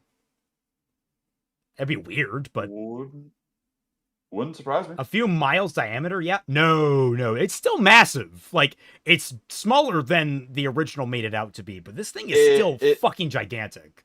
It is absolutely huge, but the thing about it is just my issue with it is just like, congratulations, you could have effectively copy pasted a skybox for the most part, and you didn't even do that, which just like if something as simple as that wasn't put in, what about like other substantial things, minimal as they might be? And if you go right there, the great across the bridge, or as I like to call it, the kill box of doom. Over here on the left, this is the first thing I went to go check. Yep. There are areas where this kind of thing makes sense. Right there, no. That is literally like you can just run right there. If it were like up at the top of the cliffs or like in a place that you really should not be as a player, I can understand that. I wouldn't really like it, but I can understand that. So why is it there? Right now there doesn't seem to be anything like super immediately pressing. Like, okay, if there were like enemies around and shit, and you're in like a timed mission within the story, like, okay, I understand that. Here, no. And for the original build, if you got early access, if you were left or right of that bridge, and you were running along the edge, you die. Oh, really? There was a kill box like directly on the edge. Oh, I did not know that. That sucks. Yeah, and it went all the way down. Box of doom. See that? Yeah. I mean that. I hate pre-release shit. Like, and this is something that like I want to forgive them for, but more so I want to hold the entire fucking industry accountable for. I really hate releasing games in an unfinished state. Guys, the entire industry is doing this. It's been doing this for years at this point. Why? Yeah. Fuck off with that. Finish your fucking games, then release it. Yeah, no, there's a lot of kill boxes in this game that just don't make sense. Like, there similar bridge to that one right there, trying to explore. There's a kill box directly in the middle that if you go like halfway through the bridge, it just kills you. That sucks. What the fuck? Yeah. But yeah, I did eventually, by the way, I did eventually plasma pistol in a different playthrough, these Banshees. I was just giving kind of a pot shot there because for fun. I think I also lose my assault rifles there. It's just not being tagged for some reason. That's another thing that I was going to add because the weapons on the ground, they have like the boxes with lines to show that like where they are, except sometimes they don't spawn. Yeah, it was really, I think, is it maybe time dependent? I think it might be time dependent now that I think about it. Time or distance dependent, but still though, that's just bad. Like, because like those, because of the UE5 engine, what have you, they fall into the like terrain, for lack of a better term, and you can't find them as easily as you could in the original. So now you have to have it, and if you don't have those markers, congratulations, you just lose weapons. What if you modify the flashlight So it operates like the flashlight is still the flashlight, obviously, but it also, when it's turned on, it operates like the ODST visor in that it outlines like any weapons that are within its cone of light. I'd be fine with that. I think that might be a good solution that they might want to explore in the future. I think that'd be a really good, because like I found them helpful, but there were times where I'm like, I don't know if I want all this gibberish on my screen. So it's like, it's one of those, how would you go about fixing it? And that's like the idea that just came to mind. Right. But if you get to right here, another thing that they had pre-release with patched. So if you did a lasso in pre-release, where there's a skull called temperamental, which basically makes it really easy to aggro your allies. So temperamental combined with grunt party, and what happened was it glitched so that every time that you killed a grunt in lasso, that counted towards the temperamental skull, and then your marine allies would just execute you if you killed a grunt. That's hilarious. I find it hilarious, yes, but it's just like, congratulations, this is another just broken game design. Again, why I really don't know why games are like, oh, we'll play it early, and it's like before the day one patch. Are you fucking insane? At this rate, no. Yeah. Fuck you. I'm not paying for that. There are so many different things. The 60 round AR skull was also bugged. Yeah, it was. How was it bugged? Specifically, you would have a full magazine, but the number on the back of the AR would show as empty. Oh, that's annoying, but not game ending. Yeah, but like but I totally understand what you mean by that, Raymond. I mean, imagine if fucking Silk Song pulled some shit like this, you'd be pissed the fuck off. And that game, and they sold that game for $20. Yep. Oh, no. Oh, it's the one Marines wouldn't be able to shoot if they held the AR. Oh, that's even bad. That's bad. That's bad. That's really bad. Okay. Wait, does the skull affect them too? Yeah. That's hilarious. Even though I don't like that skull, because I don't like the feel of the original assault rifle anymore. And it's pretty standard fare. This all feels pretty good to play. I died a couple of times because I was bad. I'm still bad. I'm bad. I'm bad. I need to get some water. I'll be right back. Take care. Yep. And we finally get vehicles. Yep, vehicles are vehicles. They're good. I haven't had a problem with them. Vehicles. Halo NPC AI of who does and does not get into the vehicles remains the same. It's like allies drove vehicles in the original, right? Yeah, they did. They don't do it in this game. Yep. That's a frustration. Well, the big reason for it is just that the original AI for driving was not exactly the best, to the point where there's no universe where Johnson had a driver's license. Oh yeah. In the original Halo, they didn't. Oh, I was gonna make a jokingly racist comment, but Kaiser's not here to help me deflect. Oh, Halo! I was thinking Halo 2. That makes much sense. Yeah. Well, I was gonna say Halo 2 onwards had driving vehicles. I swear I remember Marines driving ghosts in Halo 1. Master Chief Collection, maybe.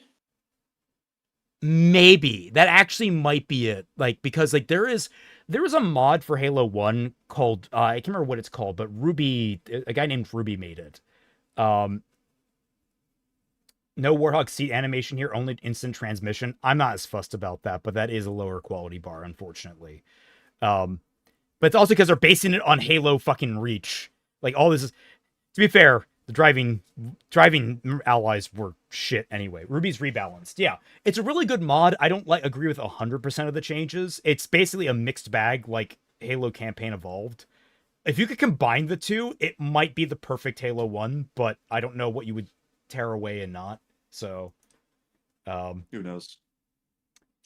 So, here's a bit where... Oh, this is where I think the audio, like the actual line change, is better for Katana. This cave is not a natural formation. Someone built it, so it must lead somewhere. Instead of, this cave is not a natural formation. No shit. Yeah, like it's not great. I will say it's still not a great line read, but it is better than the original. So, can you skip to the part where you activate the bridge? Yes, I imagine we're going to have a whole conversation about this one. Right here.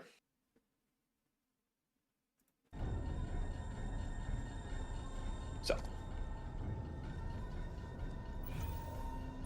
activate the light bridge. I have returned with water. Water, and then boom, the bridge is there. You can activate it. So, original Halo specifically had a cutscene that played to make that bridge happen for two reasons. One, hardware, just adding in everything to just like, hey, here's a new bridge, and this is where you're supposed to go. Also, another thing, to plant a simple seed in the player's mind. This is a Halo ring. Master Chief and the others are the first humans ever to be here. Why can they interact with Forerunner tech?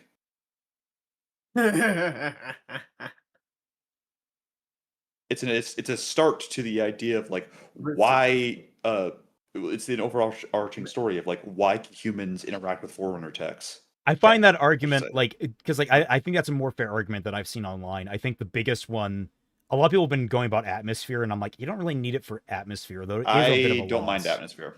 I don't mind. It's specifically for the idea of like, wait, hold on. It is a subtle, minor, but very important seed when it comes to the mystery of what the Forerunner and humans are to one another. If anything, what I would have actually I don't know, loved, maybe they're backwards compatible. If they made a change, if they were to change that to that, I think instead of a cutscene, you would have a small animation of Chief physically touching the button. Kind of like, I know people have PTSD from Halo 4, but like the idea is that like this would be the first time you touch a button and things move, and it's like, right, huh, weird. Okay. Well, like, because like Cat wasn't exactly harming stereotypes. Ruby's Rebalance is better than Campaign Evolved. I disagree. It's really good, and it's probably the best way you can play the original, but it does change things. It's been a while, but it does change things in a way that feels weird. There's some strange ads. I'm really looking forward to Halo 2 Rebalanced. But Ruby's Rebalance isn't a better version of the original Halo Combat Evolved. It's just a different version of it, and the same way that Campaign Evolved is a different version of it. I would argue that you have to kind of play all three to really get a feel for it. I can't comment. I would recommend it. You look it up. It's really a lot of fun. It's a fresh way to play the original. Yeah, I haven't heard anything with atmosphere.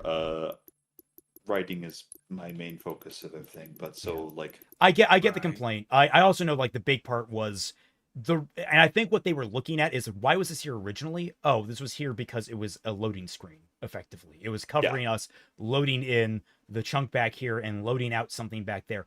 Though, I mean, to be fair, one thing that someone pointed out is that like the world is to some degree consistent in that they use the skull that lets you fly. I went over here to explore a bit.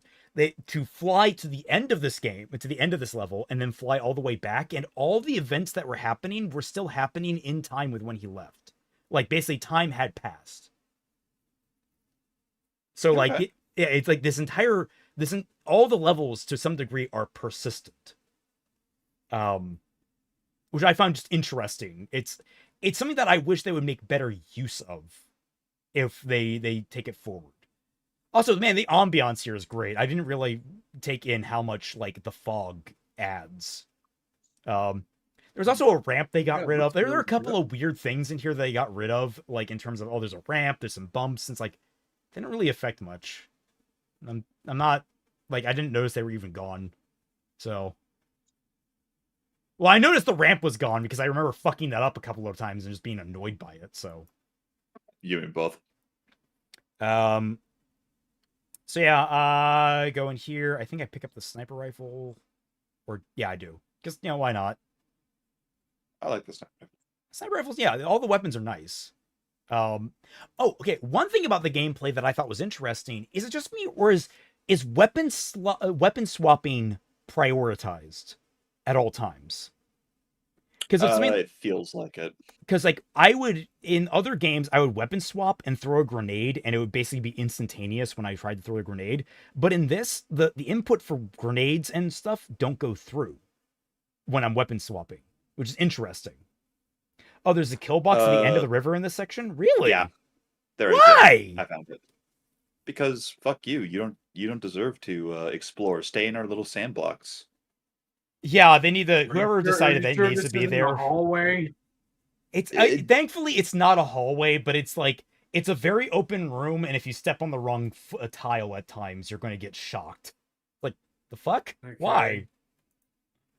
So it's this area, and after you rescue the Marines in this area, this is where the marker is just like 6 meters in front of you and everything.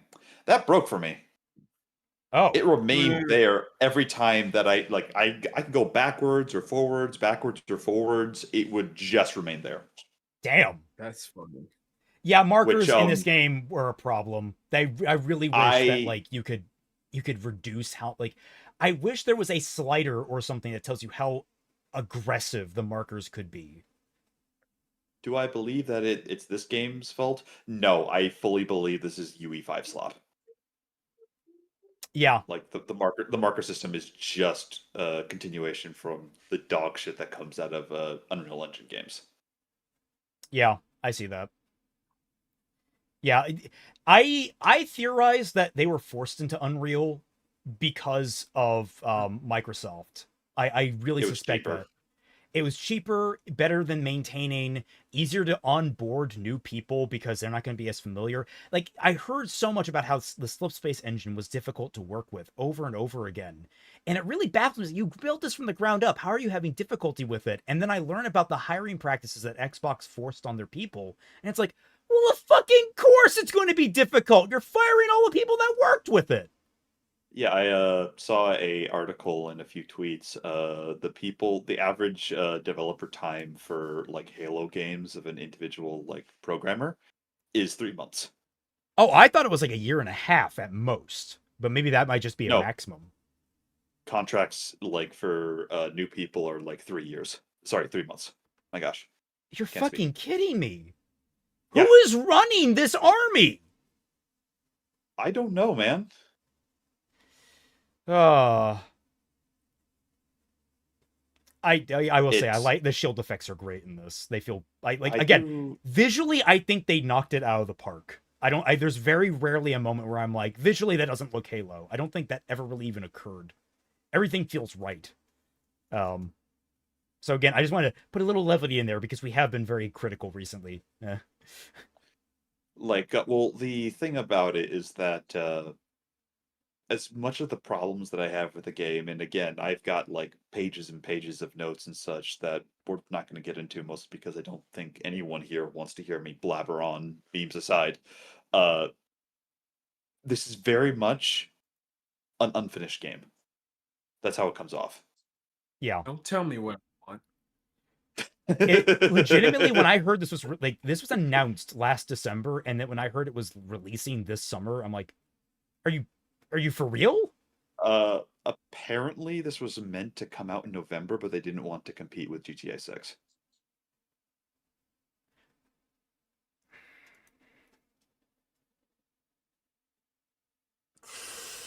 Then release it in December! I'm sorry, delaying a month and actually accidentally giving more time to your developers to work out the kinks is a strictly better alternative than releasing a half-finished game and damaging the brand again. This happened with Halo Infinite. So, like, remind me, was releasing it this soon like an executive decision by up top, or was it strictly from the team? I can believe either or. My money would be on the execs earlier because, like, well, we're getting late into it. I might as well rip the Band-Aid off. Hey, Kaiser, would you like to know the peak player count of this game on Steam? Tell me. I'm not gonna guess. 25,000. and other sites, and that's the What? high end. I And that's the almost high found my drink. What the fuck? and the higher end Yeah. of it. That's the higher end, by the way. I have other sites that say One- 15,000 25,000 at peak. Yes, 25,000 stab wounds. that's the peak. I need a documentary. How the thing is, I am sympathetic to 343. Like, I am very sympathetic to them. I have to wonder how much Xbox fucked them over. I know people are trying to say, "Oh, Gears proves that it's not Xbox's fault." And like, I don't know. Gears is big. It's not Halo big. I could imagine Xbox taking extra efforts in Halo in the worst way possible. The Master Chief Collection on the high end is somewhere in the neighborhood of 200,000. Yeah, at peak. To give an example, and like the fact if I learned the exec that made that decision, I want to pummel them. I want to pummel them into a pulp. And the 24-hour peak of the Halo Master Chief Collection, 8,600. So like 8,600. The 24-hour peak of Campaign of Vault, 4,000. Jesus Christ! This game is brother pathetic in terms of sales, guys. Like, this is disgusting. I don't think EFAP will be as generous as you're being. Yeah, no, they will tear it to shreds. I have seen several streams, specifically Fringy. You think I'm bad with the amount of pages? Like, I got like 46 or so pages of notes that I made on this game. I whittled it down to 23. Fringy's gonna have like 300. Yeah, just like the man was ranting within 5 seconds. Did he start with campaign or did he start with the bonus missions? Do you know? He started with campaign. Okay. That I can't imagine what he's like when he got to the fucking bonus missions. Jesus Christ. I don't think he has anything nice to say about those like kill box rooms. It's the fact that Xbox had 14 levels of management overall makes sense what 343 might have. No, absolutely. Like, when I heard they had 14 levels of bureaucracy, like, what the fuck is that? Did you not hear that? Like, did you know about that? No, I've heard of it. It's something that you think about of just like Halo 1 and 2. They were crunch and like really, really pushed forward in Bungie, but for the most part, Bungie was effectively given a blank slate so long as they delivered on time. And even then with Halo 2, they didn't deliver on time. Yeah. It's like, that's the thing that like I'm more forgiving towards 343 because 14 levels. Imagine if you need to get something approved. Oh, I've made this ship asset. Well, I'm going to pump it to the guy above me, who's going to pump it to the guy above me, who's going to pump it to the guy. It would take a single day, an entire day, like we're talking an entire work day, to get approval from like the guy that needs to sign off on it, like 6 or 7 tiers up. Like, sorry, I'm right there with you. It's like player counts don't matter as much for single player games, but peak player count number is not a good sign. No, it's the point of peak player count is to give an idea of like how much this game is actually sold. Like it gives an indication, regardless of things. And like the point to that is like in Halo, in Bungie's time, all they had to do is like one guy's like, I made the ship model. I walk up to the team lead. It's like, yeah, fuck, that'll do. Put it in. Like, that's the kind of like levels that we're talking with. Bungie had a team of 40 people that could all and I've been saying this for a while too. You're bloating your teams. You don't need this many fucking people, especially when you have all these different engines that come with a lot of pre-built assets you don't need to customize. Like, I'm happy with the customization that goes on, but my God. I didn't even think about that part. Yeah, why the fuck are you doing this to yourselves? I talked, actually, it was a few years ago, but I talked to one of the guys that did Diablo 2 once upon a time, and like the smaller team at Blizzard, and he said, yeah, if I was told to like, hey, do this, what I would do is just like put a headset on, flip open some CDs and everything, listen, and when I was done or I had an issue, I would literally push off my desk, go 2 cubicles down, and say, hey, XYZ, can you help me out with this? And then we fixed it. Yeah, like it would, very good. Like example, almost they made Age of Empires and Halo Wars. They made flagship RTS that were going to make Halo MMO, but they were canned while still making Halo Wars. Yep. No, I genuinely think this is more of an Xbox problem. And I'm happy, or like, I'm not saying that there's not people at 343 that don't know what they're fucking doing, but I can't imagine that it's easy. This is like the antithesis of a chicken with its head cut off. This is a chicken with too many heads. Like, I'm the not chicken going to hydra. sit here and I'm not going to sit here and say that like 343 is like completely innocent. 343 is not innocent. Bungie isn't innocent. The common denominator for this in particular is just the absolute hellscape that Microsoft puts things through, and we've already seen it in the past couple of years. The big example being the studio that made Hi-Fi Rush was canceled, even though that game sold like hotcakes and won several awards. It doesn't matter. That was a great game, man. I got that day that one so with much. my Xbox One. That was, I got the white Xbox One. That was great. But no, absolutely. It's like modern game dev for AAA games is insane. Like they really, I mean, with Asha Sharma and like coming in and being like, we got to restructure and making all these different cuts and such. Chicken Hydra Loki sounds like an MTG creature. Yeah, get ready to encounter that on the Probably. island, guys. But no, absolutely, it's like you need these teams of 300 400 people, and it's like, why do you have so many people here when these massive games, Halo, Gears of War, Kingdom Hearts, they were made on like really small teams by comparison, fractions of the size. Yes. What's changed? The engines haven't, like the actual physics and shit, you can get that shit programmed. The graphics, that's it. It's high fidelity graphics and like fucking polygon counts. That's all that's changed. It's like, but you can get people that model these things. And then you have Helldivers coming out and saying, hey, yeah, we just reduced the fucking install rate of our game from 300 gigabytes down to 20. Oh, really? You just did that? Yeah, we just did that because we realized we were wasting a bunch of shit that we didn't need. It's like, oh. So, and now we're all looking at AAA development. I want to blame this more on AAA development because, again, there is an excellent game buried in here. This is a really fucking fun game to play. I have a blast coming into this game and playing it. God, it has problems. Oh. Anyway, I'm going to let this play. If you have any more rants, I'm going to get a drink. Okay. I know. I know. A bit off topic, or I guess mainly very off topic, as we just move through this. So, like during Otakon, I went to a couple parties. And the first party I went to on the first day, there was this guy dressed as Solaire from Dark Souls, and he was cutting up the fucking dance floor, dog. It was so My goddamn boy. fun. Yeah, dog. Everybody was praising the sun while this guy was just going off. His helmet was nearly flying off. Absolute unit. It was so fucking funny. I wish I had taken a video of it, but like, I wanted to save my phone's battery at the time because I've been just using it throughout the entire day. I need to get one of those battery pack things.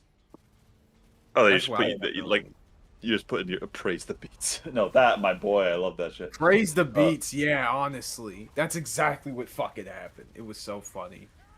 But for Celtic asking me if I have any rants, no, I didn't say anything specifically because one, I was drinking, and two, I didn't really have much to add. Like, there is a good thing buried in here. The issue is that, well, it comes down to the old death by 1,000 cuts. There's just a lot of inaccuracies and inadequacies in this game that just brings it down. Like, Right. it's not that the core is rotten or anything like that. It's just there's obvious higher up decisions that just hold things back. Yeah. Everything Which from is like unfortunate because they literally have the blueprint, which is the original fucking game. yeah, it's the equivalent of failing an open book test. Yeah. Is that's where I'm coming to it. Because You hit the nail on the head there, man. It's so goddamn weird. It's sort of like in a similar vein of, I guess, my thoughts about like the Spice and Wolf remakes, like first episode. Like the rest of the series, I feel like has far less of these problems. It's just that the visuals are worse. But like I said in the video, the first episode just wasn't as good because again, it's sort of this similar thing of like the small things kind of just build up to have a lesser experience. And like if we wait for years to have something like this, it's like, I don't know, man, we may as well just stick to what we got. Let's see. That's where I'm at when it comes to this kind of stuff. Someone mentioned the stealth fleets, and we're kind of getting up there.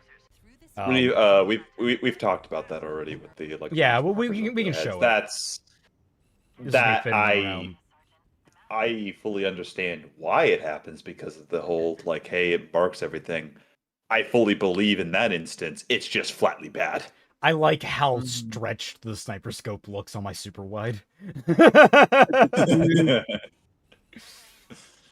Oh yeah, this was me basically like I was still figuring out how I wanted to set up my zoom button. So I was like experimenting with different clicks. Oh, one thing to bring up that is kind of annoying. For one, I ultimately did swap my.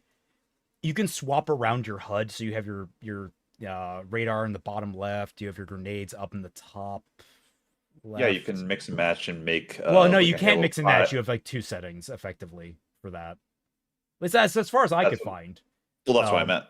In terms, if mix and match is too broad, then I misspoke. That's on me. Yeah. But the one thing that people would point out that I never noticed, but it is kind of annoying. You got like the buttons for your controller over where like we don't need that. No. And there is a mod to remove that, and I'm going to install that very shortly. Once I make sure I know how to install mods, because I'm always trepidatious about putting mods in. There is something funny because there is one skull that is basically third person, and obviously third person Halo, totally sacrilegious. I don't care for it, but obviously there's already a bunch of anime girl mods, so it's like third person, just like whatever waifu you want to being that Master Chief. And then here's the sniping segment, which never even in the original worked. So I'm not gonna. No, it's because this game doesn't have it doesn't actually have a stealth like mechanic, which is kind of weird. But that I don't understand why Bungie put that in the first place. It's really weird to me in the original. It's something that annoys me in Reach in particular when you really look at it. There's a whole section where you get the sniper rifle there, and they make a point of like, hey, here's these really expensive rounds that'll take out an elite, and they do take out an elite if you headshot them. It's meant to be a stealth mission.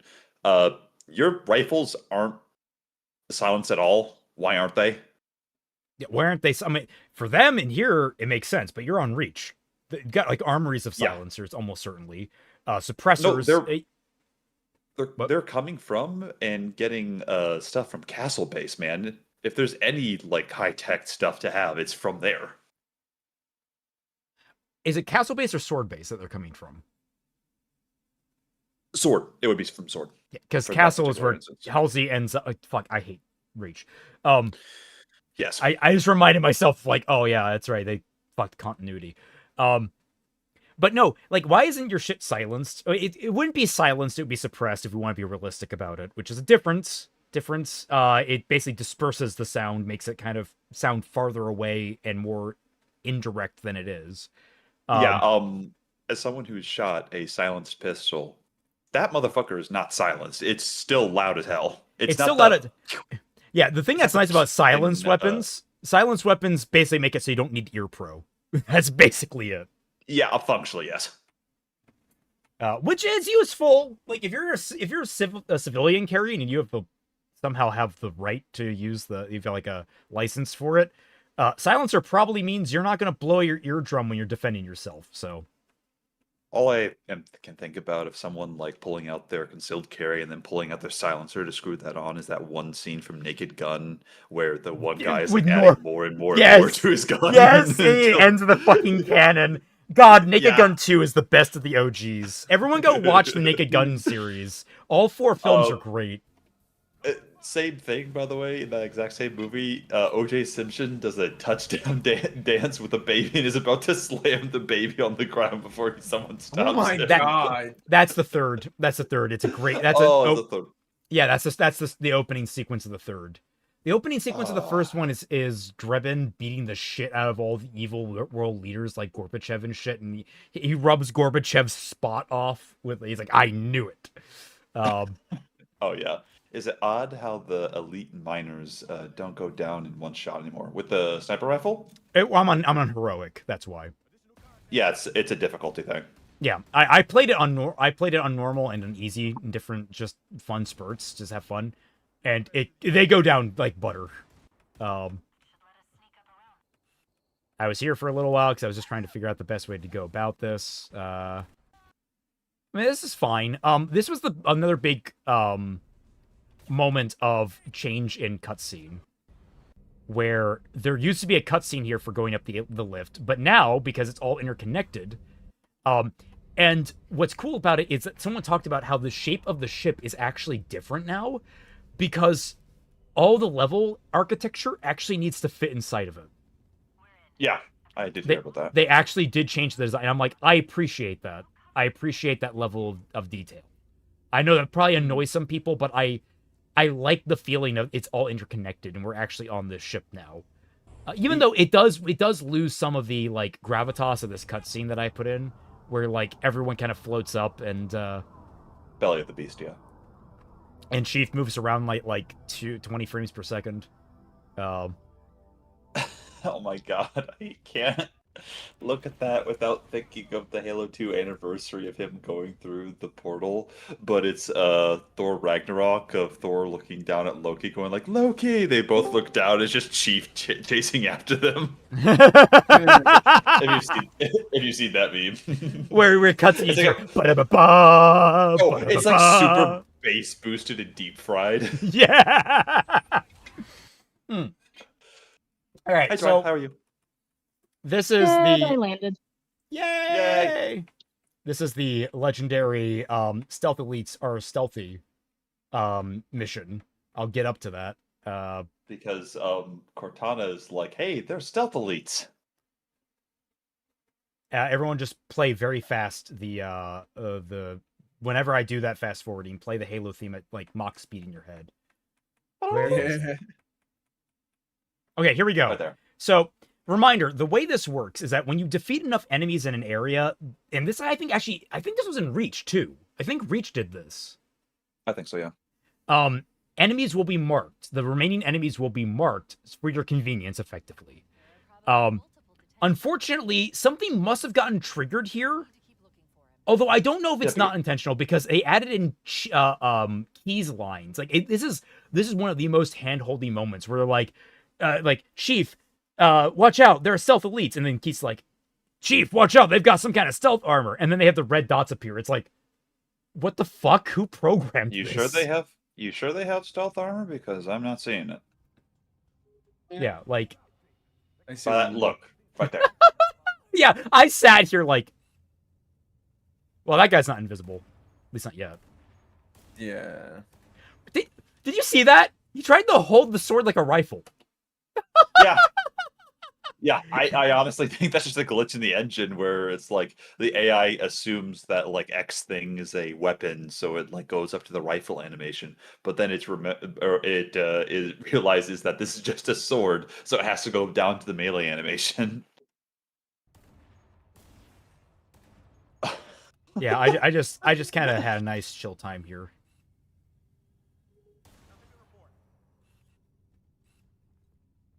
I wonder where the stealth elites are, guys. This is literally. I think it fooled that guy was crouching. He fucked me up. So the meme of this is basically just like the stand user could be anyone. The stand user. Yeah, and we get the cutscene, and like, okay, 1 minute, I gotta ask, what the fuck is this thing? The light projector. Why does Chief have a fucking light bright? I don't know. This is like one of the most baffling changes that we didn't have a problem with Cortana talking from inside Chief's helmet. I wonder if So two possibilities. Someone on the team was like, "Oh, we don't have enough of Cortana. Cortana needs to be seen at all times whenever she's speaking at all possible. So let's give him a fucking a room projector so we can show off her cool, sexy model all the time." It's like, well, if it was Halo 4 Cortana, I'd be. If it was Halo 4 Katana, then you.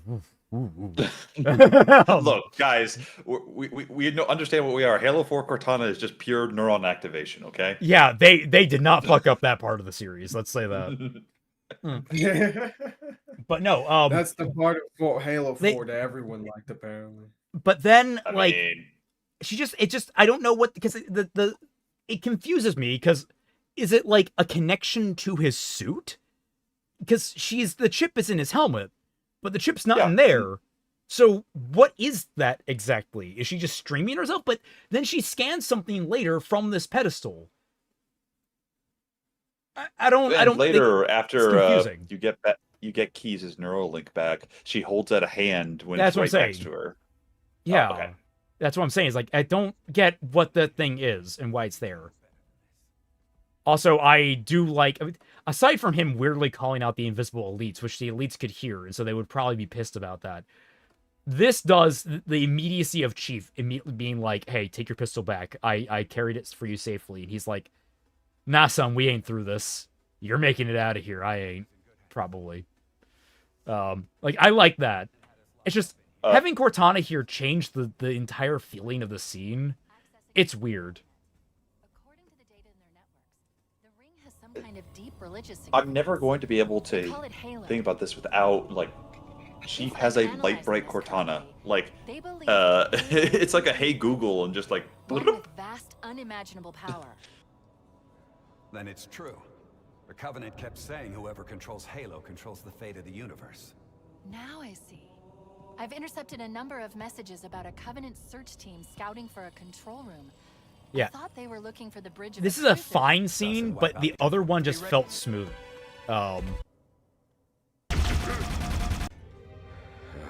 Coming here was reckless. You two know better than this. Thanks. Marines, lock and load your weapons. Let's be ready to move. Yes, sir. It is. I don't mind the new actor, but man, the original Keys just had an energy to him. It's sad. He sounded more While like the a grizzled Covenant had us veteran. locked up in here, I overheard the guards talk. He sounds like he's not trying to put on a voice, if that makes any sense. Both new Keys and new Johnson sound like they're trying to put on a voice. Talking about this ring world. Yeah. They call Oh no, a chicken hydra. Halo. Oh god, chicken hydra? Do we got a chicken hydra? We have a chicken hydra. Oh my god, chicken hydra. Terrifying. Deaderex, don't be surprised if you see this show up in the campaign. So what level, like, we're gonna be like level 15 and you're like, hey, we can fight almost anything, then the chicken hydra shows up and we're just like, we're dead. Dude, you think you'll be level 15 when you encounter it. And that's the creature that Moss has been hunting down this whole time. I mean, I will say, throw that fire, please throw that fire. I want this so much. I was gonna say there is a character that is looking for people who get turned to stone, and cockatrices do exist. So yeah, cockatrices do. Accessing the Covenant BattleNet. Yeah, so they just kind of remix things here. I think the original is largely stronger, though it does raise the question of how does Keys understand Sankili. We don't worry about that. Is something. Well, that's something because the translator wasn't really a thing or talked about until Halo 2, if I remember correctly. First Strike. Halsey has a translator in her glasses. Okay, guys. Well, that's sometimes though. What? Sorry to interrupt, but I think unfortunately I have to cut things short here. I'm feeling, I don't know what it is. I'm feeling much more tired than usual. Oh no! Get some rest, Confunk. Confunk, I guess. Yeah. don't hurt yourself, man. Yeah. No, it's fine. It's so weird. It's been a couple days since then, but maybe it's just me being pooped out because past few days I've been staying up so late. So, like, yeah. You need to take care of yourself, man. Yeah, no problem. But it's been really fun tonight, as always. Yeah. I'll That was fun definitely talking to check you, the man. VOD later afterwards. Probably I'll just have it in the background while I just work for a couple hours tomorrow. Where does the Yeah. Chicken Hydra fall in the Rat Storm versus Gator beatdown? It's a 3-way tie. Holy I'm sorry. shit. Oh Yeah. my god. But the thing is, the Gators have like a large force. The rats obviously are swarms, but the Chicken Yeah. Hydra is a single instance. And that's all it needs. Yeah. Thoughts of Keys being invincible? Insert title. Funny, haha. Being Oh yeah, you can't kill Keys during this. He can't die, which I'm Yeah. fucking thankful for. all right. Well, y'all have a good time. Yeah. man. Get some rest, man. Oh, right, and of course, thanks to everybody here who's like supported like the new video on the channel. Hope y'all enjoyed it, and got something else special on the way. We're back in the program of bullying. All right, fucking what's his name? Asian Car has a scheduled bullying coming soon. The beat town will Yeah. continue. And the Asha Sharma man. praise will start. Have a good night, man. All right. And he's gone. I miss him Damn. already. But yeah, we can start feathering through this a little more actively. Yeah. Oh god, this cutscene. Oh, why did they change this? That's it. The dropship is loose. This is so weird because like yes. everyone hops on the dropship, No need. and like basically Keys is piloting the dropship. Chief jumps on, and then a bunch. I'll just play the original first. They get on the dropship. With the ship's controls. A bunch of hunters show up to try and blast it down, and Keys is like, "Yeah, no, fuck off. I'm gonna smash you guys." Nice one, sir. And then they fly out and get some payback. Okay, good, fine. We've established how that goes. Here, it's a little more drawn out. Keys is taking control. I don't mind seeing the inside. Actually, I kind of think it's cool seeing what the piloting yoke looks like for the spirits. But like, Chief is not in there for some reason. And then like these hunters just kind of like come ambling out, like they just like they woke up from a nap. It's like, oh what? Oh god, bad guys. It comes off as just like, yo, bro, I'm getting here. It's a 9 to 5. It's 9. I'm here. Don't ask. Yeah. And so we get this slow-mo thing of them. He's saving Chief in this dramatic way. It's like this ruins a lot of like gravitas around these characters. This is just really silly.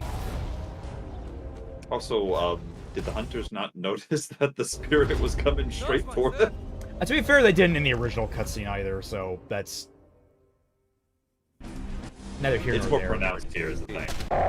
Oh yeah, but yeah, I'm not going to defend that. That's just a bad cutscene. It's one of the bad cutscenes. I would. Oh hey, shader loading. Yeah. Here's a go back to Chief holding up hand. So this is a minor pet peeve. I have showing Chief like alone, not among the Marines. That is a minor pet peeve that I have. Like, yes, he is special because the librarian wielded so, and everything in this entire trilogy was predestined to always happen.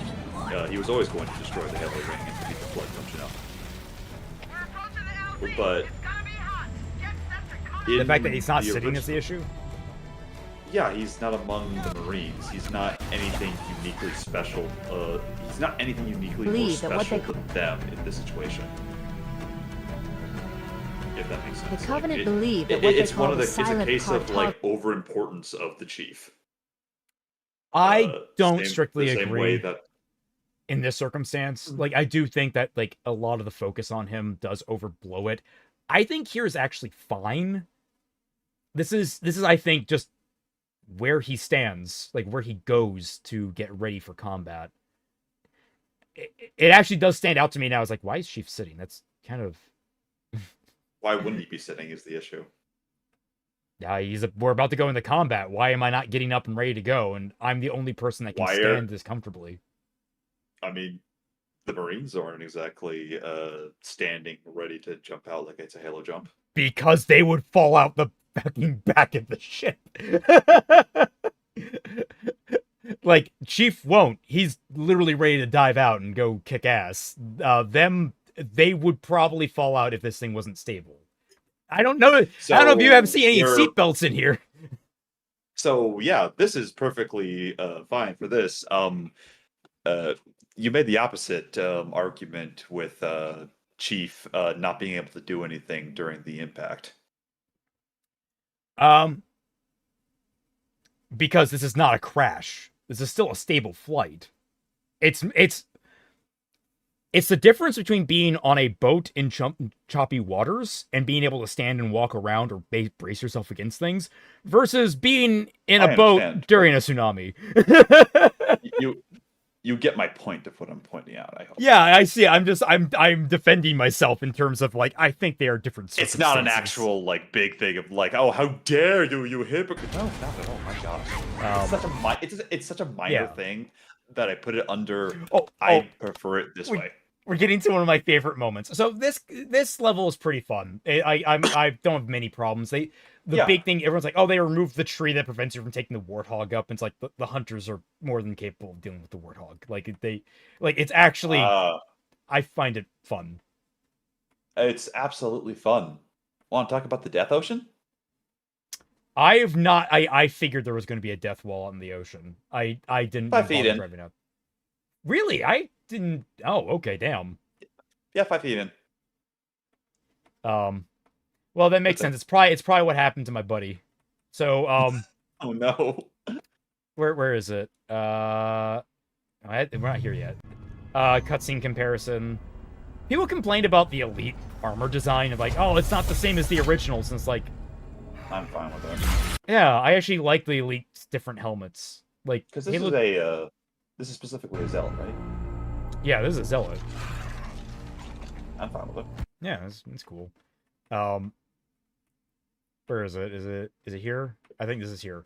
Yeah, so I was just driving with my buddies, and some things. Where is it? Here we go. Some things happened. I've zoomed in to focus for everyone here. There he is. I put what?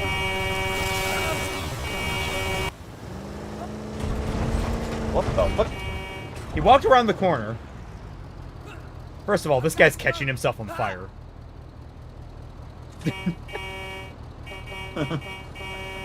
But I'm like, okay, I better go get my buddy. I better go get my friend. So I back up and I drive around the corner.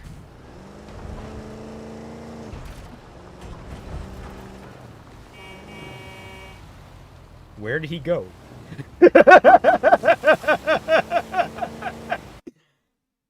Booker vanished. Either that or he ran all the way back to the other side of the beach.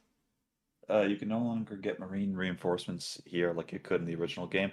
I am fine with that being the case because we already have everyone here and you're like the tip of the spear, for lack of a better term. So if you needed allies during this part of the game, you're not playing this right. I'm just saying, like, I needed like 2 Marines. That's typically it, just for the Warthog. But yeah, so that's why this is this section I call I must go now. My people need me. My planet needs me. Yeah, like the guy fucking just vanishes around the corner and never comes back. I really wanted to like play Ocean Man, take me to the land. But you would have gotten copyright struck. Yeah. Yeah, fun mission. One change that I thought was kind of questionable, if I get to it. Mm-hmm. Hunters. Where is it? They added a window, so you could just, like...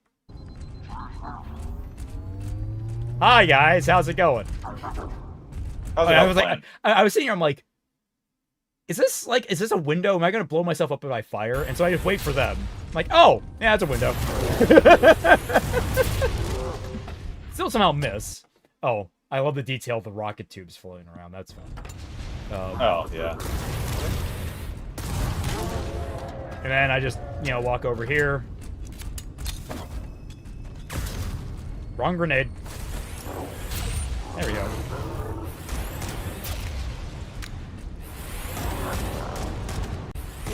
I thought it was interesting. Like, you made this way easier. You didn't need to do that. Yeah. Did I try this here? I don't know if I did or not. Did you die from that drop? I didn't try. Because like there used to be a shortcut where you drop onto the overshield. I wonder if you can still pull that off. Probably you could. I'm not fast enough. Also, they really go overboard with the holograms. Halo's control center is located there. The holograms in this. They really love just all the particle effects. And it does look good, but like when you compare it to the original where it's just like, I mean, Big Cortana, that is the overarching one of just like, wow, that's super indulgent. Yeah. Oh, it totally is. But I get that one. Because like that is, if you're setting up for her going rampant, that is the moment that it really starts going downhill for her. Like, that is like, the catalyzing incident because she starts overloading. Mm-hmm. So it's like, I get that one. Everyone's talked about this cutscene to death. I don't know. I mean, it's just grunts doing. Yeah, things. they try to do the comedy with the grunts, and it's like, it's okay. The original is probably better. It does get the weird vibe. It does cover the weird vibe. Oh, okay. So, I would say it's very Marvelized is the best way to describe it. It's all very Marvelized. I'm not a big fan of that. This is my first go at the assault in the control room. So I'm fighting through this bridge. You get to the first bridge, and it's a good little fight. You got like areas down below. You get this glass that shatters. I'm clearing it out, and on the whim, I'm just clearing it out. Oh, I died. Right. Where I'm trying to get to where it was. I clear it out, and I was thinking, okay, I'll destroy a Banshee, and then it just gets stuck here, and I'm like, oh, okay. Okay, well, sure. So you can see me for like a solid minute trying to decide, what do I do now? I have a Banshee in an assault in the control room way before I'm supposed to. And now, there is a Banshee skip for speedrunners in this. You can trick a Banshee into basically crashing, and you can, like, get the elite to eject. You're not supposed to be able to do that. But this game has hijacking. So I just managed to hijack this. It's way easier to do Banshee skip now. And I was like, okay, I'll just fly down here, blow a couple of things up. But then I just ultimately decided, like, fuck it. I'll just go. And so basically, I just decided to blow a bunch of shit up and fly way ahead. And I think I got out here, I decided, oh, did I decide to take this all the way? I think I tried to take it all the way. It looked like you died, and then you went into a wraith. Yeah, no, I think I ultimately decided I got into a wraith. Yeah, I think I ultimately decided not to take it all the way, even though I knew I probably could. So I did most of the mission normally. I went back and I have played it since on heroic normally, because I think I thought Ackman encountered a kill box here in the stream. Banshee skip. Apparently, there were like weird kill boxes in the pre-release version. Yeah. So you couldn't do Banshee skip. Oh, interesting. Like you go down and you just die. But take that with a grain of salt. I've just heard that from the grapevine. I haven't been able to. I believe it. I was actually scared of that happening. That's why I did like some tests. You can do it now, at least in current build. Let's see. I mean, I'm what fine you with should it. be able to do personally. Yeah, if you're gonna give the toolbox, you should have other things in mind with it. And give us anti-air wraiths. Like that could be a thing you have early on. It's just I'd love that. Yeah. And then you can give us them later and actually give us a full level around anti-air wraiths. Oh, I also got one here. This is where I really did a skip. Because I got one to come down low enough to EMP it. Yeah. So I can see you just going like go. Yeah, I was like fuck. there is an elite in each of these, for the record. It's just, it doesn't look like they're all stealthed. But basically, I took this thing and I'm like, what? Should I just stay around? Luckily, the checkpoint had me, and I was like, well, fuck it. I'm just gonna go. Can I just keep going? I was like, it can. yeah. So I literally skipped like a quarter of the level. Good. Ye old speedrunner tricks. They're still alive and well, at least in this build. I went back, got the stuff, paused for a while, went back all the way up. Oh no, did I decide? No, I was fair to myself. I decided not to take advantage of that. Or did I? No, okay, I wasn't. I was like, I thought I skipped this. All right. So yeah, I went through. They've remodeled a lot of these rooms. That like a lot of level design that they've re-architected is actually pretty nice. For the most part. I'm just gonna fast forward to the end of it, because like otherwise, the big thing that's going to be controversial is they made it way easier at the end of this mission to hijack a Banshee at the level of the bridge. It used to be a bit of challenge, and it seems so here, but I got better at it. In the original, you could not get these Banshees easy enough. No. And they make it basically so it's expected you make it here, as opposed to it's just part of the experience that you try hard enough and you get there. Also, there is no piano music up here. Shame. I'm pissed. You and me both. Yeah. I like the piano. That was a nice little Easter egg from Marathon. But you know what? It's fine. You don't need to associate with that awful shooter. Not the old Marathon, the new Marathon. I almost get killed by my own Banshee. Go in here, and the indulgence. Big Cortana. Yeah, you know that someone very specific got happy over this. Oh, 100%. Like, what the? I'm sorry. What the? I get the idea, but I can't take this seriously. Yeah, the fact that she scoops up parts of the galaxy like clouds is like really sweet to me. This is so. I mean, it's fucking hilarious. Like, oh no, wait, shit, Cortana, that's the galaxy moving device. No, Cortana, that's the solar reliquary from the Necrons. You're destroying everything. And this is where she looks the most like Germa, by the way. Yeah. Germa is just infused with Forerunner knowledge. I mean, I can believe it. I can totally believe the entity known as Germa is this capable. I also think that like the pacing of the scene, while it's overall fine, it's better in the original, where like it's a rush of knowledge. Here, I can show you guys. It's just a hologram that's static, and then you get Cortana, who is big. It is big Cortana, but like he gets really like immediately in on like asking to the pointed questions, and she's immediately like, oh shit, get the fuck out of here, find keys. Although I do think it did highlight to me as like, why isn't Chief taking her right now? Like, he really should have. This data package ain't shit. Sudden Germa face on Cortana. Yeah, it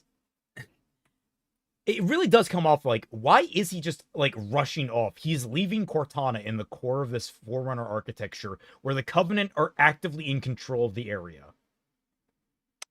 Yeah, it's again, guys, original Halo, not perfect. The biggest one being the obvious. How did Johnson get off Halo? Yep. Although, like, I think the remake does do something, I think, trying to fix this. Let me see. I'm trying to remember what the scene looks like because I haven't played it in a while. No, that can't be. There must have been signs. Slow down. You're losing me. The Covenant found something buried in this ring. Something horrible. And now they're afraid. Something buried? Where? The captain. We've got to stop the captain. Keys? What are we... The weapons cache he's looking for. It's not really... We can't let him get inside. I don't understand. There's no time. Get out of here. Find keys. He does Stop him. reach, and she prevents him from pulling her Yeah, out. that is better than nothing because now it's making Cortana look irresponsible.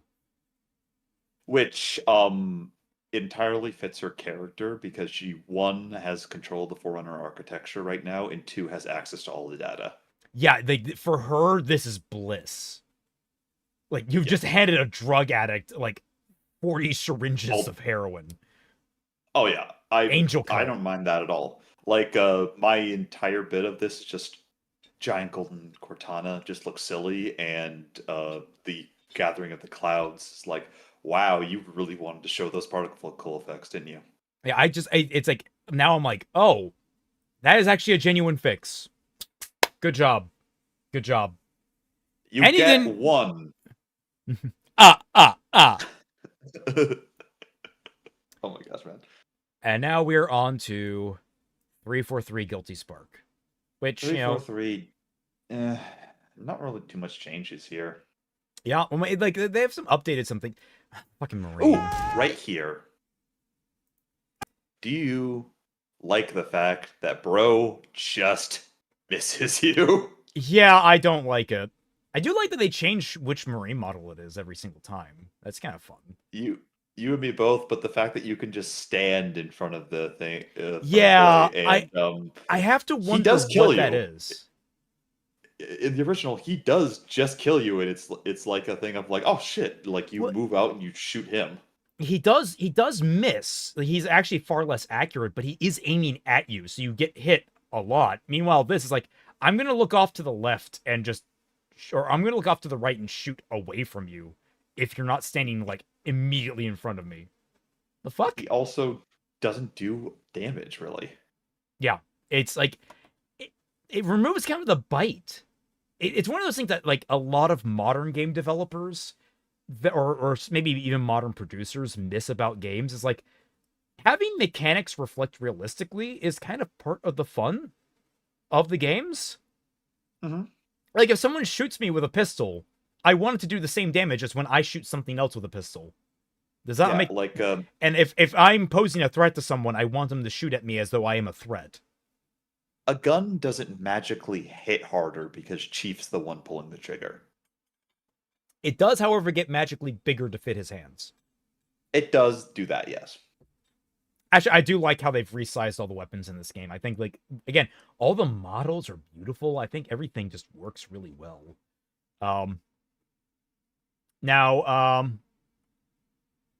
This also highlighted a couple of things for me. For one, why didn't the flood consume half of these bodies? So that's something. Are you talking story-wise or this game-wise? Both. So this game-wise, it's something that I was going to talk about because when we did the random bit for the co-op, the flood and the other models were distinct with one another, and in the original, the flood could infect other like downed models like elites or humans, what have you. No. That's, I think, Halo 3. Halo 3. Halo 3, yes. But regardless, they could have done that here.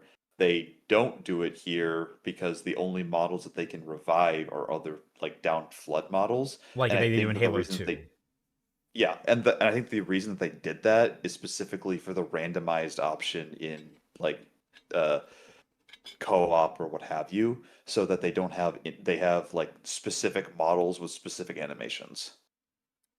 I could see that, but I wouldn't have built a game towards the randomized option. I wouldn't either, but at the same time, though, it's one of the few things that I could say explains it. I know. I would say development crunch. Fair enough. That's fine. I would probably go with like they might have wanted to implement, or just simply balancing, because this game is close enough to the original design of the first game. The idea that you can suddenly lose all of your allies and have them become imminent threats, it's like that requires a sudden change in how the game is supposed to be balanced way more than what initially is here. So I don't know. There are a couple of explanations I could see. Yours isn't bad. I like this cutscene. You can call it bad. You can call it bad. Don't worry. No. I genuinely think it's a good explanation. Let me joke, bird. Let me be nice. No, yeah, I don't mind this cutscene. Yeah, I actually like that they like. I'm torn because for one, it doesn't it stretches it trims it out or shortens it. That like suddenly the talk about the elite is in the same room as the flood that attacks them, but it actually makes more sense to me because like this is where the flood were let out from, and like if you didn't see them until this point, like where the hell have they been? So yeah. It makes some sense. It's fine. Got a few weird deliveries, but that's like kind of stock at this point. Let me see. Right, let's get this door open. I'll try, sir. But it looks like these Covenant worked pretty hard to lock it down. Just do it, Moraine. Yes, sir. Look at show me. You know, friendly fire or something? What do we have, Sergeant? Looks like a Covenant patrol. Badass elite units. All KIA. Real pretty. Friend of yours? Nah, we just met. Yeah, it is just a well done scene. I like it. They can't preserve things mostly. It's something that's also a issue with like the framing right there with all those spores. Johnson, I like you, but how did you get out of this fucking room? Oh, have you not read the comic? Look at that. Which particular comic? There is the comic of showing him getting the hell out of this, hell out of 343 Guilty Spark. Yeah. Must have missed it. My apologies then. Yeah, there is an entire comic showing. It doesn't explain a lot, but it does. Like, yeah, but number one rival is right. The Flood were trying to make a grave mine out of keys and needed as much biomass as possible. So why are they leaving all these bodies around? And that was true in the original as well. Like, where, like, 100%, yeah. Why was Mendoza up against the door? Could not answer that at all. And honestly, I think that Bungie hadn't finalized how the full extent worked. Of the Flood. Yeah.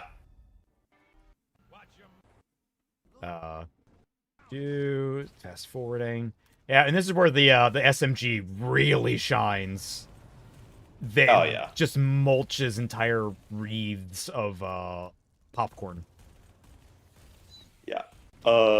And I guess, how do you feel about the like flood spores doing, frankly, not a lot of damage to your shields?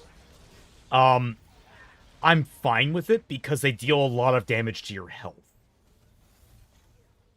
They are fucking deadly if they get on you when your health is low.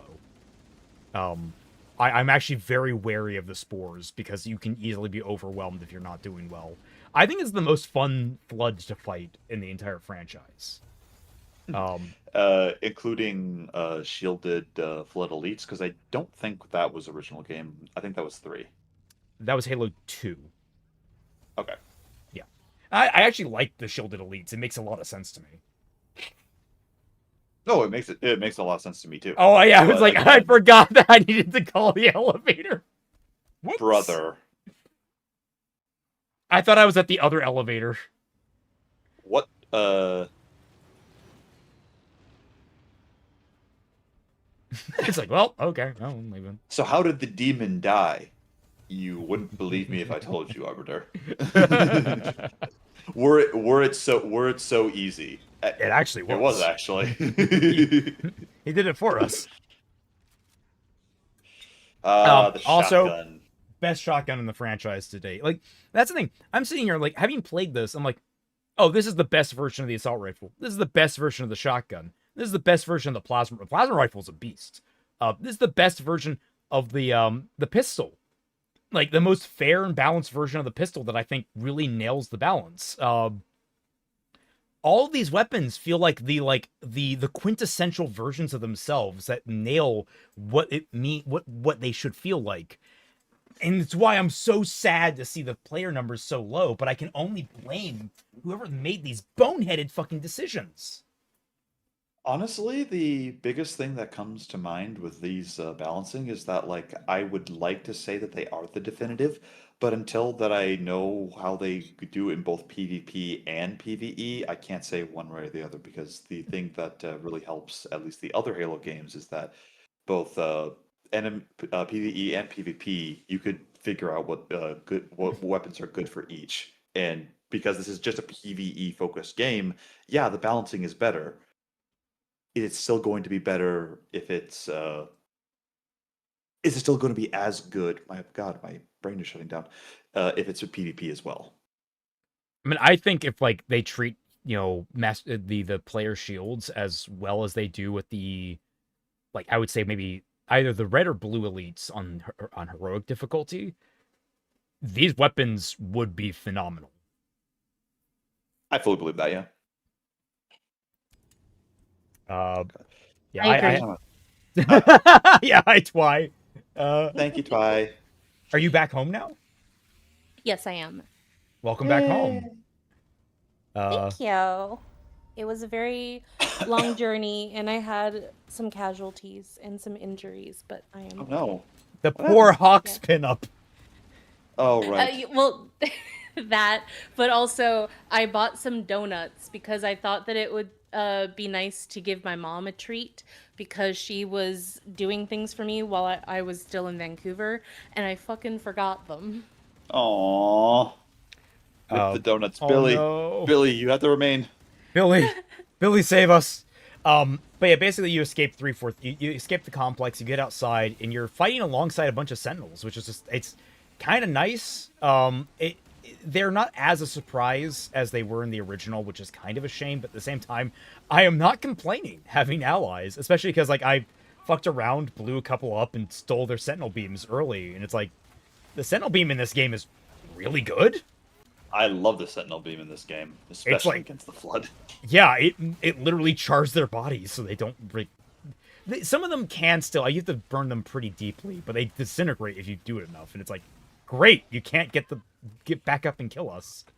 Oh, also, my instincts were right that there is a skull back here, but I just didn't know where I was looking. But I went around the structure and just left everyone to fucking die. More accurate this was. Then we get to the end of this particular scene, and we get what I think is another needlessly indulgent cutscene. Is it needlessly indulgent? Because I have some thoughts on this that are kind of mixed. Oh, go for it. Yeah, we'll get to As it. we get to it. Yeah. Sentinel Beam, using it. Sentinel Beam's great. All right, we'll. Okay, so he, 343 Guilty Spark shows up, introduces himself, and he's like, "We gotta leave and go steal the flood up." Yes, and then they teleport him in a weird low frame rate effect. I don't know why that's low frame rate.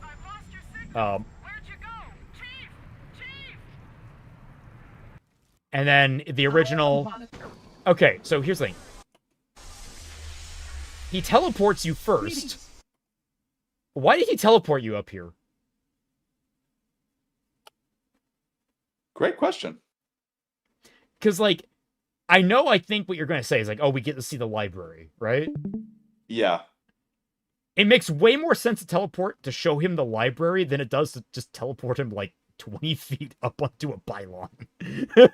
So, I agree with that, but again, both of them have issues. The thing that I would just say, if you're going to quote-unquote fix it, just teleport him straight into the library. We're going to see the library from the outside when we get to Halo 2 anyway. So, like, congratulations, we're teleporting Chief to effectively the top of a mountain.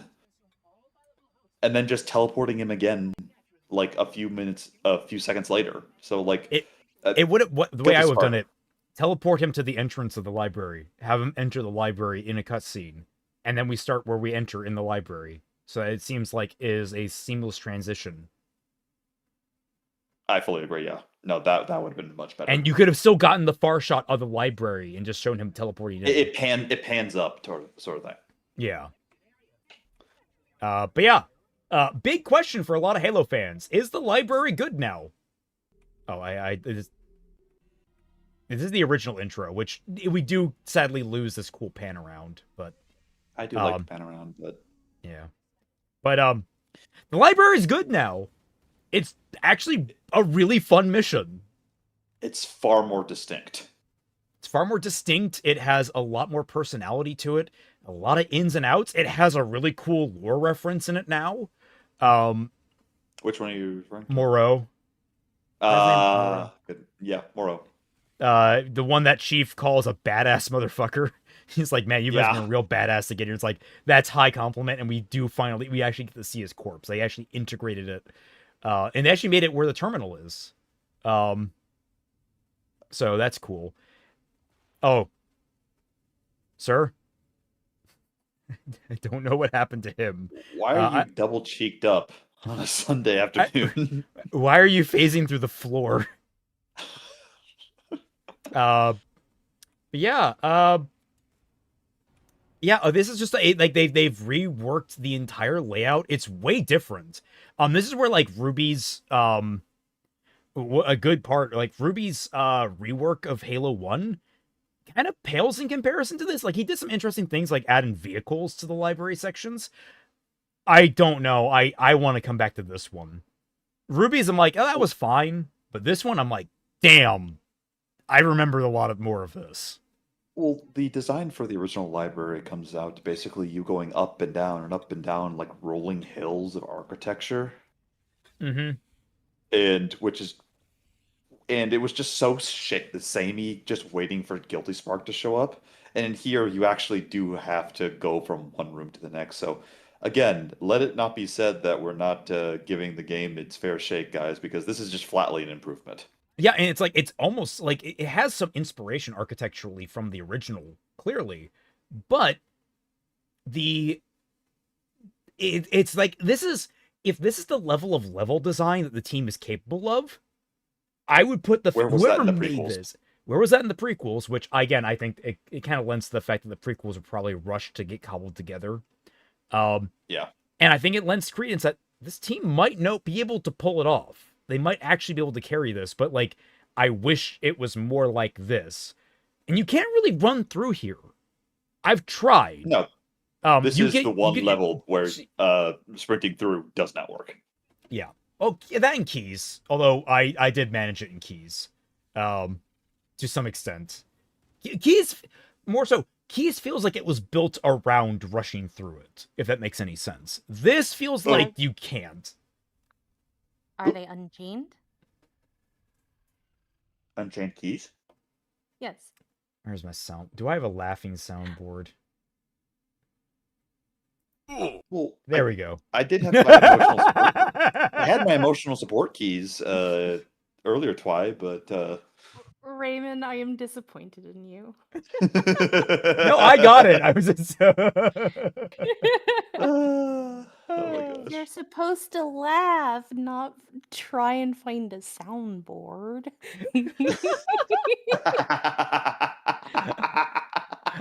Oh my god.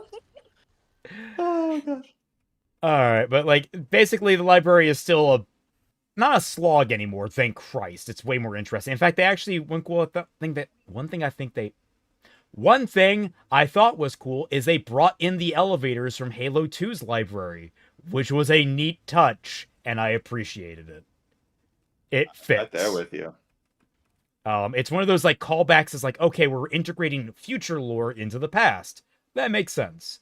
There's still a lot of sitting around and waiting for Guilty Spark to do shit, but not as much.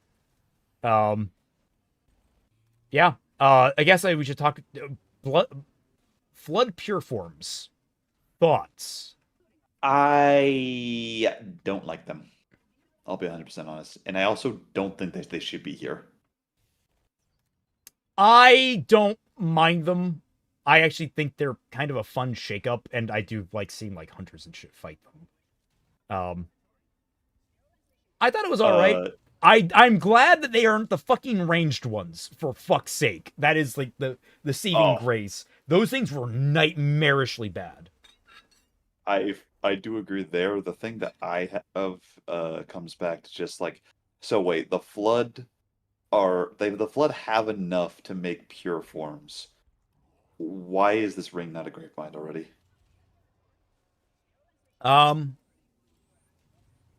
Well, it wasn't like the Gravemind was on the ship with the pure forms. Like I get, I mean, it's the. That's what I mean. Like the pure forms basically show up when there's just so much biomass that that the flood can just make new forms out of themselves. They don't need any more biological material, and they clearly need biological material because bluntly, it takes them a long time to integrate keys. So here's a really good question. Where is all this biomass coming from in the first place at all? Like for any of them? My guess is that the initial biomass at least came from the Covenant that came down. But like, were they keeping, like, this is another thing, is like, were they keeping Flood in the library? Yeah, they were. Why? Study. Oh, I know what I'm going to do. I'm going to put this fucking cosmically terrifying threat. I'm going to put the preserved specimens in the same place as I keep the key to the super weapon that kills the same fucking problem. They were frozen though, I think. I don't care. I'm not denying the like intelligence of it, but the logic was that like 343 and other like AIs would be able to at least study the like in the little bits of Flood, and the more important thing, at least as far as the Forerunner novels were concerned, that they were hoping that the next generation of species that comes after the Forerunners would be able to make a cure for the Flood. Like smallpox. Yes, I get it. That is true. They do have preserved specimens. They do not, however, keep a button that erases the human race to preserve the fact that smallpox exists from spreading out beyond our universe in the same building. Yeah, you guys, like, there's a difference between smallpox and the Flood is the nightmare of an angry god that wants to kill life just for breathing. Oh my god. The Great Chicken Rat Gator War. Oh, what? Oh, Jesus. Why is it so low quality? It's actually kind of funny. There's a guy in the bottom that's just running away. I mean, that's hilarious. What's the saying when two elephants fight, the grass loses? Yeah. Yeah. Why are they wasting the biomass of pure forms? It just doesn't make sense. Well, it could be cool. Like they could be that they're preserved specimens, I guess, but at the same time, look, we're already at like from the original problems with the Flood being in the library in the first place. Like, yeah, I'm not denying that. So it's like I don't know. I don't know. This is really that much step further. They weren't going to fix that problem. It's not like they're really adding much to it. Also, it just comes down to the fact of yo, Guilty Spark, you are a pathetic custodian of this ring if you let things happen like this. To be fair, if you read the terminals, the man has gone fucking insane. Oh, he has. I'm acutely aware of that. And that's what I like about the terminals, is that you get to read exchanges between him and Penitent is it Penitent Tangent? Don't ask me to pronounce it. The installation 05 monitor. Yeah. And like you can already see the installation 05 monitor has gone even more fucking insane. Yeah, both of them have gone rampant. And the others have not been responding. Ago. I was like, wait, where's the installation 07 monitor? It's like, no, we did meet him in Halo Infinite. I forgot. We did, yeah. He was chill. Right? I believe so, from what I remember. Like, the idea behind it is basically if stuff becomes too monotonous, that's where the real rampancy of Forerunner AIs come from. 07 had a fuckload to do, and basically it kept him sane, just like working. Yeah. But not doing everything over and over and over. Also, I would be negligent not to highlight how in the final holdout you can just like cheese the pure forms are great fighting when they don't have to deal with like ledges. That's where the AI, I think, just breaks. Because like, look at bro, he's dancing. He can leave your problems behind, man. And then they just vomit out more infection forms. Yeah. So yeah, that was just something worth highlighting. And then, oh Christ, this is fine. This is fine. The old one is actually fine. I kind of missed the big elevator thing coming down, but whatever. Now we're at the worst cutscene in the entire fucking game.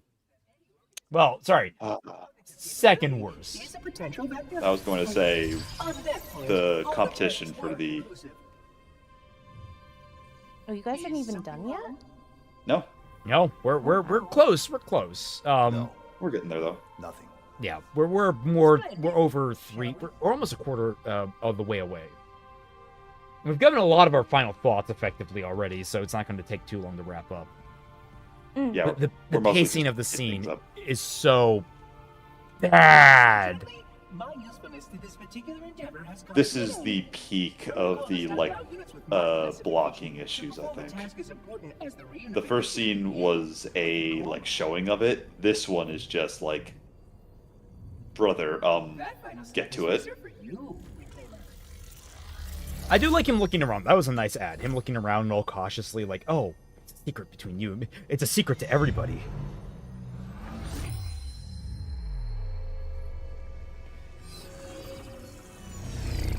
Like, it's everything up until Cortana starts interacting. Like, I like these details. I like seeing how the ring fires. That wasn't supposed to happen. Oh. I don't like that. I don't like him turning like that.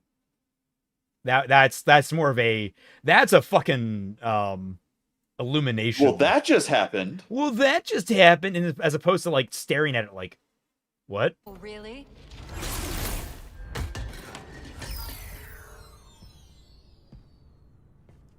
Cortana.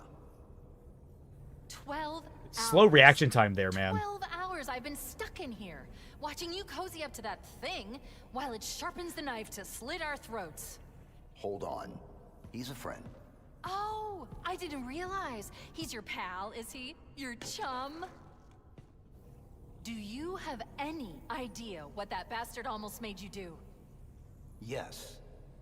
Activate Halo's defenses and destroy the Flood, which is why we brought the Index to the control center. That sounded so robotic, man. Yeah. Like, and she also doesn't say sawed off. She really shouldn't. I don't know why they removed that. You mean this? Why did that take so long? Yeah. In the core, that is absolutely unacceptable. Like, this scene could... I might explore, like, editing this down in post myself. I wonder if I could make it snappier. What impertinence! I shall purge you at once. Sawed off. No sawed off. Fucking indulgent. Sure, that's a good idea. How dare you? Do what? Slow. I have the Index. You can just float and sputter. Enough. The Flood is spreading. We'll get to the original, but it felt like he was breaking up a legitimate fight. This feels like he's kind of like, I don't know what to describe it as. He's letting two people bitch at each other, basically. Yeah. How this ring works, do you? Well, you gotta wait for their Why the lines to Forerunners built finish. it. It's so frustrating. You sure? Doesn't kill Flood, It's it very kills easy their to food. interrupt people. Humans, Covenant, whatever. You're all. I mean, that's like the worst of it. So I'll go to the original, and so we can see what it looks like. This is the original. Which means that any organism with sufficient mass and cognitive capability is a potential vector. Is something wrong? No, nothing. Splendid. I like how Master Chief kind of has a little bit of Keaton Batman going on, where he can't quite turn his head all the way. He has to turn his body. That's a good idea. I think it's just an issue with the model. Oh yeah, no, I think so. My usefulness to this particular endeavor has come to an end. Protocol does not allow units with my classification to perform a task as important as the reunification of the Index with the core. That final step is reserved for you, Reclaimer.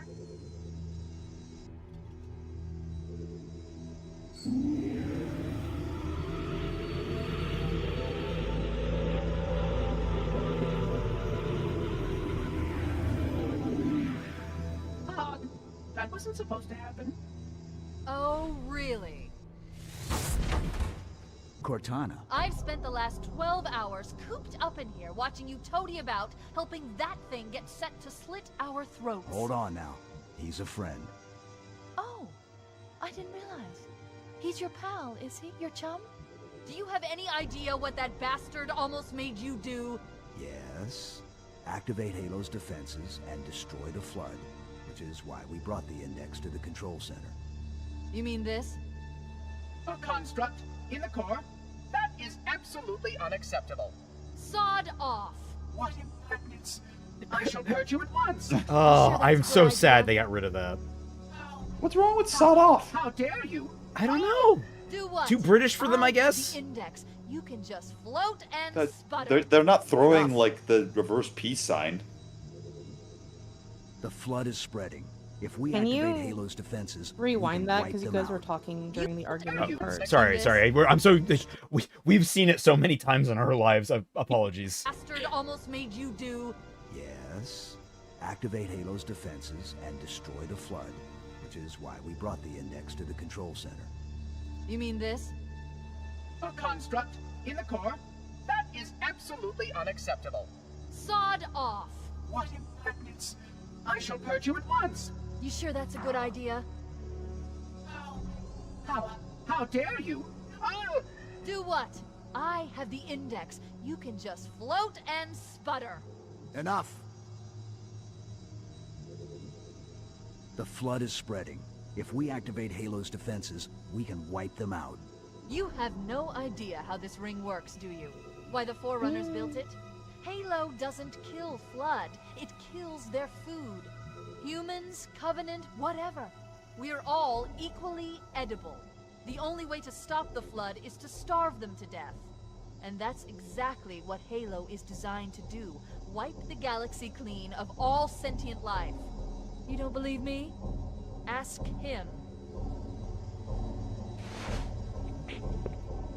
All right, we're past the point where I can explain it, but someone to point out you're all equally edible versus we're all equally edible. That's an interesting change, but like honestly, this scene has so many more problems in terms of just pacing. It's like almost twice the length, and it feels like it just ruins it.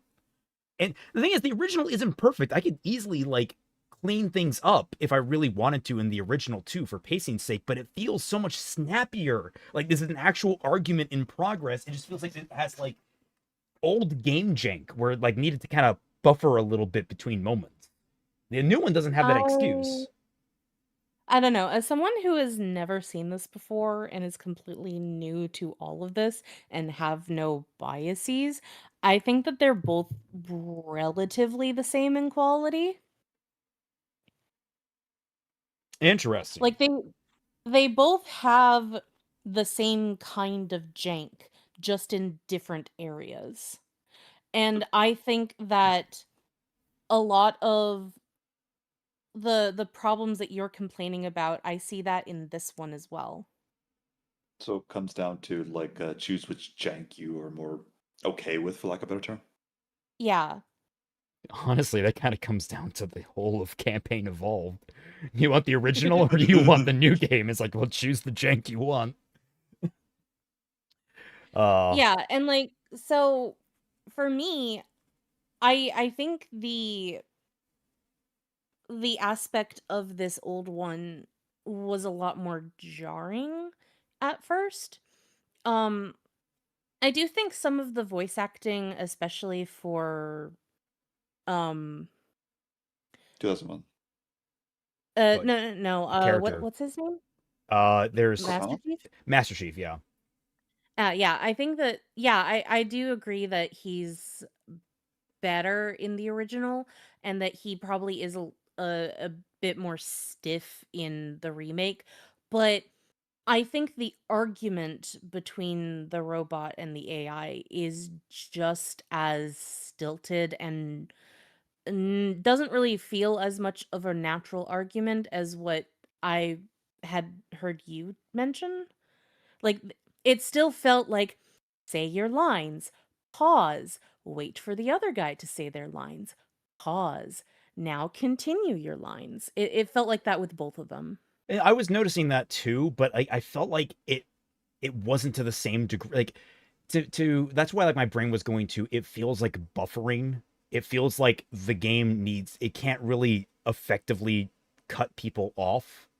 And I'm trying to think if there's a time in this game where that happens, where characters get cut off. There's a jank to it, I think, mechanically, that like my brain is smoothing over, as opposed to I think there's jank directorially in the new one, where it's much less like smooth. It feels like there's more of a gap. I don't know how to explain it better than that, I guess.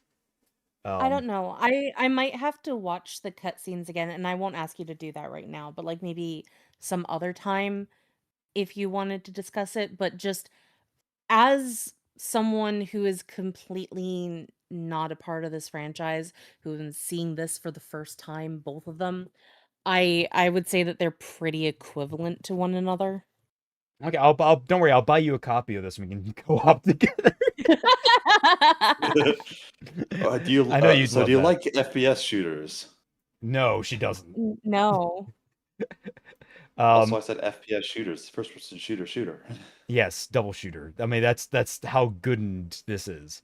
But then we get 2 betrayals, which is just, you know, like it was before, reverse assault on the control room, and it's good. It's a solid map fight thing. You can break the banshees again. You can like do like crazy dives and stuff. As is always tradition, crazy stuff. Okay, this scene right here, this one is the one that I have an issue with. Big changes have been made here. In Two Betrayals, the thing you're trying to do is stop Halo from firing. So you go to the 3 major generators, and what Cortana has to do is modify your shields so that you run basically into the generator stream. It overloads your shields, but it burns out the generator. The idea is basically, mechanically, you run into a place to achieve your goal, it makes your shields go down for a period of time, and at that point, enemies start flooding into the room. So the entire idea of the gameplay segment is that it basically puts you on the back foot, makes you very vulnerable very quickly, and you kind of have to fight through the waves. They've changed it to beating the shit out of these 3 little things inside each of the rooms, which is... Let me see if I can... Yeah. It's fine, I guess. It's not as interesting as like actually forcing you to change how you play the game. But it's not like those segments lasted all that long either, so but then this cutscene happens and No, that'll take too long. He's just open, he's out in the open. The sentinel beams are not coming close. I call this the chillest shootout ever. He's just so relaxed. I have never seen a man give less of a fuck about being shot by Forerunner tech and be surrounded. He just casual like, I'll shoot here, I'll shoot here, I'll shoot here. I'll do a default pose. I thought I saw some beams hit him, and they just kind of. Well, he has a didn't shield. affect him at all. He does have a shield. Yeah. So like if So I then go. why- Well, because the shield does deteriorate, you typically don't like you can take a glancing blow, but you don't want to focus on. You don't want to stand there and take fire. It's like it's more so. Why are they like doing this weird like whipping? They're dragging their beams across the ground and stuff. Like why are you just? He's right there. You can use these weapons in game. You just point and click and you hold. That's how it works. Why are you guys not? Like they're shooting at things that aren't there. It's really weird. And meanwhile, in the original, it's like, oh, it literally is just he's standing there. They're talking to each other, and they decide I'm gonna try and do this teleportation trick, and she's like, Sure, I can pull it from your suit without permanently damaging your suit. Needless to say, I think we should only try this once. do it. It's like, why'd they feel the need to add the fight? It didn't need to be there. They did at least keep the funny. I will give them credit for that one. where the teleportation. I do like this one because it's. Whoop.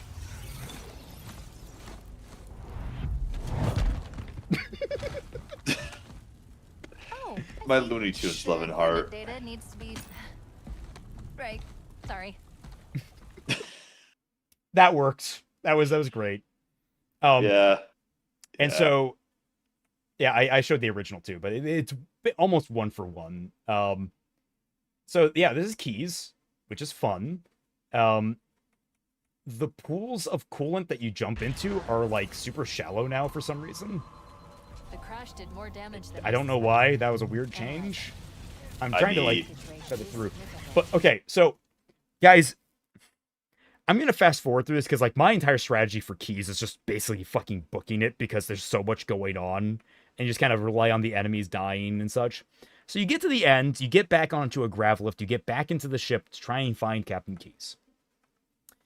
Something happened on my way up that I didn't really clock because I didn't understand what was happening. Go up the grav lift, get sucked up into the ship. Oh, what was that? Oh, what's that on the ground? Oh, it's a skull. Oh, it's the catch skull. Interesting. Oh, okay. I later learned that in order to get the catch skull, you have to get through this first section of the mission in under 2.5 minutes. Yeah. I did this. To book it. You have to book it. I just accidentally did it on my first try. No. I thought that was hilarious because like I haven't heard of anyone doing that by accident yet. It's like I guess I got good at running. Fast forwarding all the way to the cutscene. You find Keyes and you find out what happened to him. They added in like when you're running through here, Keyes is trying to contact you on the radio, and he's like breaking down because he's being absorbed, and he's like, "Oh," he's trying to tell you to leave because obviously he doesn't want you getting absorbed by the flood. But he starts like talking about Catherine and Miranda, and it's like nicely weaving in some of the expanded lore that about Keyes that never really gets brought up. Like learning that Keyes had a daughter in Halo 2 was like, he did? I didn't know this. Yeah. And now it's like it actually make it mesh a little bit better. You find Keyes and it is disgusting what's happened to him. Chief puts down his light bright for Cortana, which is weird still. Chief. Which the light bright Cortana is the weirdest part of this. It's like everything else about the scene is excellent in terms of like Chief getting angry that he learns that the captain can't be saved. You know what he'd expect. What he'd want us to do.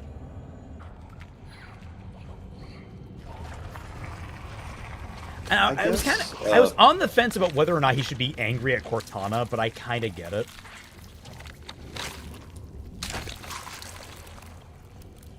So change that I'd have to ask your thoughts on. Him not punching Keyes' like head into mulch to put him out of his misery. That's what I'm torn on because it's much more brutal and utilitarian in that one, and it's like it's not much like Keyes is really left there. Also, if you punch his head 4 times, you get the next skull. So did you know about that? I did not. Okay, yeah. To get one of the skulls, you have to punch his head 4 times. Like how you have to kill the insane Marine. You have to kill him to get one of the skulls. We have to see Cortana emote. Halo Studios probably. Yeah, it's really weird. Like I like the addition of how Chief is reacting emotionally to this because in the books he was fucking livid that he had to actually kill Keyes. He was pissed that he couldn't save Keyes. And then in this, like he's pissed at Cortana, which I'm like, it's kind of unfair, but at the same time, I get it. But then also, Cortana's in like a... Cortana, why are you on a fucking coaster? Are you saying you wouldn't want to have a waifu on a coaster? I'm not saying I wouldn't. What I'm saying is like, why is it here? It doesn't serve any mechanical purpose, like utilitarian to the military. Like, it's just literally a projector so people can see Cortana's projection, even though she's really just, she doesn't need one. She's a voice. She's an AI. Yeah, for those who are wondering what we're talking about, that's what keys look like in the original. Get off this ring. You know what he'd expect. What he'd want us to do. Chief is a little more on board. He's just punches a hole straight through Keys' face, which is brutal as fuck. But like, it's done. I have at the same time, though, it's a it comes off as just like whatever is left of Keys, I'm putting it out of its misery. Yeah. It's one of those, like, I'm mixed on whether or not I like this change or not. I would have rather, like, if he did what he did in the remake, it, like, tore off the back of his head or something. Like, the idea is that, like, he was trying to be, like, merciful, but it doesn't matter. There's nothing there left. The idea of, like, taking it and just, like, snapping a neck type thing. Yeah. I would have probably had him say, like, sorry or something, because you can't see his face emote or anything like that. A sort of like rest well, Captain, that sort of thing. Yeah, that sort of thing. Yeah, I'll show you, like, he didn't really, I don't think, he didn't speak in the original, I don't think. Let me double check that. Cortana, human life size. Yeah, Cortana's doing all the talking in the original. In this one, though, you get a lot more personality. I'll replay it, because I think it is legitimately a good scene. It's just the coaster that I'm weird with.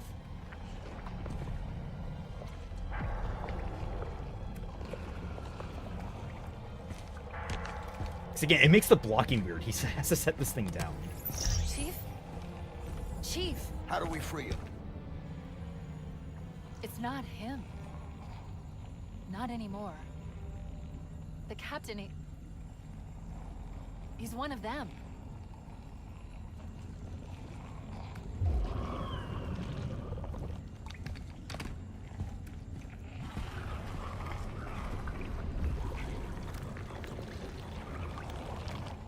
We can't let the Flood get off this ring.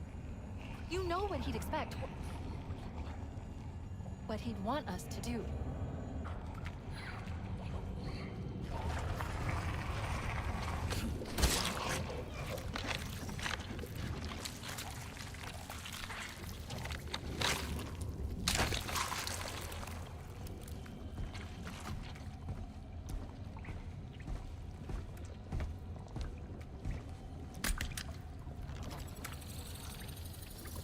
It's done. I have the code. We should go.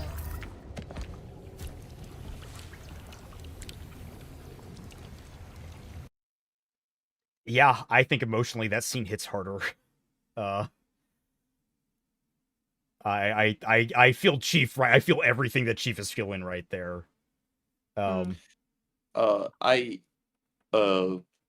like number one rival talked about it, and I've been kind of thinking about it. The fact that hitting Keys' head gives you the skull kind of undermines the scene. Really, that makes it come off as more of a gag. I'll be 100% honest. I mean, thought it you was guys poor didn't taste, hear honestly. me. You guys didn't hear me, but I said, like, that's so mean. Like, why would you make people do that just for an achievement? Yeah. Yeah, the more I'm thinking about it, it's like the more I am souring on that. That feels weird. I guess because, like, weirdly enough, if they made it so you actually do cave his skull in, so it's like the original, I could see that, but that doesn't even happen. Yeah. Also, I don't know. Personally, for me, like, I was maybe it was because I didn't really see any kind of emotion on her face, and maybe she just doesn't emote, but I would think so because she's a hologram kind of person thing, so she should have the ability to have facial expressions even if she doesn't feel them really, but or pronounced facial expressions. Yeah, like she didn't feel like she understood what he was going through, and she's just like gunning for the item. And then she's like, "Oh yeah, right. Person dead. I'm sorry. But yeah, do that." Yeah, accurate, Halsey. I like Cortana's delivery, and it does help that she doesn't have like a face in the original. She's just in the helmet. I think that actually makes the scene a little more intense, honestly. I wish that they had kept her inside the helmet instead of giving her like the. But then we couldn't have him dramatically walking over and just very angrily dumping the thing at her feet. So it's like, I see why you did it, but I feel like there was a way to get more out of that without having to make the fucking coaster.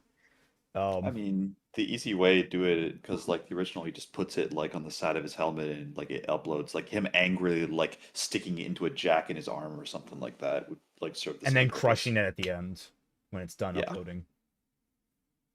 Yeah. So here is the final mission beginning, Pillar of Autumn. Returning. Get this gag where We'll make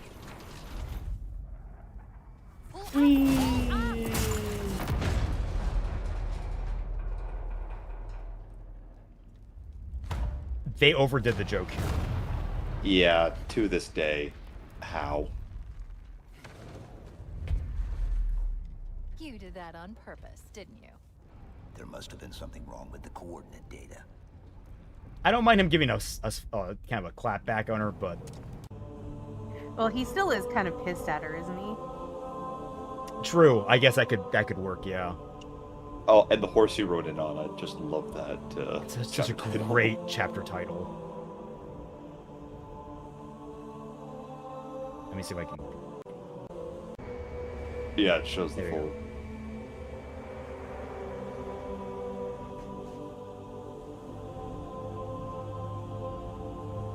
This thing is falling apart. It'll hold. We're not gonna make it. We'll make it. Pull up! Pull up! You did that on purpose, didn't you?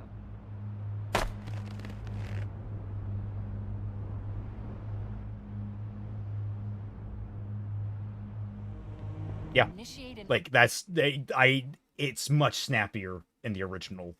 Like we didn't Can even I need see to, the crash again? in the original, the or the original new one? or the The original. Or no, sorry, the remake. My apologies. You're not gonna make it. We'll make it. Pull up! Pull up! I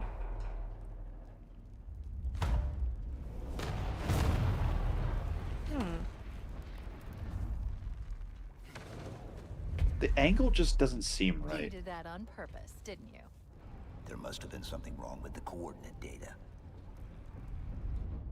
Like it's Yeah, I something don't for know. both of just like the angle of descent of just like, so we all know that you get out of a banshees directly from the back. So how? The original one I found the crash kind of weird because she's saying like pull up, but he's like in a perfect descent to go in there, and then all of a sudden for no reason at all it just banks down so that they do crash. Make it. Pull up! Pull up! I think Yeah. I think that's an engine limitation because I think the wobble there is supposed to like We'll make it. indicate like a lack of control. But I get what you're saying. You're absolutely right on that. Yeah. Well, also like why would she request that he pull up if he is in perfect alignment with the entrance in the first place? Perfect lunar distance, and I'm gonna hold it to it, and I'll harp on it for both of those. The angle, like John's not getting out of that. And Oh, actually, grabbing no, onto the ledge. you can hold it against the original, but at the same time, I think there's a little forgiveness that needs to be done because in the original, the way they had to program vehicle movements that were pre-scripted, like in cutscenes, you had to actually pilot the vehicles. So they were like machiniming the vehicle movements in cutscenes. So I I can understand that there is a level of difficulty there, but at the same time, um, I do not care as much about what goes on behind the scenes in order to justify why something doesn't look as good. Oh The yeah. the main result is what matters. Yeah, that's an explanation, it's not an excuse. Yeah. Yeah, we get the mall, which is the final level of Halo, Halo 1, and it's good. It's just another really fun level. You have anything to add on that, I know? No, I have nothing against it. I like them all. I've always liked them all. Yeah. So outside of the pure forms, I still don't care for them. Yeah, fair enough. Fast forwarding, gotta get to the bridge. We get to the bridge, we upload He's data. This scene was almost perfectly remade by my measure, except for how Cortana says I'm coming with you. I leave home for a few days and look what happens. This won't take long. There. That should give us enough time to make it to a lifeboat and put some distance between ourselves and Halo before the detonation. I'm afraid that's out of the question. Really? Oh, hell. Ridiculous. That you would imbue a warship's AI with such a wealth of knowledge. Weren't you worried it might be captured or destroyed? He's in my data arrays. A local tap? You can't imagine how exciting this is. To have a record of all our lost time. Human history is fascinating. Oh, how I will enjoy every moment of its categorization. To think you would destroy this installation, as well as this record. I am shocked. Almost too shocked for words. I like that cut too. That's a Stop great the match cut. self-destruct sequence. Why do you continue to fight us, Reclaimer? You cannot win. Give us the construct, and I will endeavor to make your death relatively painless. At least I still have control over the comm channels. Where is he? I'm detecting taps throughout the ship. Sentinels, most likely. As for the monitor, he's in engineering. He must be trying to take the core offline. Even if I could get the countdown restarted, I don't know what to do. How much firepower would you need to crack one of the engine shields? Not much. A well-placed grenade, perhaps. But why... Okay, I'm coming with you. Chief, Like she says it, Sentinels. she says it very playfully there, and like, okay, I'm coming with you. Meanwhile, in the original, if I just skim right to it, because I think otherwise the scene is damn near perfect for what I need, for what I would want from it. Firepower would you need to crack one of the engine shields? Not much. A well-placed grenade, perhaps, but why...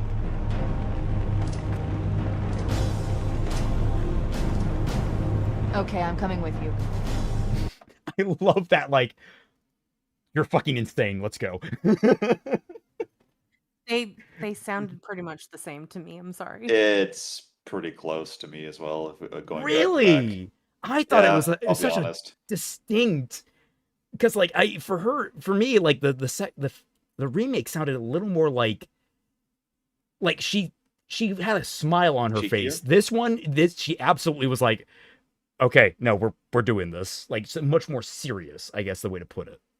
No, that sounded playful. That sounded kind of like maybe it was a little bit more deadpan playful, but it still sounded playful. Okay, well, chat, you can tell me if I'm wrong. All 31 of you. I think that comes down to another distinction without a difference. I just know I heard that and I'm like, oh, you guys had it.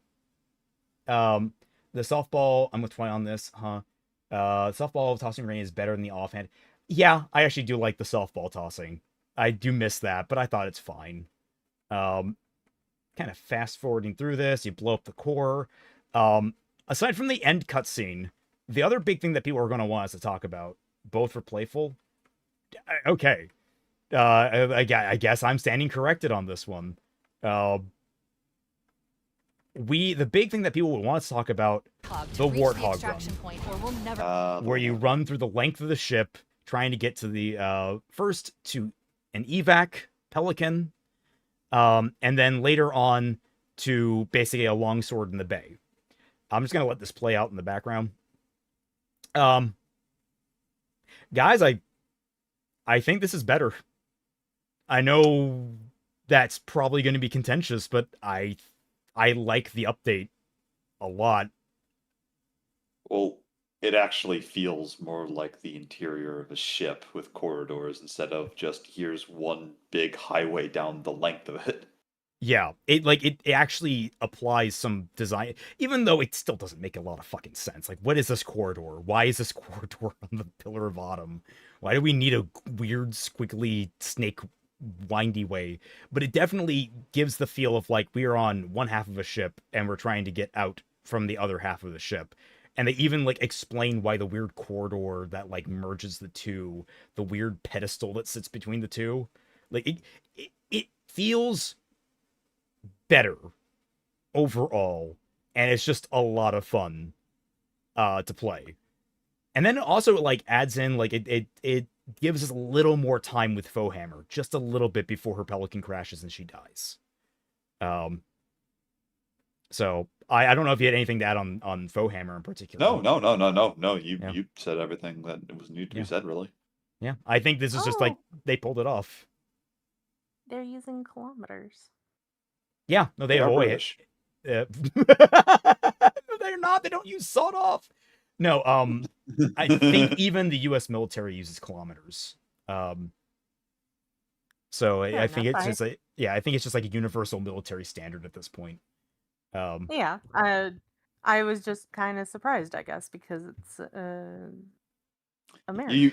You expect inaccurate American badness, I assume. Exactly.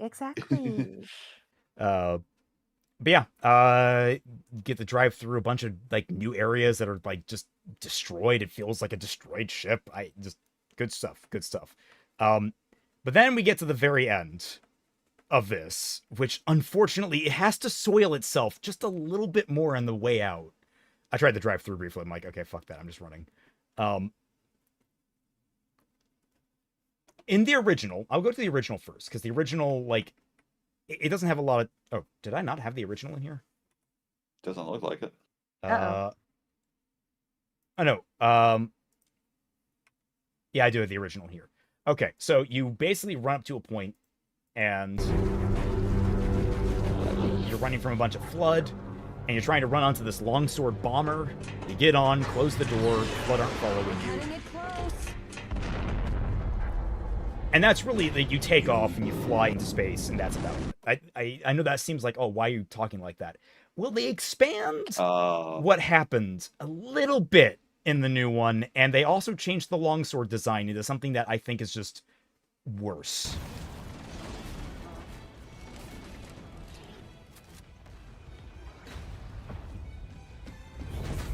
So, first thing, they changed the longsword. No longer is it you have to go up a ramp into the bottom and then go into the inside, which is important because when Chief is escaping Halo in the longsword, it has room to like be a living space to some degree. Here, it's just a cockpit. It's a fighter jet, basically. It's a fighter jet instead of like a robust bomber. It's supposed to be like a B2 bomber, but now it's more like a freaking fighter jet. It's like, that's not how this is supposed to work. This kind of screws up with a lot of the... This is what I mean about 343 and how they handle the lore. They're really incompetent at times, and the reason why they changed it is they wanted this, where Chief sits down, very slowly, like, plugs Cortana in, doesn't decide to close the glass immediately. Are you cutting it close? And then this happens, where he's almost taken out by the Flood Pure Form. And he drops his rifle, so he can dramatically draw Keyes' pistol and shoot at this thing that literally should have given all the other Flood Forms around time to invade. And yet they're all just kind of ambling around. Yeah, stop posing, please. Guy. Also, if you can take out a Pure Form with one Magnum shot, damn. Yeah, that is not how the Magnum works in game. How did the Forerunners lose? I'm sorry. I do like that shot, the upside down head. Like, nice and grotesque. And then explosion. Yeah. My bit with this cutscene in a second. So, see any cool movies? That fucking projector, man. That fucking projector. It's the dumbest decision they've made. But at least this looks beautiful. Like, it wasn't going to look nice. I completely agree. It's just the, like, bit of neither of them saying anything as they just fly up and just... But yeah, I'm just, like, thinking about that scene. It's like, you could have kept the original design and just had a flood form trying to get into the rear ramp, and him being unable to close it until he shot it. We'll need them later. It really feels like if they were going to do something like that with Cortana, then she should be the thing that shows the emotion that he's feeling because he's behind the helmet. Mm-hmm. No. That is sort of how, like, they play, because she's, like, sort of more comedic. She's more wry and pithy, and he's very dry and quiet. Well, I'm going to actually say something somewhat sacrilegious to some people. The Halo TV show did Cortana showing up better than this. Oh! It's finished. Because Cortana is directly integrated into his brain, basically, his neural pathways, what have you, and she just basically appears in his vision because she's literally in his brain. She's connected to the Mjolnir, which is directly connected to his brain, so they could quite literally have her as a hologram pop up anywhere around Chief, and it would make sense. He didn't have to carry around. I was going to say, I could see the utility of Chief's armor having a projector built in. Because you're not always going to have people that have like heads-up displays and such that you can transfer images to. If you're talking to a bunch of soldiers in the field who are unarmed and you need to get them out, you can just project a map onto the ground. So it would make sense to me to have a built-in projector that Cortana could be like integrated with. Or again, if it's directly connected to his brain, she just appears because, well, she can just manifest herself in his vision, basically. Oh yeah, no, there's that, but like I'm talking like if you want her in the Keys scene where like they're leading the troops after the Truth and Reconciliation, like I could see that. Oh, okay. Yeah, it's just there's no reason for both. Like the flashlights on the side of his helm, have those also be projectors. Yeah, I could see that. Absolutely. Although then that would mean that Cortana would need to like a stabilizer. Where every time he moves his head, it's like, whoa, oh. It's actually, you know what? That'd be a cool thing actually to see. Is like every time he moves his head, there's a little bit of lag in where her projection is. Like I could actually see that being a really cool visual element. But then, the most important thing, the most sacrilegious thing of all of Halo, Master Chief takes off his helmet. I love people that broke the original, looked in, and it's just another helmet underneath his helmet. Oh yeah, I love it so much. So that was Halo Campaign Evolved, and it's fucking almost probably 20 minutes of credits. Yeah, ridiculously long set of credits. Guys, I really hate saying this about games that I want to love, but this game is a fucking mess. I am with Celtic in the sense that when it gets going for the real loop of the gunplay, it is fun. When you are with friends, it is fun. When you are experiencing the craziness, it's pretty fun. But we're on another situation of death by 1,000 cuts in like both story and gameplay wise, of just like some of the stuff with gameplay, particularly the like kill boxes, the kill walls, like individual animations here and there, those can be fixed in a patch. But the issue is they weren't. Yep. I think you're both wrong. I think this game is amazing. I played 5,000 hours. says our current disembodied, non-projected voice in our heads. Yes, I'm over here just like, I don't like this AI's act. Its smug aura mocks me. No, like, would I recommend this game over, like, say, Master Chief Collection? No, I wouldn't. I'll be 100% honest. it's one of those like heartbreaking, like I want Halo to continue, but this is going to hurt Halo in the long term, unfortunately. And to make it worse, Halo Studios layoffs are starting today. Their first of many. Campaign Evolve, max player count, not even 30,000. Like, guys, I don't have the full numbers, but I could bet money this game was a flop financially. Yep. Maybe it's just doing really well on console that no one has. So, I mean, based off of what it seemed like that this game had so many production problems and that like a lot of people had to get involved in order to finish it and there was just like a whole bunch of stuff going on behind the scenes. Even if this game was absolutely flawless, and you guys had no notes and you guys are like, yeah, I recommend this game. This is the best Halo game ever to have ever existed. I still think possibly it probably would have flopped. oh, Yeah, I was gonna say I'm Halo kinda is with you currently in a there. position where it has an uphill battle no matter what you do. Because Yeah, it is. Halo 4 was not very popular. Halo 5 did irreparable damage to the entire fandom. Halo Infinite tried to claw things back, but its launch was botched, and we're now again in a botched launch state. This Well, is a. Oh, you sorry. first, please. If that's the case, then I don't know if this will hurt it as much as possible. You can't damage something further if it's already in pieces. I mean, I could easily see this being like the thing that cools the franchise.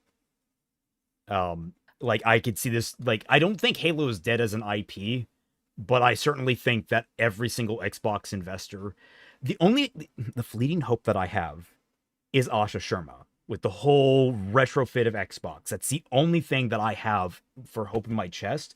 And that somehow we keep on the few people that seem to know what they were fucking doing, but that is just spitting in the wind.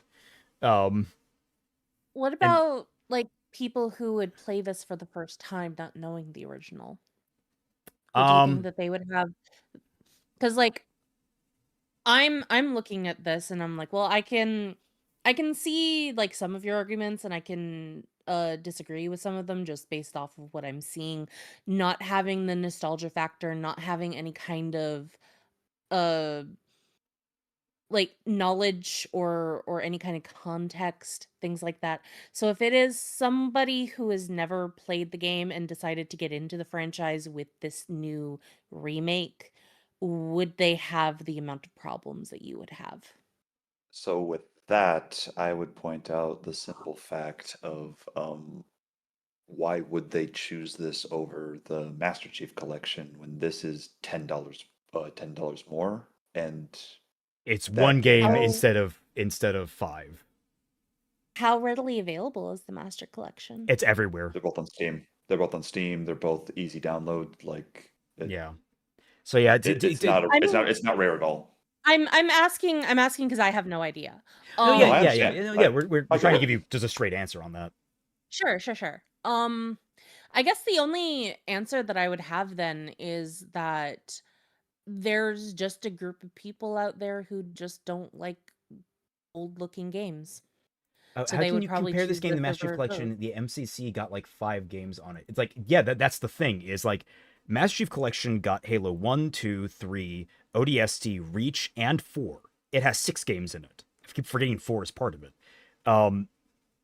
Like And those games do have remastered graphics, so they don't like look as old as the cutscenes that were shown. Let's be fair. The Halo Anniversary is. And Halo They're 2 still Anniversary is not good. They're still not good. I'll Yeah. admit that, but it's just like. But to the point of it, like you get 6 games, all of which have diverse multiplayer suites. You get very thoroughly well vetted campaigns that people love and enjoy. It's $10 cheaper than this. It doesn't offer bang for its buck compared to the thing that anyone can pick up and has been wildly popular currently. Like, my big thing is like I don't mind it existing as a remake, but it's not going to do what I think they hoped it would do. And that's just a shame. And I suppose, like, if this is the person's first time playing Halo, I don't know. To give some numbers to, Sorry. I was just going to say, like, in that case, again, like, hypothetically, if this was the most perfect game ever, you could still make the argument of, yeah, but why would you buy this when you have the Master Chief Collection? The answer I would give is the gameplay loop is actually cleaner than the original. The original kind of has like this messy fuzziness to it, this very floaty nature to it, which people do enjoy to their own extent. But like what this succeeds at is it provides a refined experience that brings all the best elements from every iterative sequel in the franchise into the original. So like you can play the original now, but with these really fine-tuned controls, with this incredibly fine-tuned sandbox of weapons, these enemies that have all these different, behaviors. There are some behaviors that are missing, but that's a whole can of worms. The idea is that this would be a refined version of the original, and it would make it an easier jump on point instead of dealing with a lot of older scuff. And it succeeds a lot on that grounds, but then there are others that just become off-putting. Like there are glitches and errors that weren't in the original or weren't in the original engine that can suddenly lead someone to being like, well, I just died here for no reason, which did happen to me for a couple of times. It's like, why did that happen? I don't know. And now I'm getting annoyed. There are several moments where like you get flooded with enemies and it gets really annoying because you're just stuck in the same room fighting, especially in the new bonus missions, which are supposed to be showing off what this team can do in original work. And it's just like, it gets annoying. It's like, it's like every good thing there is here, there is a caveat that must be said over it. That is a cut along the death. Bro, all games start not at their best. You got to give it time to fix it. No. Halo 1 came out and was like, you must be young.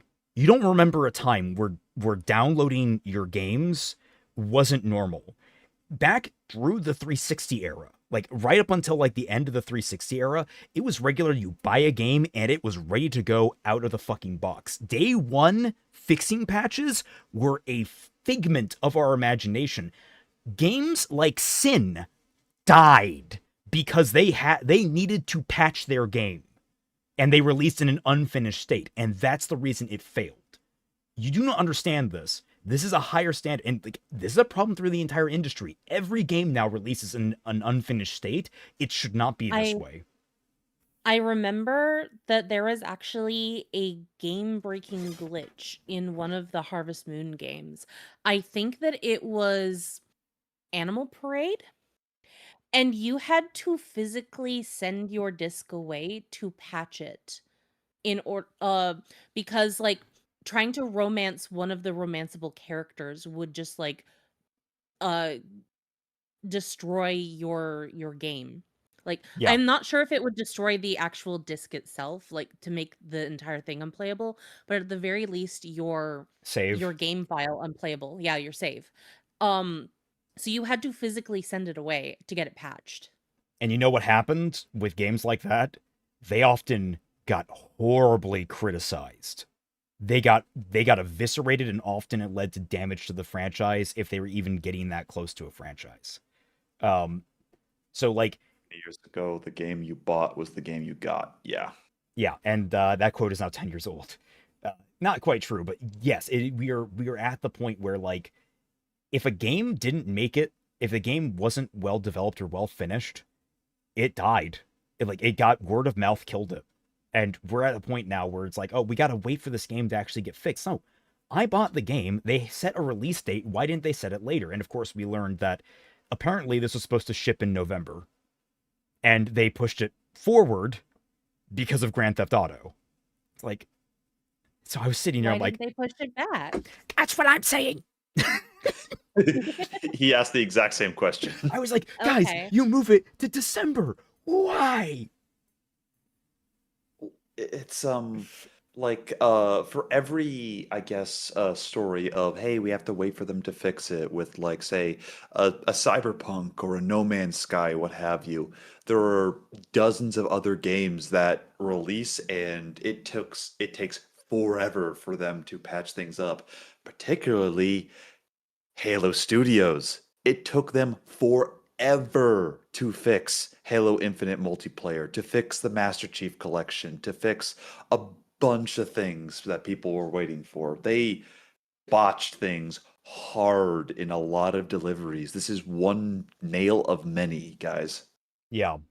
And this is where like I absolutely believe I could see Halo as a franchise going dark. I mean, the TV show failed, all of their games are failing. Halo Infinite did not succeed, guys. Halo Infinite did not do well.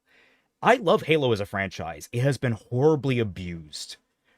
I don't know if it's been more abused than Resident Evil, though. I'm debating whether or not it has. It's been up there in terms of like this is one of the most mishandled properties. And even like the ones that I like, I can understand why people were pissed at them. You have to have literally thousands of other choices every day. You have people that are trying to recreate their own Halos, trying to make Titanfall 2 came in and like stole what I loved about Halo from it. And that's not even a clear comparison. It's like it's a good merger of things. But one of Bungie's older games had a super nasty bug that could delete your OS when you tried to uninstall. The fallout from that situation led to MS buying Bungie and putting Halo on the Xbox. Oh, damn, yeah. Yeah, I could believe that. Not the original Marathon, the other game that Bungie was known for before. Myst? I believe so. Don't quote me though. So because a game franchise starts with the best game, all the other games have to be the same standard. So if Halo's bad now, just stop playing it. No, because dude, Zero, you need to not R0, but Zero Dawns. You need to listen to me, man. I love Halo, and I actually love this game. With flaws and all, I love this game. I think it's an absolute blast. I'm just being a pragmatist and being realistic about this. This is a franchise that I love, and I'm seeing it hurt itself over and over again because people in charge are, like, not managing it right. So Zero Dawns. I think that you're one of those people who does not understand the concept of criticizing something due to passion. Like, you seem to be one of those don't watch people, which the majority of the people who say that don't understand what that means. That is like, if you don't like horror in general, why are you watching a horror film? If you don't like it, don't watch it. It's because I forced her to watch it. If you know that you don't like something, then don't watch it or play it or whatever. It's not, I have played this thing because I like it, but I found that I don't like this particular version of it, or I have flaws, or I see flaws, or I have issues with it. That is not the same thing. Like, both Celtic and I, we've played it. We've beaten the game. We've beaten the missions. We both like playing the game, but we're not going to delude ourselves into thinking this is anything but like a failure in terms of both sales and presentation for the series. You have no idea like how hard it is to hear that from someone, even though I'm saying it myself. Hearing it from someone else, it's a painful thing, man. No, I just play something to have fun. Well, that's good. I had fun. I had fun. I had a lot of fun with this, but I'm being realistic. It's like, what are people going to be seeing about this game that is fun? And I listened to a lot of what I said early in the stream. Is like I had to turn off a lot of things. I had to turn off hit markers because I didn't like them.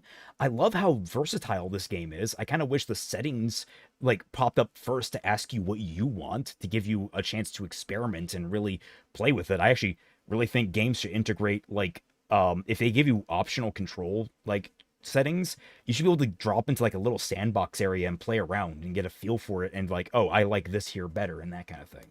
So I just want to say, no, I just play games to have fun. What do you think a game is?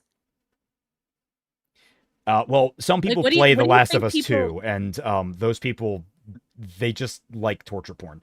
But like, the whole point of a game is to have fun. Like, you are just saying, I eat food because I'm hungry. It's like, no Yeah. fucking shit. But like, also, what happens if you buy a game and then you end up not liking it? So you just played a game that you don't like. You weren't having fun playing that game. That is A better question to normal. this, Zero Dawns. And I know we're focusing on you, but this actually, I actually appreciate that we have somewhat of a different mindset in here that we can bounce off of because it gives a bit more focus. You might play a game to have fun, but how much more fun could you be having playing a different game? How much more fun could anyone else be having playing a different game? And if they have more fun playing a different game, why are they playing this one? And if you say that to me, if you say, well, go play something you're actually going to have fun with, well, okay, you've lost someone who's bought this game. And because you've lost someone who's bought this game, that's no longer money that's going towards the developers. The people that put their time and effort, their love and passion into this no longer get paid. Because they no longer get paid, they make less money on the revenue. They can no longer afford to pay for bigger and bigger games or different games or new games. Suddenly, this franchise you love, like Halo, I'm terrified might die effectively for the next, 10 years before we get one? Because that's kind of what I'm gearing towards right now. I'm terrified that we might be seeing the end of Halo for an entire decade because I've seen franchises I love go dark and vanish. When was the last time you saw anyone playing Mirror's Edge? There was a whole conversation about someone that wanted to basically make their own Mirror's Edge, and they copied just about everything except the IP. And it looks really good, and people are loving it. And people are like, oh, why are you make something new? And it's like, we are making something new. We're not getting a Mirror's Edge. I'm making my own Mirror's Edge at home, and it's looking good. Like, you will get people that make Halo clones, but it won't be Halo. You will see this franchise that I have sunk, years of my life into. I've read the novels, or I've read a lot of the novels. I've played all of the games. I've seen all of them through to the end. I've played almost all of them through on Legendary. I've consumed everything about this franchise unless I saw for sure it was going to suck. Even Halo 5, after the initial reviews came out and people said it sucked, I still played through it. I hated it, but, I still played through it. At the end of the day, if you keep telling people just go play something to have fun, and if you're not having fun, move on, you're killing the developers who made that game. I want to encourage every developer out there to make the best game possible, to be the best they can, to provide us, the market, the best games that we can possibly get. So we have, and by making more and more competition, you lower the prices of everything else because everyone wants to have a lower price to be competitive. You want to know why games are $70 now, $80, $90? Fucking Grand Theft Auto is going to be $100. It's because high quality games are in high demand and we're not getting a lot of them. If we get more high quality games, well, suddenly everyone's like, well, we can't spend $100 billion on every single game that comes out. Everyone has to lower their prices to be competitive. So, I'm thinking on this on several different levels, my man. As a fan, I want to see this continue. As a consumer, I want to see things continue. I want to see things be good.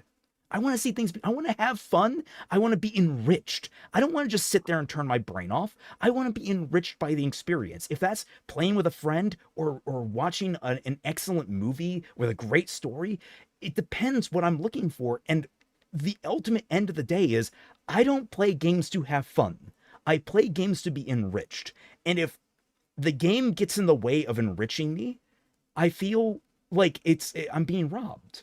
Get what you're saying, but you are comparing a normal one to normal one game to an MCC that has 6 games. Yes, and the dollar per value is bigger with the MCC. That's just, people are going to look at the two different sets and I can get 6 games for $40, or I can get one game that's glitchy as fuck for $50. That's competitive. Also, I'm gonna push back on you just a little bit. Because you're talking about how the games are as expensive as they are because of it gets way more complicated than that. I know I'm simplifying. I apologize. Well, yeah. But the main reason why is because of inflation. Well, that too, yes. I have done the math on it, and the games are relatively the same price, Except for like the slightly more expensive ones, like those are a little bit above average, but games have always fluctuated in price. There's never been like one singular set price for a game across the board, but Yeah. for the most part, games are the same price that they always have been relative to the amount of inflation. Oh, So actually, I can. They've actually been underpriced for like us holding at $60 per standard AAA game was an yes. anomaly. That was actually Yes. way below what it was initially, and then like it's only now catching up to inflation as well. Yeah, they were doing that for us, and also because they didn't want to have us like complain about this, but at some point you do have to raise the prices Yeah. um because like that's just you have to do it if you want to make money. Yeah. And like I said, Zero, even if you don't want to hear it, Halo Campaign Evolved is going to flop. I wanted this game to succeed. I wanted it, but like it had an uphill battle to begin with because it is competing for value on the MCC. And then on top of it now, it's released in an unpolished state. Like there's things that are polished, there are things that aren't. There are people that are taking grave issue with a lot of the direction in the cutscenes and the storytelling. There's a long list of problems, and it's killing the game. The word of mouth on this game is awful right now, man. I want it to be positive. I really want it to be positive. It hurts me seeing every single person that I like, that I actually trust the opinion of, bitching about this game, but I can't ignore it. Yeah, I don't care anymore. I just like a game, and I'm not looking to hurt as hurt at the game. No, look, I get it. Hard. He meant to say hard. Yeah, I get it, dude, and I get it. It hurts to hear from someone you want to listen to and you want to kind of push back and convince. I get it, man. Trust me. I'm in your court in terms of I want to love this game. You're not thinking so hard about it. That doesn't mean other people aren't. So what I'm trying to say is don't be surprised. Don't suddenly find out that like everything is like the thing that you love isn't as popular as you would like it to be, and that suddenly you're not going to get any more of it for a while. I just want to warn you of that, like, man. If you're going to argue that people should give something a try, you should have more of an argument than just an emotional appeal of like well you should just like it, or I like it and it hurts my feelings, or why can't you just enjoy things like that. Like those are not arguments. Like if you're wanting to argue against somebody like Raymond and I know, you should try to argue from the standpoint of the quality of the game itself. Um in the way that they have during this stream. Yeah. The I was gonna say, like, would I recommend this game? Do you own the Master Chief Collection? If you do, and you enjoy Halo, I recommend this game. That's about what I can say. If you do not own the Master Chief Collection and you're not sure about Halo, I would recommend buying the Master Chief Collection and playing that instead, and just starting from ground up. I recommend that. I understand that, again, that's like the natural order of where this game was probably going to wind up anyway. With how much it's priced above it. If it were priced competitively, maybe like, $40 to $40, but I could have seen this game this game was already uphill battle. It's just in a bad spot. I'm sorry, man. I really am. I love this game. I want it to succeed. It's not going to. I would love to lie and say that this is going to be fantastic. They've already set up like a bunch of things. Like in the legendary ending, they showed off Johnson laying on the beach, sunbathing, looking at the previous legendary That was ending fun. where he has the gag thing with the elite. with an elite, what have you, and then he gets into a pelican and says, see you in the sequel, like high charity and everything else like that. Like all the other references to the Halo 2 that they've set up and they're putting forward. I want to see them do that. At this point, I'm hesitant to think that they will. Yeah. Is it wrong to wish Halo belonged to a different studio? more so, I wish that 343 was a smaller, or I guess Halo Studios now. I wish it were smaller, and I wish it weren't so deeply under the thumb of Xbox. Again, one thing I want to emphasize on this, 14 layers of bureaucracy. Literally, there were 14 layers of people that approval had to go through because of Xbox. And Asha Sharma has come in and says, no, we are cutting that down to 3. And it's like, okay, that sounds right. That sounds good. And like, that's the shit that 343 has been struggling under. And I'm hoping that these as terrible as the layoffs and cuts and things are, I am hopeful that this is the bitter pill that must be swallowed to cure the sickness. That is what I can say. As an outsider to the franchise, and as someone who has gone through something similar-ish to my favorite franchise, or at least one of my favorite game franchises, I just want to say sorry, guys. Like, I've been through these trenches where, actually ours was worse because the game studio that made Rune Factory 4, even though the game was massively successful, it was the best Rune Factory game of all time, they still went bankrupt. And we were not sure whether or not we would ever see a Rune Factory game ever again. Like, it's I heard about that, by the way. That was a legendary crash and burn. That was crazy to read about. Yeah, it was. Like, just how wild it was that a successful game that was making a lot of money still wasn't enough to save this company. Yeah, studio. well, I was gonna say, like, we learned from Halo, from insider devs, Minecraft is basically bolstering every single studio that Xbox has been supporting.